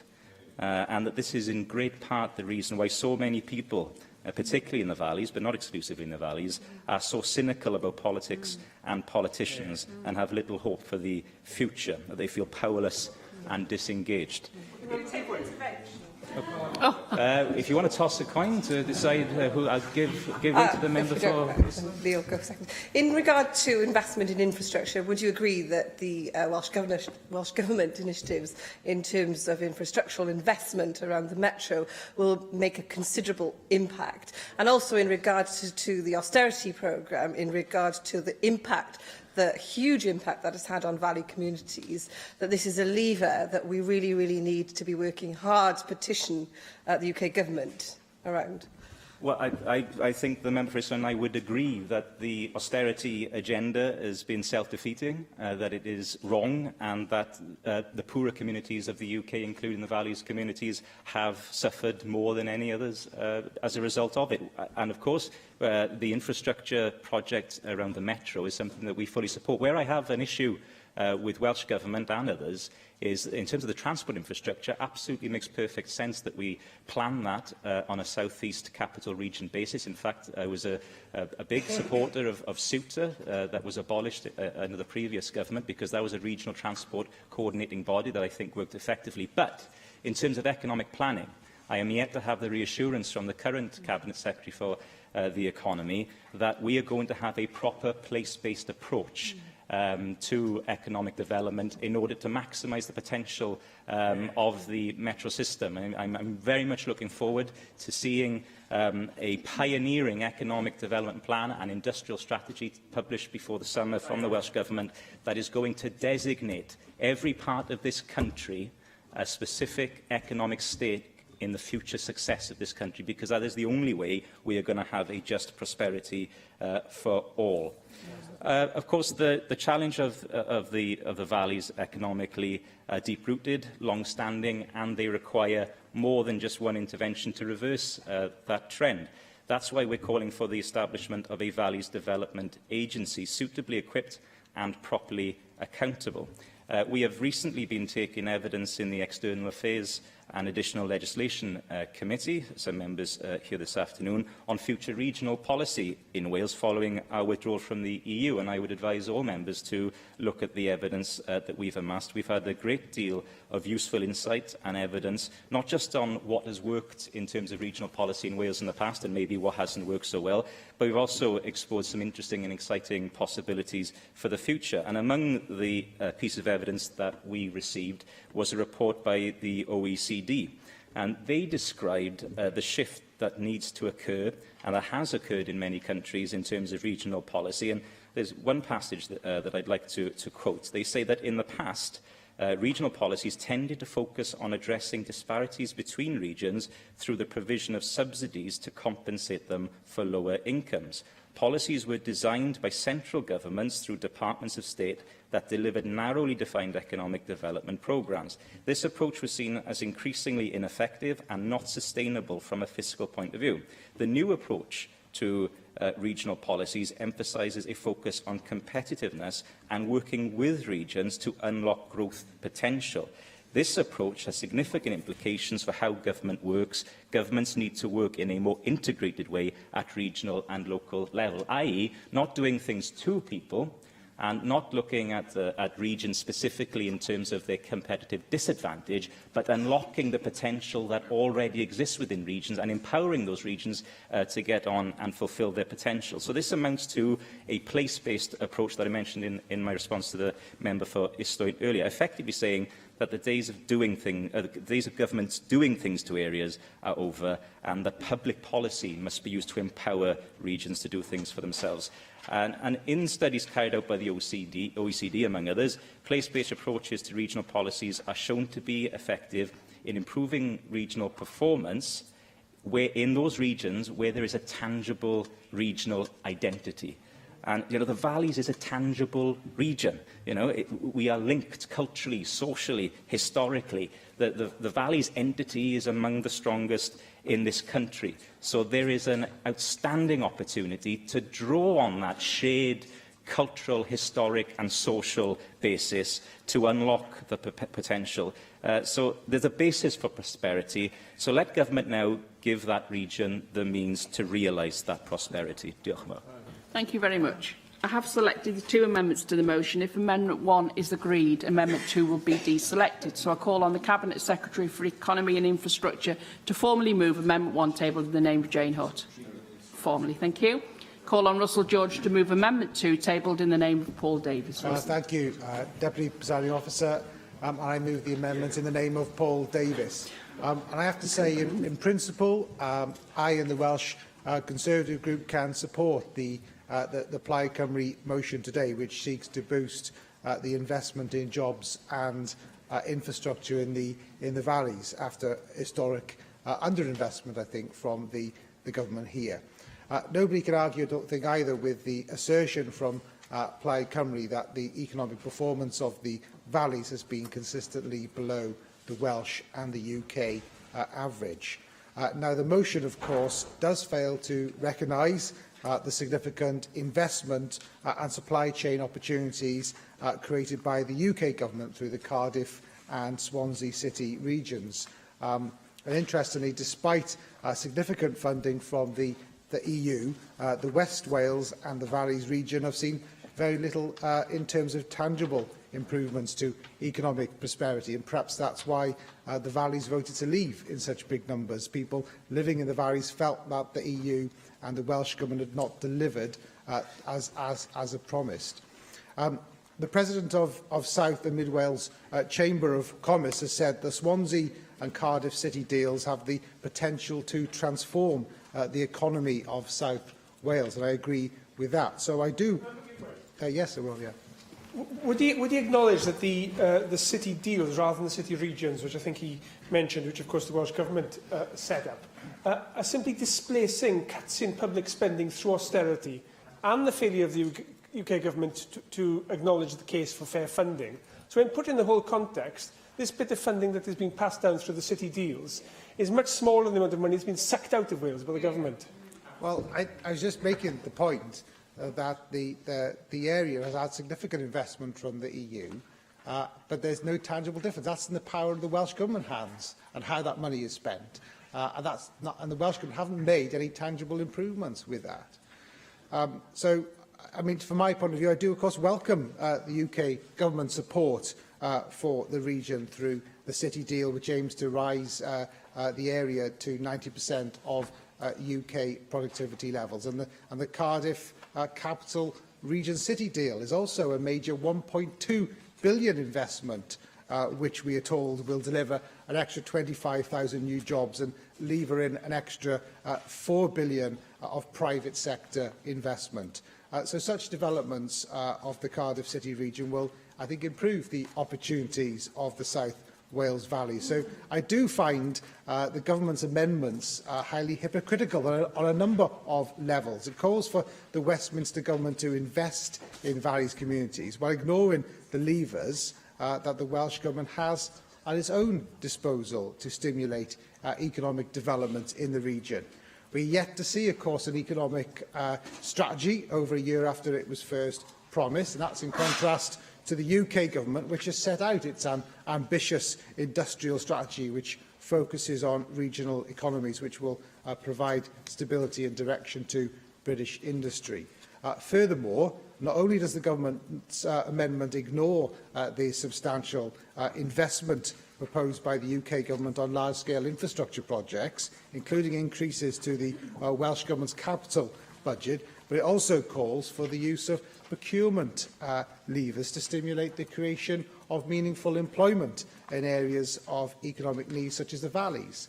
But there was, of course, a review back of Welsh public procurement in 2012, and procurement has not substantially changed in Wales on capital improvement, and the Welsh Government awarded just 44 contracts worth more than £500,000 in 2016, and only 36% went to Welsh-based businesses. So I think that's further hypocrisy of the government here, and shows that they failed to present a coherent plan on how it will improve the economy of the valley. So I would urge members to support our amendment, which aims to recognise, I think in fairness, the UK government's commitment to improving living standards, economic growth and a more prosperous South Wales Valley, something which will only happen, and you would expect me to say this, of course, if we elect Theresa May and a strong Conservative government on June the 8th.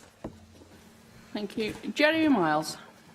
Diolch, Dir Pryd Llywydd. I welcome this debate and welcome Plaid Cymru's interest in our South Wales Valleys communities. Indeed, I gather from the press that the member for Carmarthen East and Dynevor is holding a public meeting in Neath this evening, so I commend to him the Gwyn Hall as an outstanding performance venue. It has a lot to offer in terms of theatre, film and, of course, pantomime. And I'm sure that the opportunity to excite local party members with his... I'm sure the opportunity to excite local party members with his revivalist preaching will stand him in good stead in the future, perhaps the not-too-distant future. But people in our valleys communities will judge Plaid Cymru on its actions and not on the sermons and the slogans. They will recall that the last time Plaid Cymru held the economic development brief, when Lehman's was collapsing, they were prioritising building bypasses in Porthmadog, so they will not forget those actions on their part. And communities in the... I won't be taking communities in Port Talbot, in Merthyr Tydfil. I don't think... Just a moment. You can go... I don't think the member is giving way. No, and so if the member would like to start again, because I missed the last sentence because of all the shouting, so you can go back and start again. Thank you. Communities in Neath Port Talbot, in Merthyr Tydfil and Rymney, in Ogmore, in Rhondda and Taf, in Blaen y Gwent, in Caerphilly and in Torfaen know one fact, and that is that if Plaid Cymru had its way, the money available to those local authorities would be less, not more. Money taken away from Valleys councils to other parts of Wales, so when they come to the chamber and beat their chest and point their fingers, it rings all rather hollow. I will, yes. Does the member think that actually those promises do ring rather hollow, in particular when it comes to the Circuit of Wales, because they feign support, but their chief executive is on record as saying that this, the Circuit of Wales project is the most ridiculous and destructive project ever. That is the chief executive of Plaid Cymru. Where do we get that from? A blog post that is now being taken down. This is an intervention, not a speech, please. I think it's worth pointing out that these hollow promises are indeed hollow. Thank you. For another example of a double standard. Thank you for that. At the end of last year, I convened a conference. At the end of last year, I convened a conference in... Can we have some quiet on the benches, please? Can we just settle down? This is important for the members in South Wales. It's important for the whole of Wales. And so can we listen, please? I convened a conference in Neath looking at the local economy, and I'm grateful to the Cabinet Secretary for the Economy and the Ministers with responsibility for the Valleys Task Force and for Skills for making time available with their officials to discuss the findings of that event and the report that arose from it. As they will know, people in the Valleys communities in my constituency are looking now for a changed approach. What people of all ages want in our valleys is work. And whilst I genuinely applaud the Welsh Government and our low unemployment figures in Wales, we all know that there are parts of our valleys where jobs are hard to come by, especially if you haven't worked for years or may never have worked. So when the Cabinet Secretary publishes his new economic strategy, as he knows, my constituents will be looking for solutions particular to our communities and not a one-size-fits-all solution, but measures which tackle the specific challenges of our valleys. We would love to see the return of large-scale employers at the tops of our valleys, but we also know that we've tried to do that and we have struggled to deliver that. The challenges are immense, but we do know that much more can be done to use the power of public sector procurement to try to deliver better jobs closer to home. So I welcome the government's pilot programme to see how it can use its purchasing power intelligently to create and nurture suppliers, employers in places where jobs are scarce. And I urge the Welsh Government to be as ambitious and as bold as it can be. But we also need our large private businesses to see themselves as stewards of our local economies and proactively help support other local employers to grow and take on local people. And let's also make it easier for people to start a small business in the valleys. Let's develop those live workspaces or shared business hubs connected with good broadband, powered with low-cost green energy. Energy is an industry which is a part of the heritage of our valleys and can be a part of their future too, not just as recipients of community benefits, but as a job creator and as a community asset. I know the Cabinet Secretary and the Minister understands the potential of this, and I hope the task force will bring forward concrete plans to deliver that sort of opportunity. Thank you. Neil Hamilton. Thank you, Deputy Presiding Officer. I hope I can pour a little consensual oil on the troubled waters of the relationship between Plaid Cymru and the Labour Party. Anybody would think from the last few speeches and interventions there was an election campaign going on. But no, UKIP can agree with Plaid Cymru's motion today and indeed with the Conservative amendment. But the motion itself is a standing indictment of the failure of all governments for the last couple of generations to do something about the situation which exists and was so graphically illustrated by Stephen Lewis in his speech and has existed for many, many decades. It's something which should trouble us all. But the one thing that you can't say credibly, I think, is that this is due to the present government's policy of so-called austerity. I mean, no, not yet. I've just been going for less than a minute. But a government which has had one of the largest budget deficits ever, apart from the Napoleonic Wars and the Second World War, for the last 10 years, this includes the Labour government which preceded this one, can hardly be described as carrying on a policy of austerity. Today, we have a government deficit of 52 billion a year, 3 to 4% of GDP, and it has been up as far as 10% of GDP in 2010. A national debt which stood at £1 trillion in 2010 is £1.8 trillion today. Spending money of that order, it can certainly not be regarded as austerity. I think it's an insult to the Greeks and the Spaniards and the Portuguese, who really are suffering an economic contraction unprecedented since the Great Depression of the 1930s, to call what has happened in Britain following the financial crisis of 2008 a policy of austerity. We can certainly criticise the UK government for the priorities that it has within its spending plans, but I don't think we can criticise the overall scale of spending as anything to do with the cause of the problems which the valleys of South Wales suffers from today. And that's what brings me, I think, to the main point of my speech, which is that we've had endless government intervention in the valleys over my lifetime, and what has it achieved? A point that Russell George made a moment ago. Yes, we've improved the infrastructure, we've done lots of good things, but it's not actually transformed the life chances and hopes of the peoples of the valleys. EU funding is about 300 million a year. It's a drop in the ocean. It's peanuts compared with the amount of money which the private sector should spend in order to create the kinds of jobs which we need in the numbers that we need. And that's exactly what the Circuit of Wales project, of course, would do, a transformative project if ever I saw one. And it is very disappointing that the government has been so timid and so dilatory in coming to a decision on this. I give way to... I give you some credit having been part of a government that did have a transformative impact on the valleys. You are in a position to judge. But on the Circuit of Wales, as members of the Public Accounts Committee, we've both read the Auditor General's report on that. And there are significant concerns in there about the way the project has been handled to date. And wouldn't it be better to take the time to do this properly, to make sure we don't have another white elephant?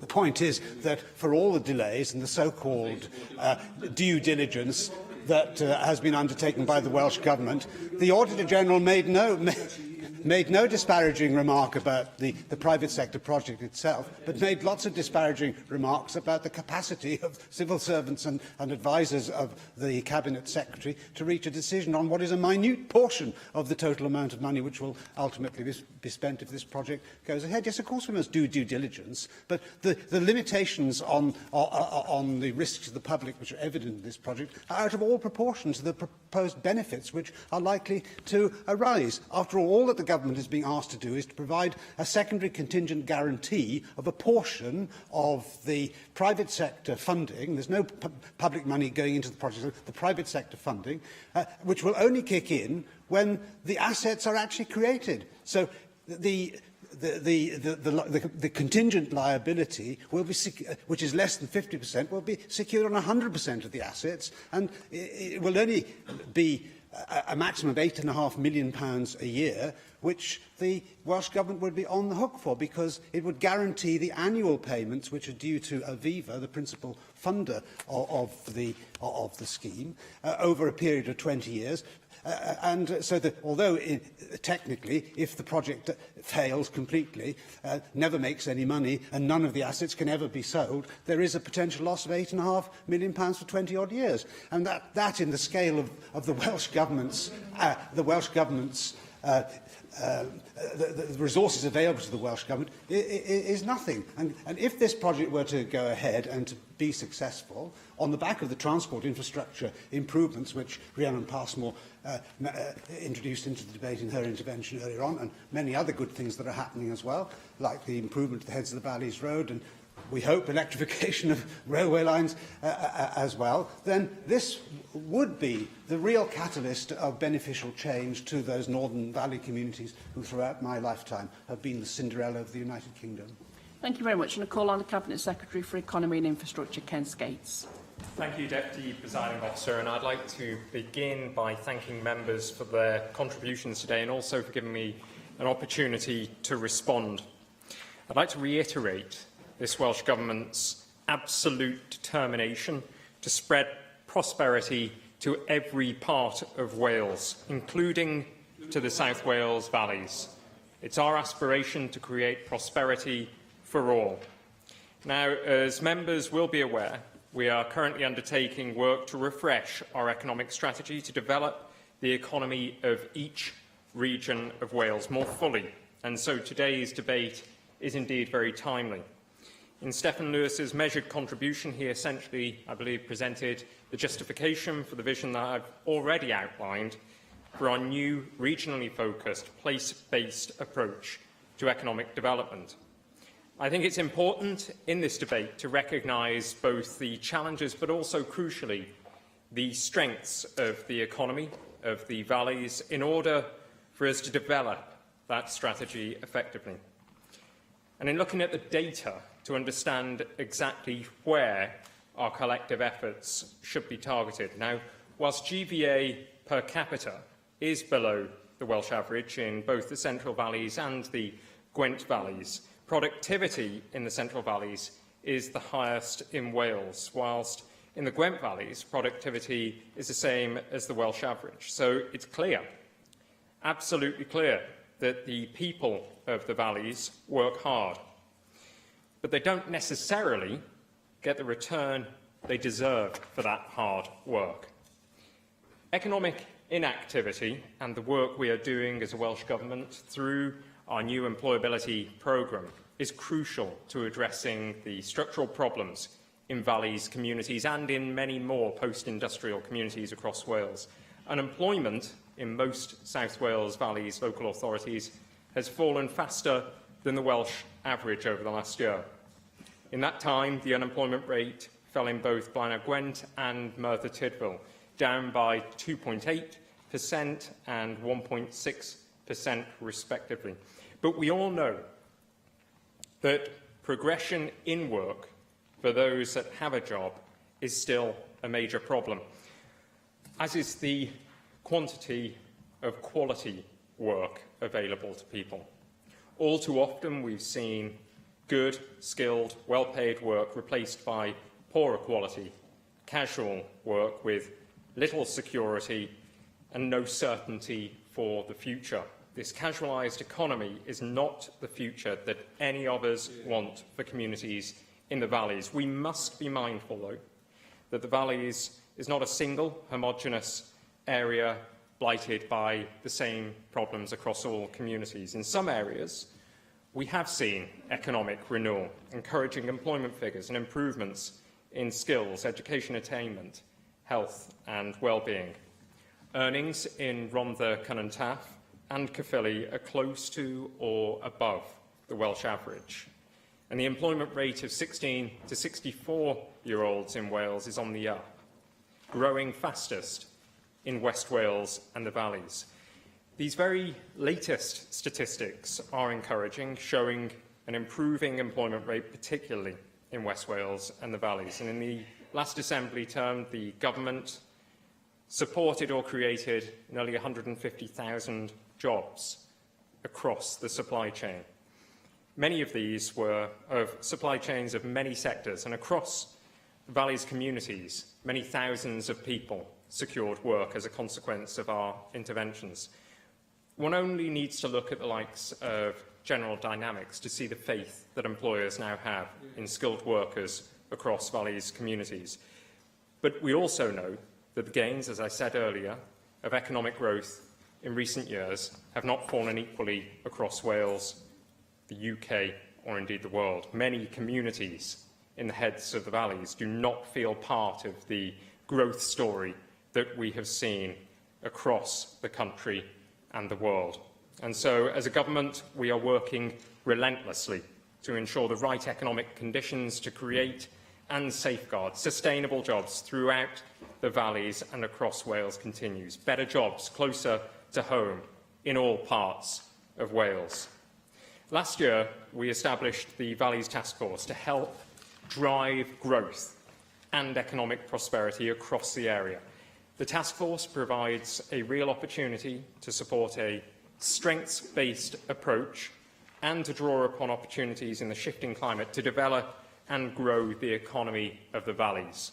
The task force has a very clear mandate to engage with communities it serves and to bring forward an ambitious plan, which it is doing in July. This will include setting a target of creating 10,000 jobs in the valleys.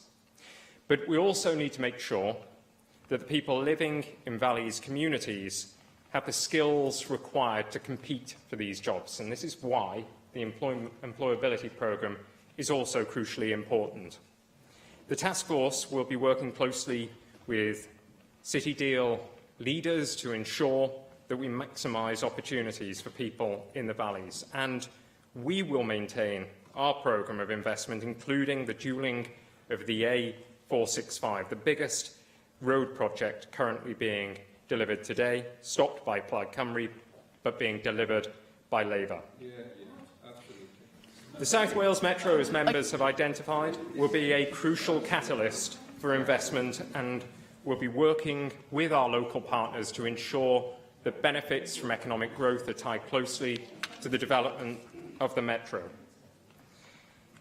Are you coming to a... It's my belief that the work that we are bringing forward as a government will deliver prosperity for all. Prosperity for the valleys, prosperity for all communities across the valleys. Deputy Presiding Officer, we understand that the valleys of South Wales need, require and indeed deserve to be at the heart of the focus of government. Under this government, they will be. Thank you. We'll call Adam Price to reply to the debate briefly. Thank you.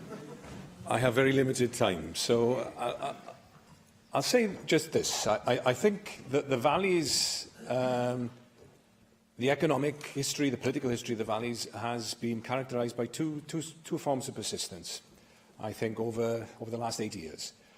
The persistence of the problems, which have been there right back until the crisis in the 1920s and 30s, the creation of UK regional policy and the Special Areas Act, which was born in the South Wales Valleys. And we're still talking about, in a different form, but essentially the same underlying problems. The other form of persistence is the persistence of the promises made by politicians. Promises made only to be dashed. You know, whether it's the two valleys initiatives that we had in the 80s and 90s, and here we are, 40 years later, talking about the same problems. I wish the Cabinet Secretary well with his new economic strategy. The whole of Wales needs new economic ideas, because the ones that we haven't served us. But I have to say this, I worry, because, strategy follows structure. And the structure that we have adopted, the city-region approach, we've slavishly imported from over the border in England. It's the ideas of the former Chancellor, remember, the failed economic ideas, and the distinctive economic problems, and yes, opportunities, because there are opportunities there as well, cannot be fully addressed, will not be marshalled if we simply import the failed ideas based on a city-regional model. You know, this idea that a rising tide lifts all boats, trickle-down economics or trickle-up, doesn't work, won't work for the valleys, hasn't worked over 70 years, and that's why we need real new ideas. We don't have them, unfortunately, in government policy. Thank you. The proposal is to agree the motion without amendment. Does any member object? Therefore, we defer voting under this item until voting time. We now move on to the United Kingdom Independence Party debate, the foreign aid budget, and I call on Neil Hamilton to move the motion. Neil Hamilton. Thank you, Deputy Presiding Officer. I move the motion in my name on the agenda. Of course, a lot of the foreign aid budget does a lot of good in the world, but only 16% of the 13, 14, 15 billion that we spend on foreign aid goes on such projects. The overwhelming majority of it goes on what are called the government's other strategic long-term goals, whether that is on climate change policy or pacification or trying to ensure that corruption is rooted out. All these things, perhaps to greater or lesser extent, may be good in themselves, but the capacity to monitor and to evaluate what they do is limited and sometimes non-existent, and so we're effectively pouring money into a black hole where it gets diverted to purposes of which we certainly would not approve. Now, I'm aided in the argument I'm going to put today by an article which was written by Grant Shapps just a short time ago. He was the Minister of State at the Department for International Development until about less than 2 years ago, and he has had a Damascene conversion of the kind that our motion today adumbrates, because he described foreign aid spending as out of control. He's called for the department over which he half presided to be abolished, and attacked its profoundly worrying tendency to shovel cash out of the door. Now, if we're talking about maybe £8 billion, which is the figure that our motion mentions, that we could spend upon other things, whether it be the health service or anything else, this is something which we should certainly consider very seriously. Grant Shapps described in his article how in the Foreign Office he would protest to African dictators about their denial of human rights and democratic values. But then, with his Department for International Development hat on, he says, I would rifle through my red box of ministerial papers to find cheques for hundreds of millions of pounds payable to the same countries. Unsurprisingly, they concluded that Britain didn't really mind about these minor abuses of human rights. Why else did all this British cash continue to pour in? So foreign aid can often be counterproductive in what it does. And it's nearly half a century now since Professor Peter Bauer, the Professor of International Development Economics at the London School of Economics, said that foreign aid is something that is paid by poor people in rich countries to rich people in poor countries. And we all know of the many abuses which have been have occurred over a great many years. Now, £250-odd million a year is spent, for example, in Nigeria.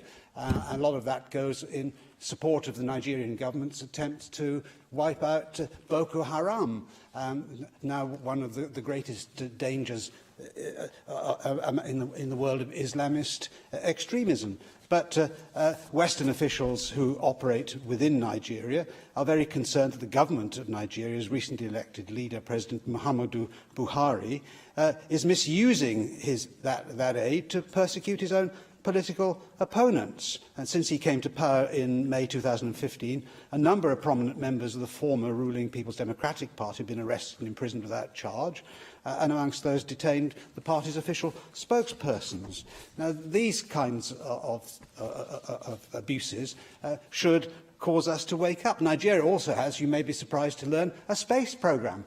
They have a space agency which hopes to send rockets up into space by 2028. And it's alleged that, I shall, when I finish the point, that is absorbing hundreds of millions of pounds of Nigeria's public expenditure, but they don't publish the figures, so we don't know. I give way to Rhiannon. Thank you very much. In regards to the use of foreign aid, there are issues in terms of the way some countries are utilising it. This is acknowledged, and this should be being correctly policed. That absolutely does not undermine the purposes of foreign aid, and you've mentioned Boko Haram. Would you agree that 0.7% of GDP is appropriate and that all Scandinavian countries spend far more than we do on foreign aid? There are only 5 countries in the world that spend more than we do on foreign aid, and 0.7 as a percentage of GDP is a purely arbitrary figure plucked out of the air and has no more significance than 0.5 or 1%. Taking the member's point in a more general sense, why should we not increase the foreign aid budget by 4 or 5 times on that basis? All these things are worth doing in the world. There are lots of problems that countries have which are very severe, but we can't go on simply taking on these burdens ourselves. We've got so many problems to solve in our own country. And until we get the systems in place whereby we can evaluate value for money properly, then this is just an exercise in, as Grant Shapps described it, shoveling money out of the door. Mr. Andrew Dickens, who was an official in the Overseas Aid Department, said that, in the National Audit Office, said that when he was auditing overseas development, the only audit possible of multilateral aid was to check that the sums paid to international organisations matched the amounts pledged. Any real audit of the projects supported had to be done by the organisation's own auditors. Well, self-auditing audits are not worth the paper they're printed on. And there are lots of egregious abuses, which I won't weary the Assembly by repeating today, which will be found in the archives of the Daily Mail and easily consulted. The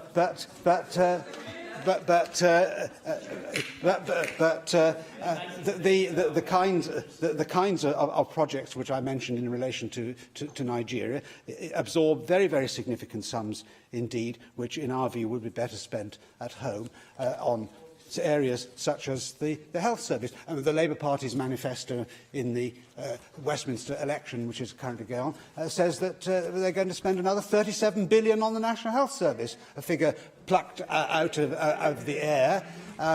It's as good as any other figure, I suppose, but you could always add a few noughts to it, no doubt, on the principle that money grows on trees. But the Labour Party today seems to think that the economic model we should be following is that of Venezuela, which should be one of the richest countries in the world, but which has been reduced to poverty and destitution and economic ruin by the policies of Hugo Chavez, who's such a great hero of Jeremy Corbyn.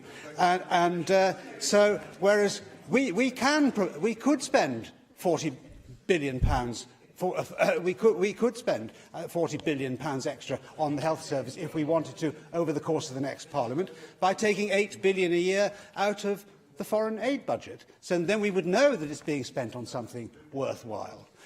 So it's a choice that we have to make. It's a binary choice. We can choose to spend money on people in our own country who deserve help, or we can spend the money on people abroad who may not necessarily need the help because the people to whom the foreign aid is going is not the recipients which we intend. So there is no moral value, actually, in simply giving away other people's money. The only moral value consists in giving away your own.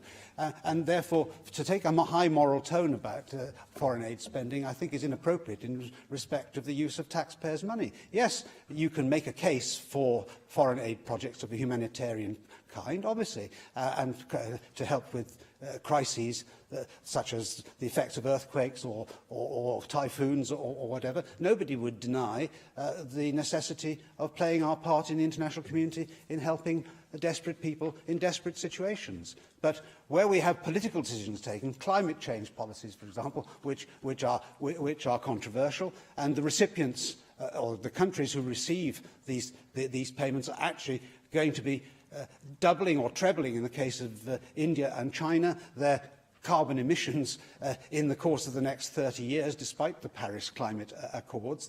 They're given effectively an exemption because they're growing and developing economies. Then we're not even achieving the policy objectives that we think are desirable in the world generally if you believe in man-made climate change. So there's a conflict there of policy which cannot be resolved. So I'm afraid that what my party says is that in this respect, at any rate, charity begins at home, and that's what we should be fighting this election upon. Thank you. I have selected the amendment to the motion. I call on Stephen Lewis to move Amendment 1, tabled in the name of Rhun ap Iorwerth. Diolch, Dir Bwy Lywydd. I move Amendment 1 in the name of Rhun ap Iorwerth. International aid makes a difference. It alleviates human suffering when humanitarian crisis strikes. It saves lives and strengthens communities.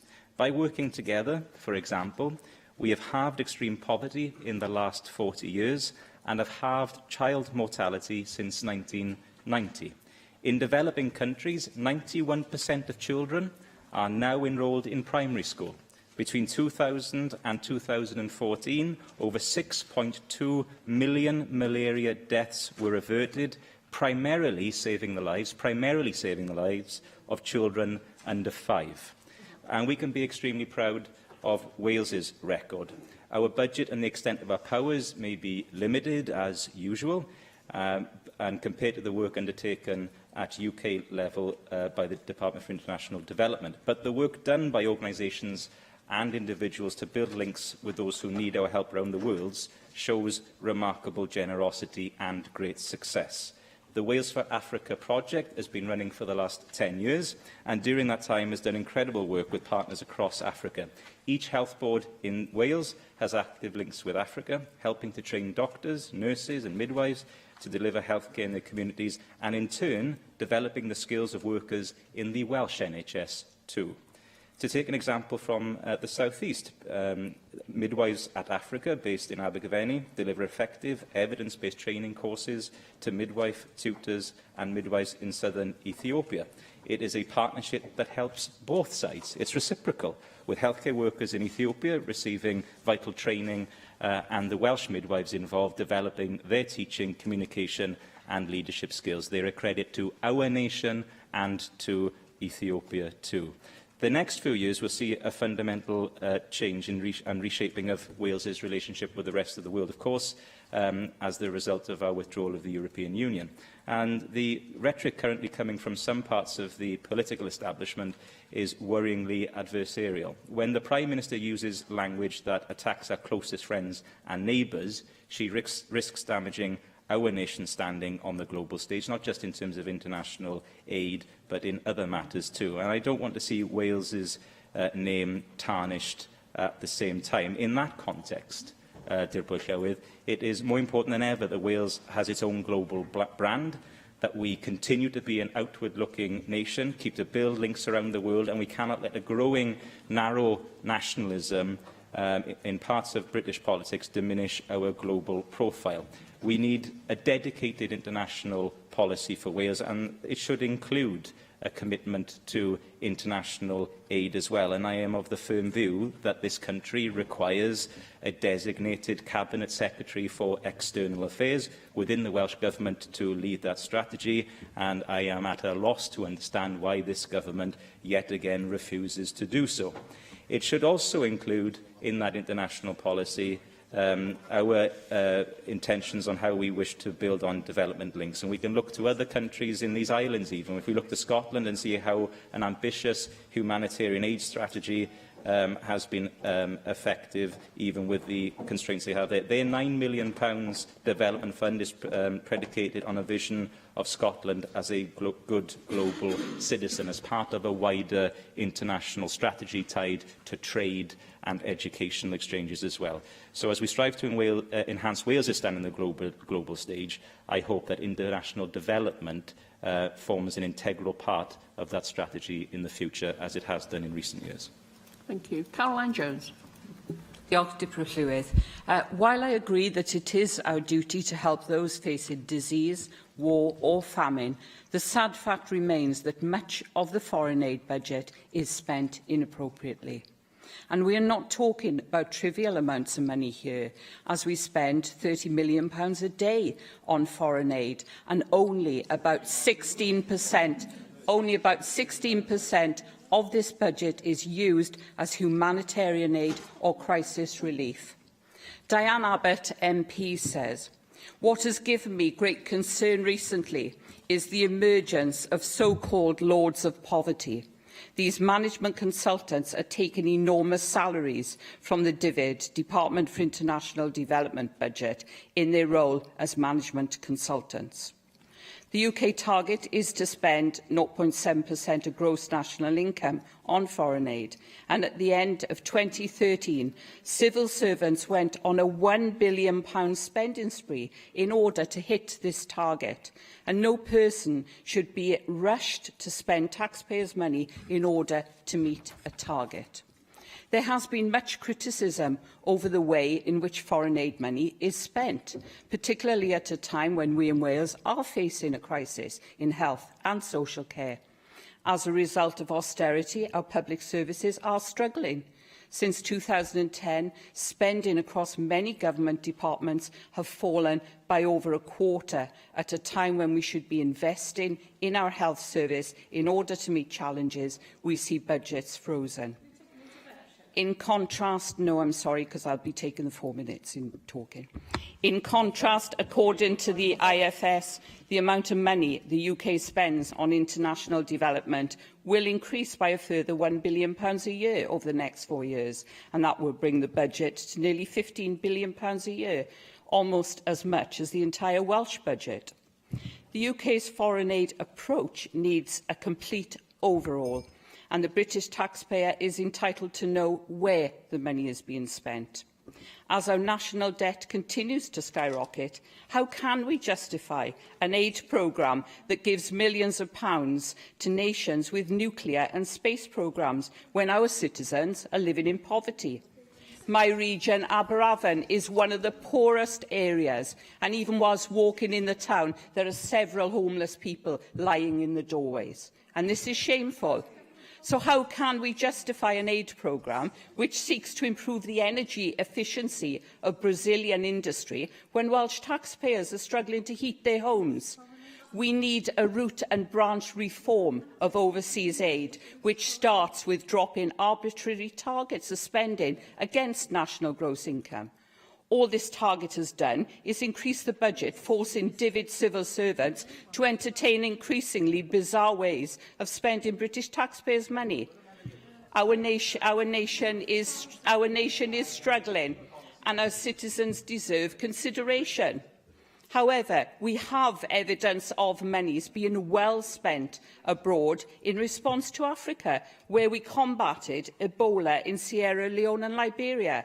The UK government committed £427 million of direct support to help contain, control, treat and ultimately defeat Ebola.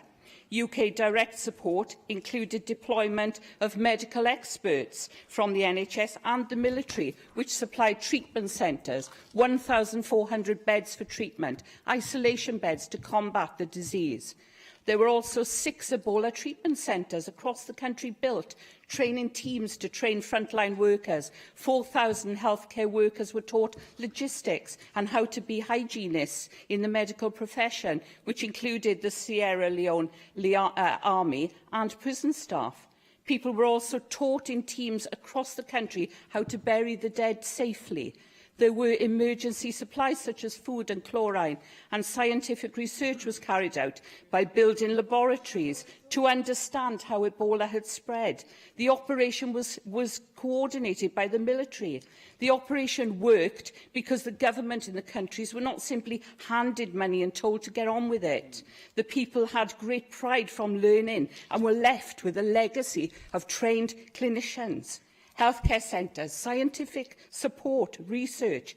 The people had pride in learning, and the British taxpayer could see tangible proof and evidence of where that money had been spent. And while the people of Britain are generous, accountability and transparency of taxpayers' money is of paramount importance. Thank you. Julie Morgan. Thank you very much, Deputy Presiding Officer. I'm very proud that Labour is committed to spending 0.7% of our gross national income on international development. In 2013, the UK was the first G7 country to meet this UN spending target, and Labour committed to the 0.7% spending on overseas aid, both in its 2015 General Election Manifesto and in our manifesto published yesterday. That commitment to 0.7%, which I think it's important that the members are speaking, is a UN target. That is what the UN wants countries to spend. Very grateful for the member taking the intervention. Will you acknowledge that that commitment was a commitment which was first made by a Conservative Prime Minister, David Cameron, and that, because like you, I'm very proud of what has been achieved, and I know that the Labour Party has supported that ambition? Yes. No, this is something that the Conservative government has supported, and I'm glad we agree on that issue. I wish all the parties in this Senate agreed. So our manifesto yesterday said that we pledged to develop a targeted development agenda based on the principles of redistribution, social justice, women's rights and poverty reduction. And in fact, the last Labour government in the UK did earn Britain recognition as a world leader in the field of international development by setting up the dedicated Department for International Development. And I think it's very important to say that that International Development Department is scrutinised very carefully. It is scrutinised by the International Development Committee in the House of Commons. It's scrutinised by the National Audit Office, and it is scrutinised by the Independent Commission for Aid Impact. It is heavily scrutinised, and the doubts and queries that come up about international aid are whipped up by the right-wing press, which has been referred today, and I think we don't need to take our thinking on this subject from papers like the Daily Mail and the Mail on Sunday, who would be only too happy for us spending 100% of our money on ourselves and not thinking in any way the fact that we are global citizens and we live in a global world. And I believe that everyone in every country has a right to clean water, enough food, basic health care and an education. And we have a commitment to ensure these human rights should become a reality for the world's poor and the victims of tyranny and conflict.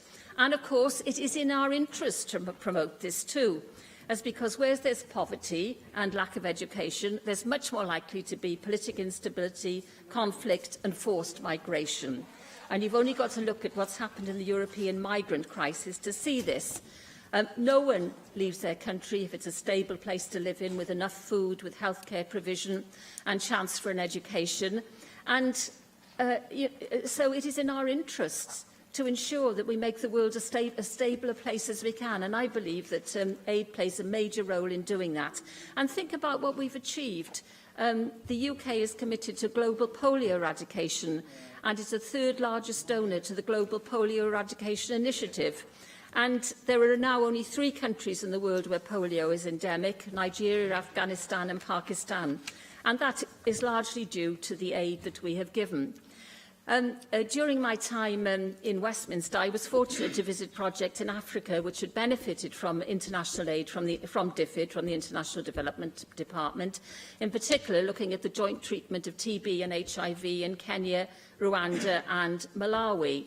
And having seen firsthand, as I know others in this chamber have had, the degree of poverty that were experienced by people in those countries, in particular the women and children, it absolutely reinforces my commitment that Wales and the UK should be an outward-looking country where we recognise our international obligations and operate it in a generous spirit. And I am distressed that there is a party within this Assembly that does not support an outward-looking, who are not generous in their thoughts and think that we must do all we can as united together to try to improve things for the people of the world. Because as far as I'm concerned, and I think most of us in this chamber are concerned, the children in the world, the children internationally, are all our children. David Thank you, Deputy Presiding Officer. Can I say I was greatly moved when I was still at school, actually, when the Brandt Commission reported, and I know this was not recommended any further to a certain party, but of course Edward Heath was one of its prime members, and it established the 0.7 target of GDP that should be devoted, or GNP, that should be devoted to international aid. And as part of that report, it also emphasised, to respond directly to Neil Hamilton, that it wasn't aid that was the most important thing, though it was a vital thing in transforming people's lives in the poorest countries, but it was trade was at the heart of a more just international order. And that had a big effect in the 1980s in the GATT rounds, which first broke through, really, the old protectionist systems that had largely held force since the Second World War. And that itself then led on to the World Trade Organization, which has opened up, transformed international trading. And that's why the Christian Aid figures that Stefan quoted earlier about massive reductions in world poverty. And when you look at absolute poverty, the reductions are even more astonishing. And, you know, I know that UKIP, to be fair, are very consistent on this. They deplore what's happened in terms of the global economy as well, but it has liberated tens, hundreds of millions of people because we have a more effective trading system now internationally. So it's trade and aid, that's what leads to just international society. I have to say, Deputy Presiding Officer, that in the early 1990s I was responsible for UNICEF's education work in Wales, and as part of that I did visit some projects. I remember the technical assistance I saw in Brazil that was given to street children, particularly in Fortaleza, one of the poorest cities in Brazil then as now, very close to the equator. I saw a street children project there where the children were helped by UNICEF to run a communal living arrangement, and then the children went out and performed a street circus. And Fortaleza is very popular with North American tourists, and these children earned a decent living. Now, if they hadn't earned a decent and legal living, they were vulnerable to vigilante gangs coming along and murdering them. And it was very important in particular that the adolescent children could show society that they were in productive employment, because you may give money, and Neil has talked about giving your own money, and I'm sure many people in this chamber do that and keep that a private thing. You may give money to a street child 5 or 6 years of age on a street corner, but let me tell you, you're less likely to give a 14 or 15-year-old youth on the corner, but perhaps in equal poverty, that assistance. So the technical assistance I saw was just remarkable, and I also saw a project in Thailand that helped sex workers, and the liberation that brought them was deeply moving. And as part of there was a conference attached to the work that we were viewing there, and I was given a briefcase for the conference with beautifully textile pattern on the front of it, and I used that briefcase for many years when I was first elected to the Assembly. It was very distinctive, and I was very proud to tell people when they asked, well, where did you get that case? So I think it's very important that we set this in context. I am proud that a British government with cross-party support, if not all-party support, has implemented the 0.7 target. It is something we should be very, very proud of, and we want to see. We are a leader, and other countries are following our example, but albeit too slowly. And in the last 5 or 6 years, the DFID budget has led to 69.5 million people gaining access to financial services to help them work their way out of poverty. That's things like microloans to women in Bangladesh. It's not all about giving immediate aid. It's about investing in the future. 11.3 million children are in primary and lower secondary schools, nearly half of them girls, because of our budget. We have helped support nearly 400,000 teachers. Since 2010, over 67 million children have been immunised because of our people's money, if I can put it that way, through the Gavi Vaccine Alliance. Many of those children would not be alive today if that assistance had not been given. We stand proud of what we've achieved, and we want to go further.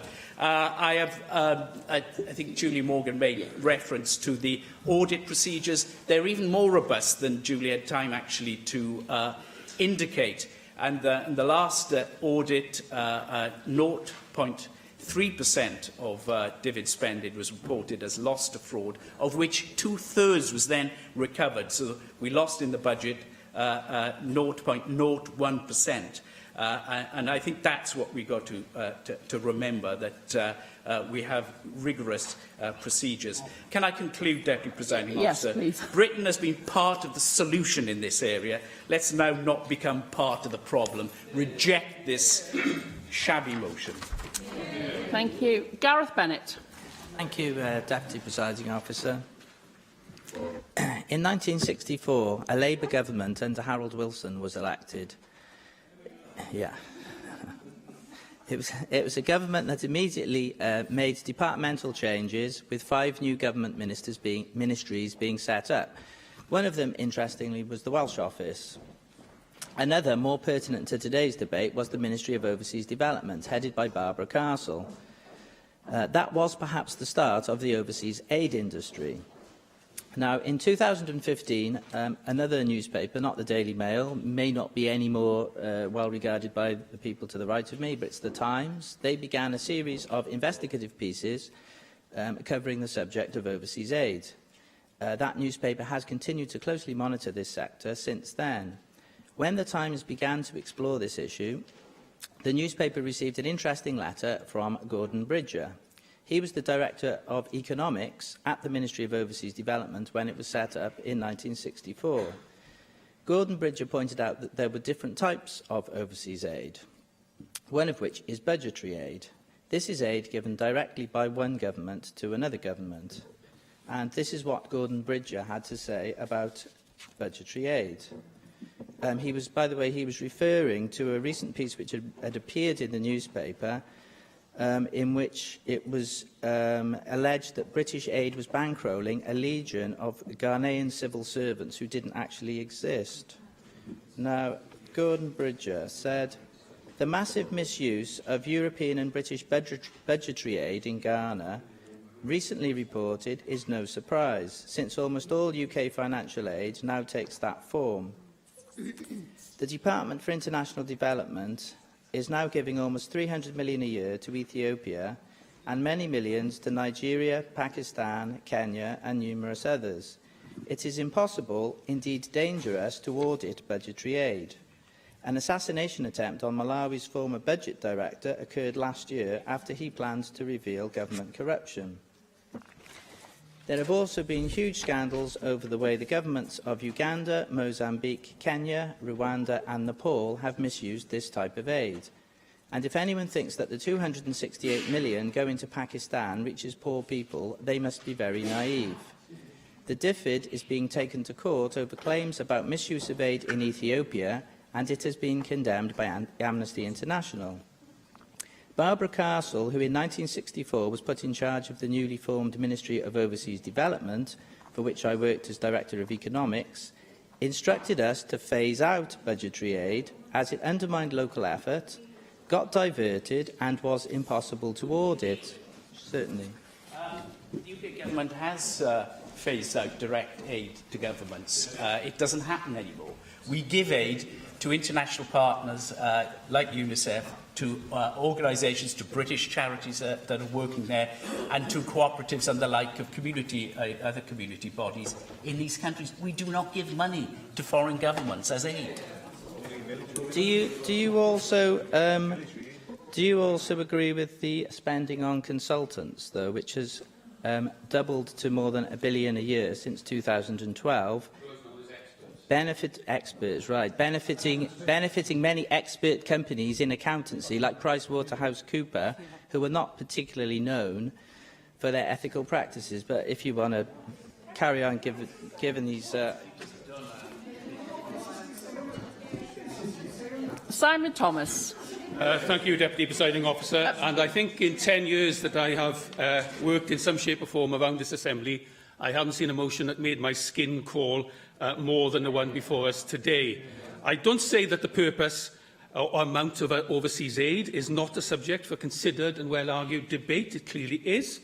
But not even the fig leaf worn by Neil Hamilton to hide his modesty on the pages of GQ magazine could hide the shameless way that UKIP are trying to take an issue not related to Assembly powers, barely tangentially related to our representative role as AMs, in order to feed right-wing red meat to their few remaining supporters.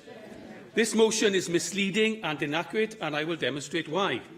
It refers to an arbitrary GDP target of 0.7% for overseas aid.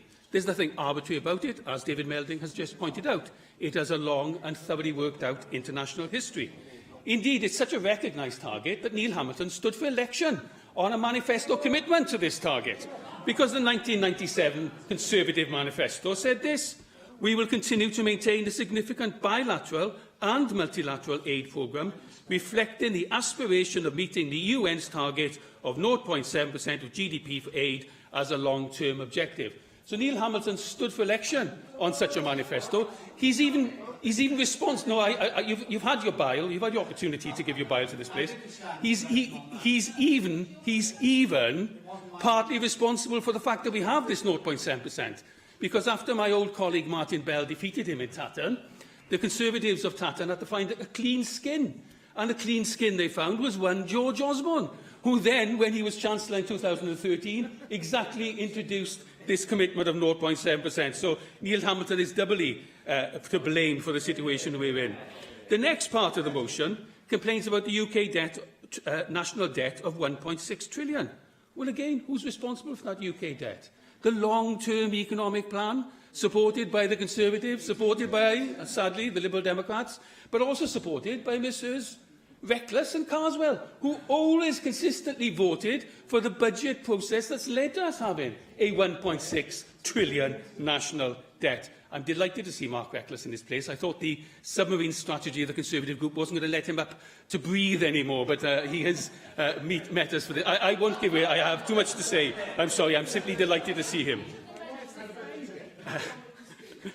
We are then told that how much is wasted or diverted by corruption. Well, if you call 0.01%, as David Melding has just pointed out, being wasted, then your maths bears too much similarity to that of Diane Abbott's, for my comfort, I have to say. But this corruption thing is interesting, isn't it? What's this corruption thing? Do UKIP have in mind HSBC paying US regulators nearly £2 billion US dollars in fines due to drugs money laundering?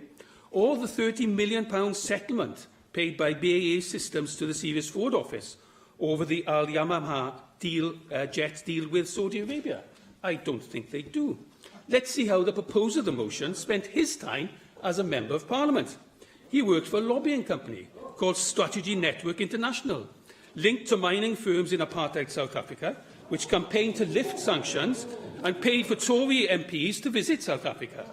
It took the Cash for Questions inquiry to reveal he had never declared this consultancy to the House of Commons. As an MP... No, I'm not. Oh, you've had your chance. No. Yeah, well, the truth is in the Cash for Questions inquiry, and everyone can read it. As an MP, I revealed that the BAE Systems had paid millions of pounds in secret commissions to sell Hawk jets to South Africa. I think both of us appeared on the front page of The Guardian for our inquiries as Members of Parliament, but I know I'm prouder of what I did than what he did. I think I did it for the right reasons.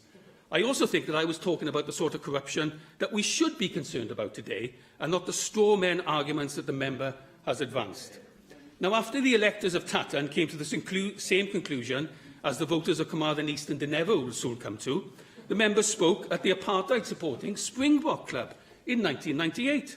The official note to that meeting, written by a former National Front member, state, Mr Hamilton gave a riveting keynote speech in which he recalled his own fond memories of South Africa during the era of civilised rule. He also expressed great pleasure at seeing the true South African flag proudly on display, and expressed the hope that one day it would be seen flying in Cape Town and Pretoria once again. That was the apartheid era flag, of course. Now, we also know that Mr Hamilton was active in the Young Conservatives when they merrily sold and wore Hang Nelson Mandela T-shirts. The only reasonable conclusion we can draw, is that this motion's pious posturing, its pretence to be concerned about the burden of aid on the working people of Wales, really should read Black Lives Matter less. What UKIP really hanker after is the time when colonials did what they were told and stopped being uppity. David Rowlands. Well, if there's any bile in this chamber, it's just come from the gentleman who just sat down in his appalling personal attacks on other AMs in this chamber. Absolutely disgraceful. Absolutely disgraceful. Of the £250 million in aid we sent to Ethiopia last year, only a tiny proportion went to wealth creation. In other words, we're not helping these countries to become self-sufficient, but rather tying them into a never-ending spiral of dependency on foreign aid. Our great efforts in providing better health, education and sanitation has caused a population explosion, doubling in Ethiopia from 74 million in 1990 to 134 million today. The tragedy is almost all of them will have very little quality of life. They will almost certainly... Yes, of course. I'm pleased that you managed to take an intervention. I couldn't bear to hear you much more. But I would like to invite you to meet the midwives from Betsy Cadwallader Health Board who volunteer in Lesotho. I would like to invite all the UKIP members who speak here today to also visit Lampeter's Community Carbon Link, helping to plant 500,000 trees in Kenya, or the Tools for Self-Reliance in Kirkowal, who've worked in Tanzania for 20 years. It would be actually more beneficial to you as members of this Welsh Assembly if you actually spoke to the people from Wales and got a reality check about what's happening on the ground instead of what you're about You're to talking about forward. a tiny, tiny percentage of the population. That's all you're talking about. A tiny percentage of those people. They will almost certainly live in abject poverty with no prospect of meaningful work. It is not enough for us to save them from starvation. We have to give them hope and the possibility of improving their lives in a sustainable way. Whatever aid we give must be targeted to help them create wealth. The more wealthy a nation becomes, the fewer the number of children are born to each family, giving each and every child a much greater prospect of having a happy, fulfilling life. Britain's current scattergun approach to foreign aid does not help eradicate poverty, it perpetuates it. By using a more defined and targeted approach to aid, we will be able to provide much-needed assistance and reduce the foreign aid budget. Our aim should be to drive down the need for aid, not continually expand its budget. No, thank you.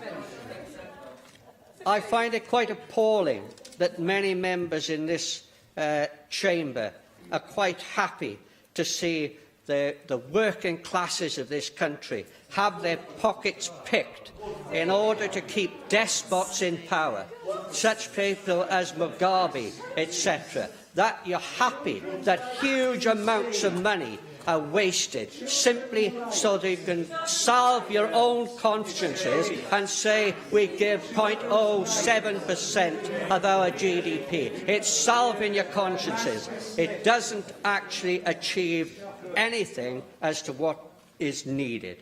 Thank you. I have two other speakers. I have two other speakers who wish to speak in this debate. If they will assure me they will not take the full 5 minutes, I can get them both in.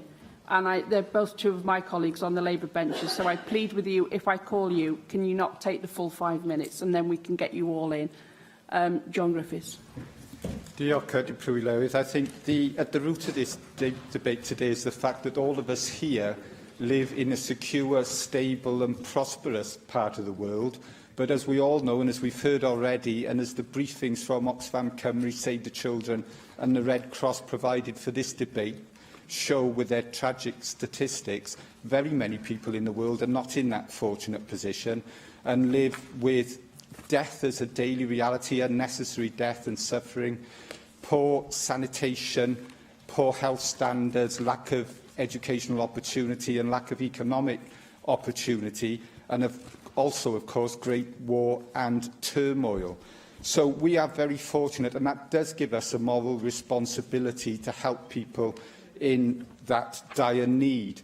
And I'm very proud, actually, Deputy Lewis, that our Welsh Government has taken forward the Programme for Africa, recognising our moral responsibility. I was very fortunate to go to Mbale in Uganda and see first-hand the children, the women, the families that have benefited from the work, the health work, the educational work, the economic development and environmental work that Welsh people are doing in partnership with people in Umbala. And it's very heartwarming when you walk around the orphanages and you see first-hand how much it matters to people, and I applaud that work. And I also very much applaud the last UK Labour government for setting up the Department for International Development, for tripling the aid budget. And I very much applaud the UK Conservative government for meeting the 0.7% target. That is absolutely fantastic to see when you look at the need around the world. And in terms of the displacement and the mass movement of people across the world that displacement of over 60 million people creates with the war and turmoil behind it, and economic migration coming from impoverishment, we know that not only creates those very obvious problems for the countries directly affected, but for the whole world, because mass movement of people does create issues and difficulties for everyone. And obviously, as has been said already, if we build up the economies of countries that are currently impoverished, then they are strong future trading partners. So there is a direct benefit for us in the so-called developed world if we help the so-called developing world. So I think that is the true background to this debate today, Deputy Lewis, which has, I think, seen some very strong statements. And, you know, I join people in being absolutely appalled that UKIP has brought this motion to the Assembly today. I think it does reveal UKIP in its true light, and it will be very interesting to see what people outside this chamber and organisations involved in the field of international development make of this debate and the contributions to it. So can I just say, in closing, Deputy Lewis, that I completely and fundamentally oppose this UKIP motion and the values, attitudes and politics that lie behind it. I believe, as I think the vast majority here today do, in internationalism, in equality and fairness, in Wales, in UK and the world. And thank goodness that Welsh Government and UK Government recognise their international obligations and are sufficiently principled and courageous to put them into practice to save lives and improve life in those places, those parts of the world in greatest need. Thank you very much. And finally, Joyce Watson. Diolch, Deputy Lewis, and I promise not to take my full 5 minutes. I want to start, first of all, by saying that I've been in this chamber for 10 years, and I have never heard the like of what I heard in this chamber being espoused like we've heard this afternoon from the UKIP benches. And it actually would serve them well, I think, to go and visit, collectively, the Wales Pen Cymru project that has given a voice to refugees at events on the Llŷn Peninsula, Sector 39 from Powys, sharing their expertise in permaculture with partners in Uganda and Kenya, Dolon Fermio in Powys, Marriott Alston and Get Set Wales, both in Machynlleth. No, Fair Trade Hay, I've heard enough from you. And also, and more crucially and importantly, for the mover and the opener of this debate to go to Coleg Sigar to meet the students from Carmarthenshire who've been involved in the Care for Uganda project, whose young people's lives were changed, and I've spoken, by the way, to those young people who were actually, whose lives were changed, who helped to build a hospital there, and who came back better people. Now, if we'd had this movement that they would like today, in the name of UKIP, to abandon everybody, not only would the people who really need the help be denied it, but those people who actually benefit from delivering it would also be denied opportunities. So I suggest to the UKIP members that it would be a very good lesson for them, indeed, if they actually did take any time whatsoever in educating themselves about what it actually means to help and support people, instead of coming here and quoting from things like the Daily Mail all the times, and actually choosing selective little bits and pieces of information. I know that they think, and they called themselves the guard dogs of Brexit, and I know that they are actually looking for a way forward. Well, let me just tell you, by behaving here this afternoon like rabid dogs, it isn't going to help your cause. Thank you very much. And I now call on the Leader of the House, Jane Hurts. Well, Deputy Loweth, I am glad to be able to respond to this debate this afternoon. I do believe that this debate, and members have said this, I do believe this debate has exposed a very wide political divide in this chamber, one which I have not witnessed before in 18 years of this Assembly. And it is a divide, and it's a divide which we have debated this afternoon. It's a divide and a fundamental difference in values and principles, those values and principles which underpin our political commitments, priorities and motivations. And of course, in responding to this debate, we have to look at what our political principles and priorities are and how we handle that, particularly as a Welsh Labour government, having to also manage the challenges that we have in terms of ongoing austerity, looking to ways in which we can not only progress in terms of investing in health and social care, housing and education, making difficult choices, looking to how we can serve the people of Wales. But we believe also very clearly in our part, playing the part we must play as global citizens and in supporting the wider world. We support our spending on aid because it's the right thing to do morally and the right thing to do if we want a safer world in which everyone has a chance to prosper. And in voting against the UKIP motion and supporting the Plaid Cymru amendment, recognising the importance of international aid and the importance of the Wales for Africa programme, which has been spoken of, Steffan Clwys highlighted today, we must recognise, of course, that international aid is not devolved to Wales. It's the responsibility of the UK government. But this debate does provide us with the opportunity to report on that successful Wales for Africa programme and to look at ways in which we can meet those obligations, which I think, as John Griffiths described, has been very clearly on an international basis. Can I say the Conservative Group will also support the Plaid Cymru amendment, because we do think that we need to have a unified expression, at least from the other parties.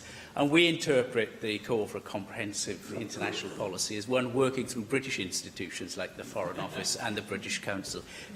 Just in case people think that we've run away with, after Plaid Cymru's perhaps greater vision of independence that they may have.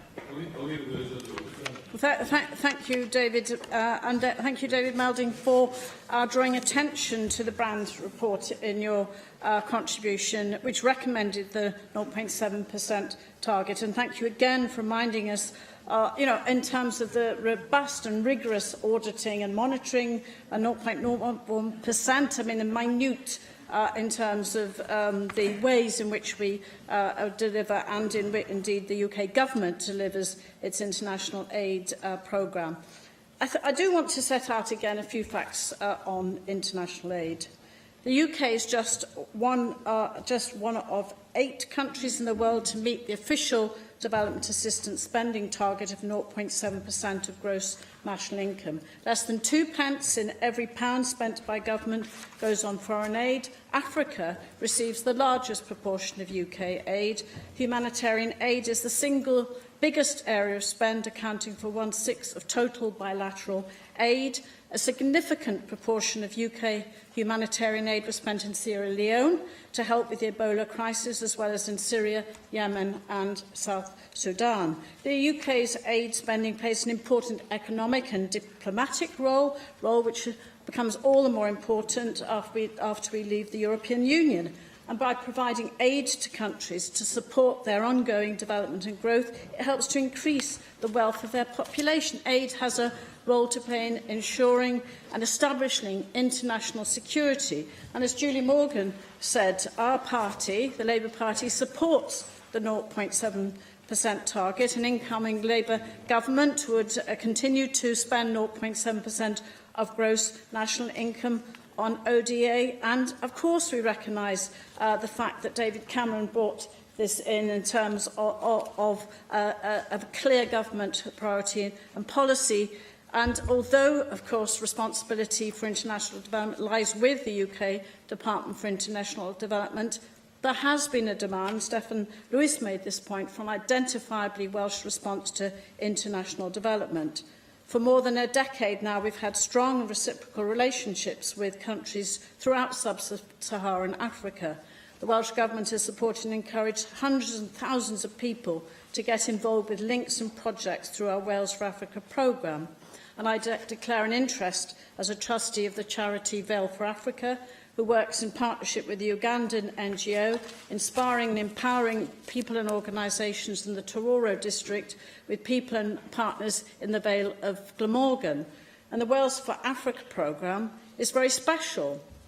Principles of partnership underpinning the work based on mutual respect and mutual benefit. Every single project supported by the programme has benefited Wales as much as it's benefiting its African partner.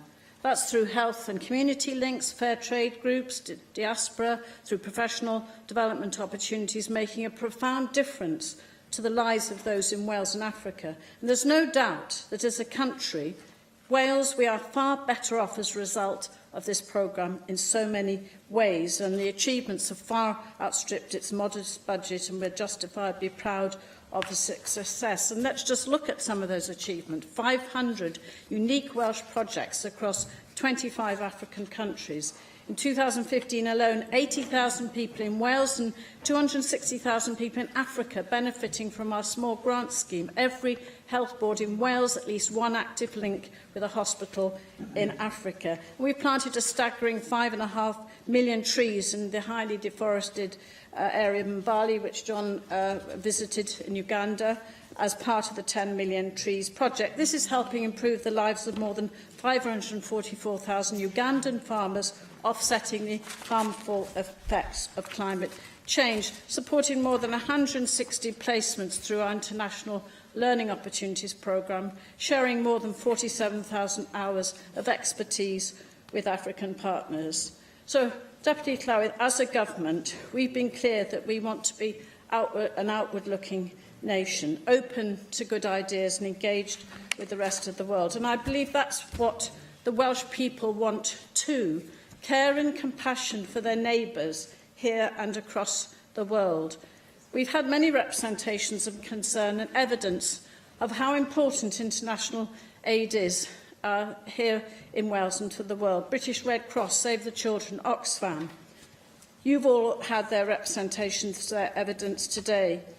And Carol Wardman from Church in Wales aptly reminding us that the parable of the Good Samaritan, given in response to precisely the question of who is my neighbour, specifically demonstrate that our neighbours are those in the greatest need, particularly when they are not from our own tribe, nationality or religion.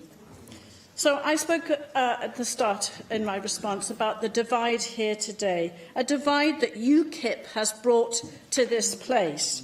UKIP has tabled this motion to promote a mean-spirited election pledge, but fortunately our support for UKIP seems to be ebbing away. That's why we will continue to play our part as global citizens, be an outward-looking country, ready and willing to forge new relationships and to reach out the hand of help to those who need it, and restate our political and moral purpose here today.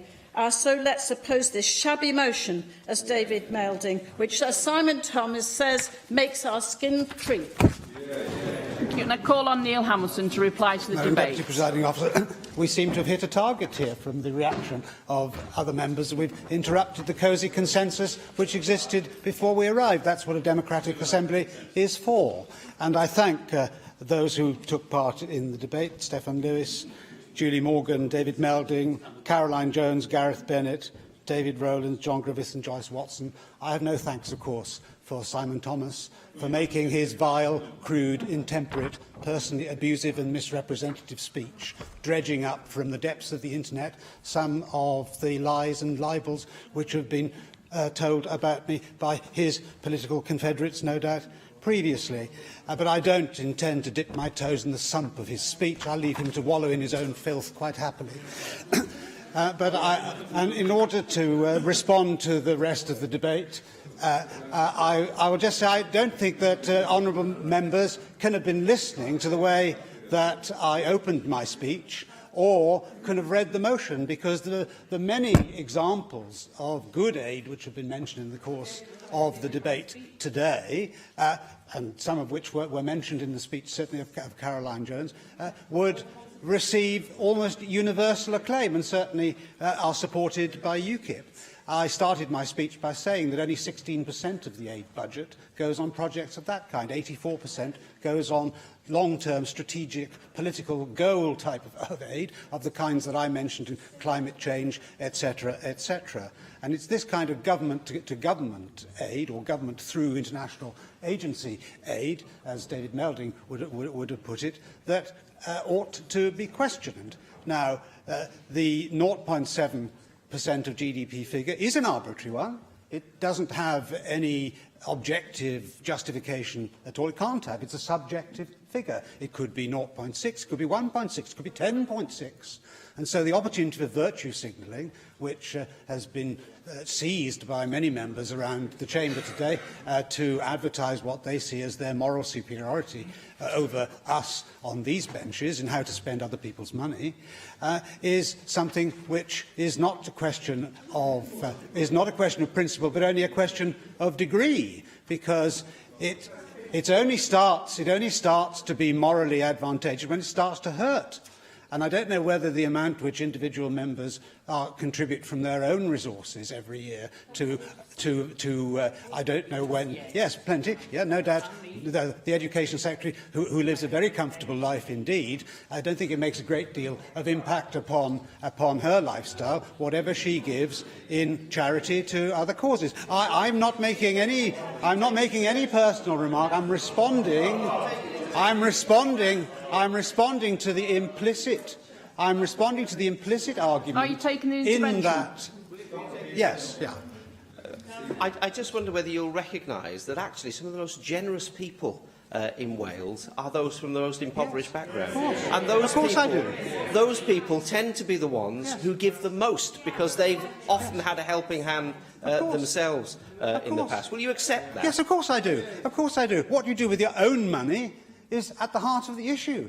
And what I'm saying is that when the government gives away taxpayers' money, no question of morality can arise, because it is somebody giving away other people's money. There's no element of morality involved in that. So the point of this debate is, if I may finish my remarks, the point of this debate is simply to advertise the fact that a great deal of the money which is spent on overseas aid is spent on questionable projects, debatable projects, which don't necessarily lead to the relief of poverty, the eradication of disease, the improvement of water facilities, etc., etc. All those things we can universally approve. Sending dance troops to Ethiopia, perhaps, is not something of which we can approve. £5 million or whatever the figure was that was spent on that from the budget in 2013. I deliberately didn't give colourful examples of that kind from the archives of the Daily Mail, something to which I referred as an ironical remark in my speech earlier on, because I didn't want to trivialise the debate or allow it to be trivialised. But I mean, there is a serious point at issue here. We can choose to spend the money which we take from taxpayers in any number of different ways. We know that the health service is underfunded everywhere. It's bound to be, given the nature of its construction and the infinite demands which are placed upon it. We can choose to increase the aid budget by another 10 billion and take it away from some other budget. Well, if so, what is that other budget? And is that an example of moral superiority on the part of those who've taken the opposite side of the argument to us today? You know, there are plenty of things. What about the Arts Council? I mean, and things like that. They are all virtuous things in themselves, but is it better to fund a theatre or a symphony orchestra than to relieve real poverty and eradicate disease? I mean, these are difficult questions and difficult choices that we all have to make. But to take the view of the smug, superior, condescending approach that we've heard this afternoon, I think demeans the debate. And to think that out in the country at large, that a very small proportion of people would support the UKIP motion today, I think is to fool yourselves. If you had some kind of a referendum on overseas aid, then that would produce a very different result indeed. And I see now that members are not quite so keen on asking the people what they think about what we do with our money in that way. So I think I've reached the end of my speech for today. I commend our motion to the House. Thank you. The proposal is to agree the motion without amendment. Does any member object? Object. Therefore, we defer this voting until voting time. Unless 3 members wish for the bell to be rung, I will proceed directly to voting time. Okay. The first vote this afternoon, then, is a debate on the members' legislative proposal proposed by Dawn Bowden. And I call for a vote on the motion tabled in Dawn Bowden's name. Open the vote.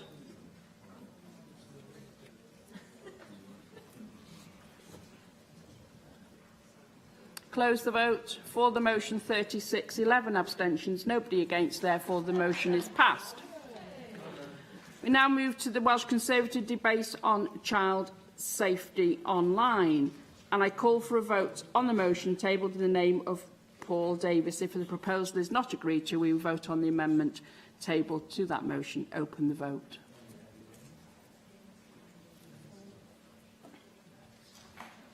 Close the vote.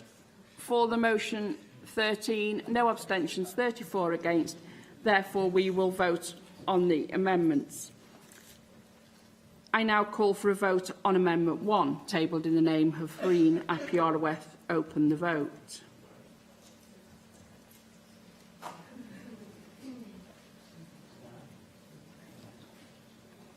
Close the vote. For the amendment, 47. Therefore, the vote is agreed. We now call for a vote on Amendment 2, tabled in the name of Green ap Iorwerth. Open the vote.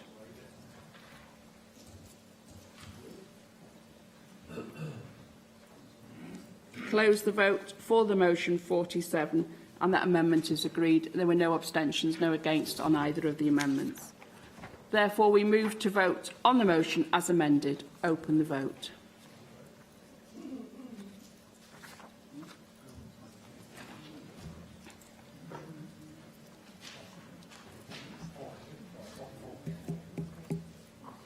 Close the vote. For the motion, 47, no abstentions, no against. Therefore, the motion as amended is agreed. We now move to the Plaid Cymru debate and medical school in Bangor. And I call for a vote on the motion tabled in the name of Free Napiorworth. Again, if the proposal is not agreed, we vote on the amendment tabled to the motion. Open the vote.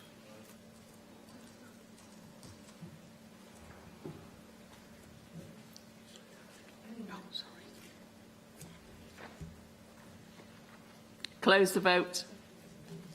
For the motion, 14, no abstentions, 33 against. Therefore, the motion is not agreed. And we move to vote on the amendments. And I call for a vote on Amendment 1, tabled in the name of Jane Hutt. Open the vote.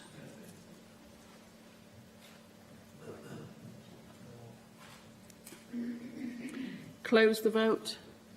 For the motion, 26. No abstentions, 21 against. Therefore, Amendment 1 is agreed. Call for a vote on Amendment 2, tabled in the name of Paul Davis. Open the vote.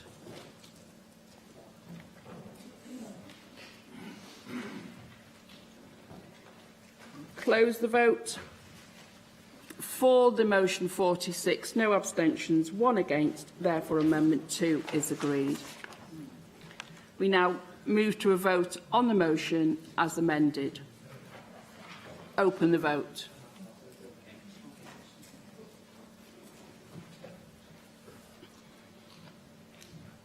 Close the vote. For the motion, 26, 16 abstentions, 5 against. Therefore, the motion as amended is agreed. We move to vote on the Plaid Cymru debate on the economic development in the South Wales Valleys. And I call for a vote on the motion tabled in the name of Free Napiorworth. Again, if the proposal is not agreed, we vote on the amendments tabled to the motion. Open the vote.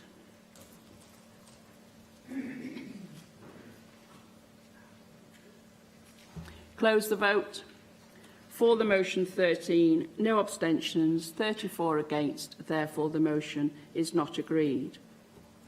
We now move to vote on Amendment 1. If Amendment 1 is agreed, Amendment 2 will be deselected. And I call for a vote on Amendment 1 tabled in the name of Jane Hutt. Open the vote.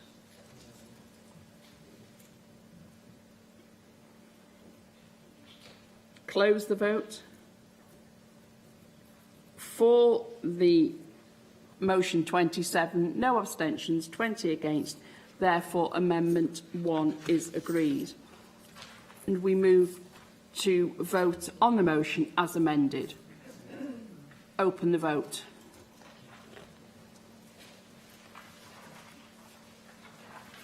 Close the vote. For the motion, 25, no abstentions, 22 against. Therefore, the amendment the motion as amended is agreed. We now move to vote on the UKIP debate on the foreign aid budget. I call for a vote on the motion tabled in the name of Neil Hamilton. Again, if the proposal is not agreed, we vote on the amendment tabled to the motion. Open the vote.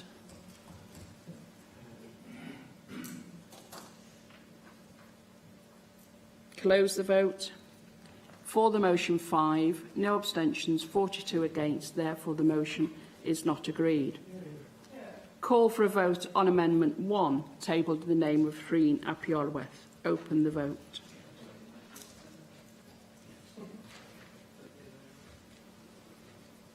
Close the vote. For the amendment, 42, no abstentions, 5 against. Therefore, the amendment is agreed. And I now call for a vote on the motion as amended. Open the vote.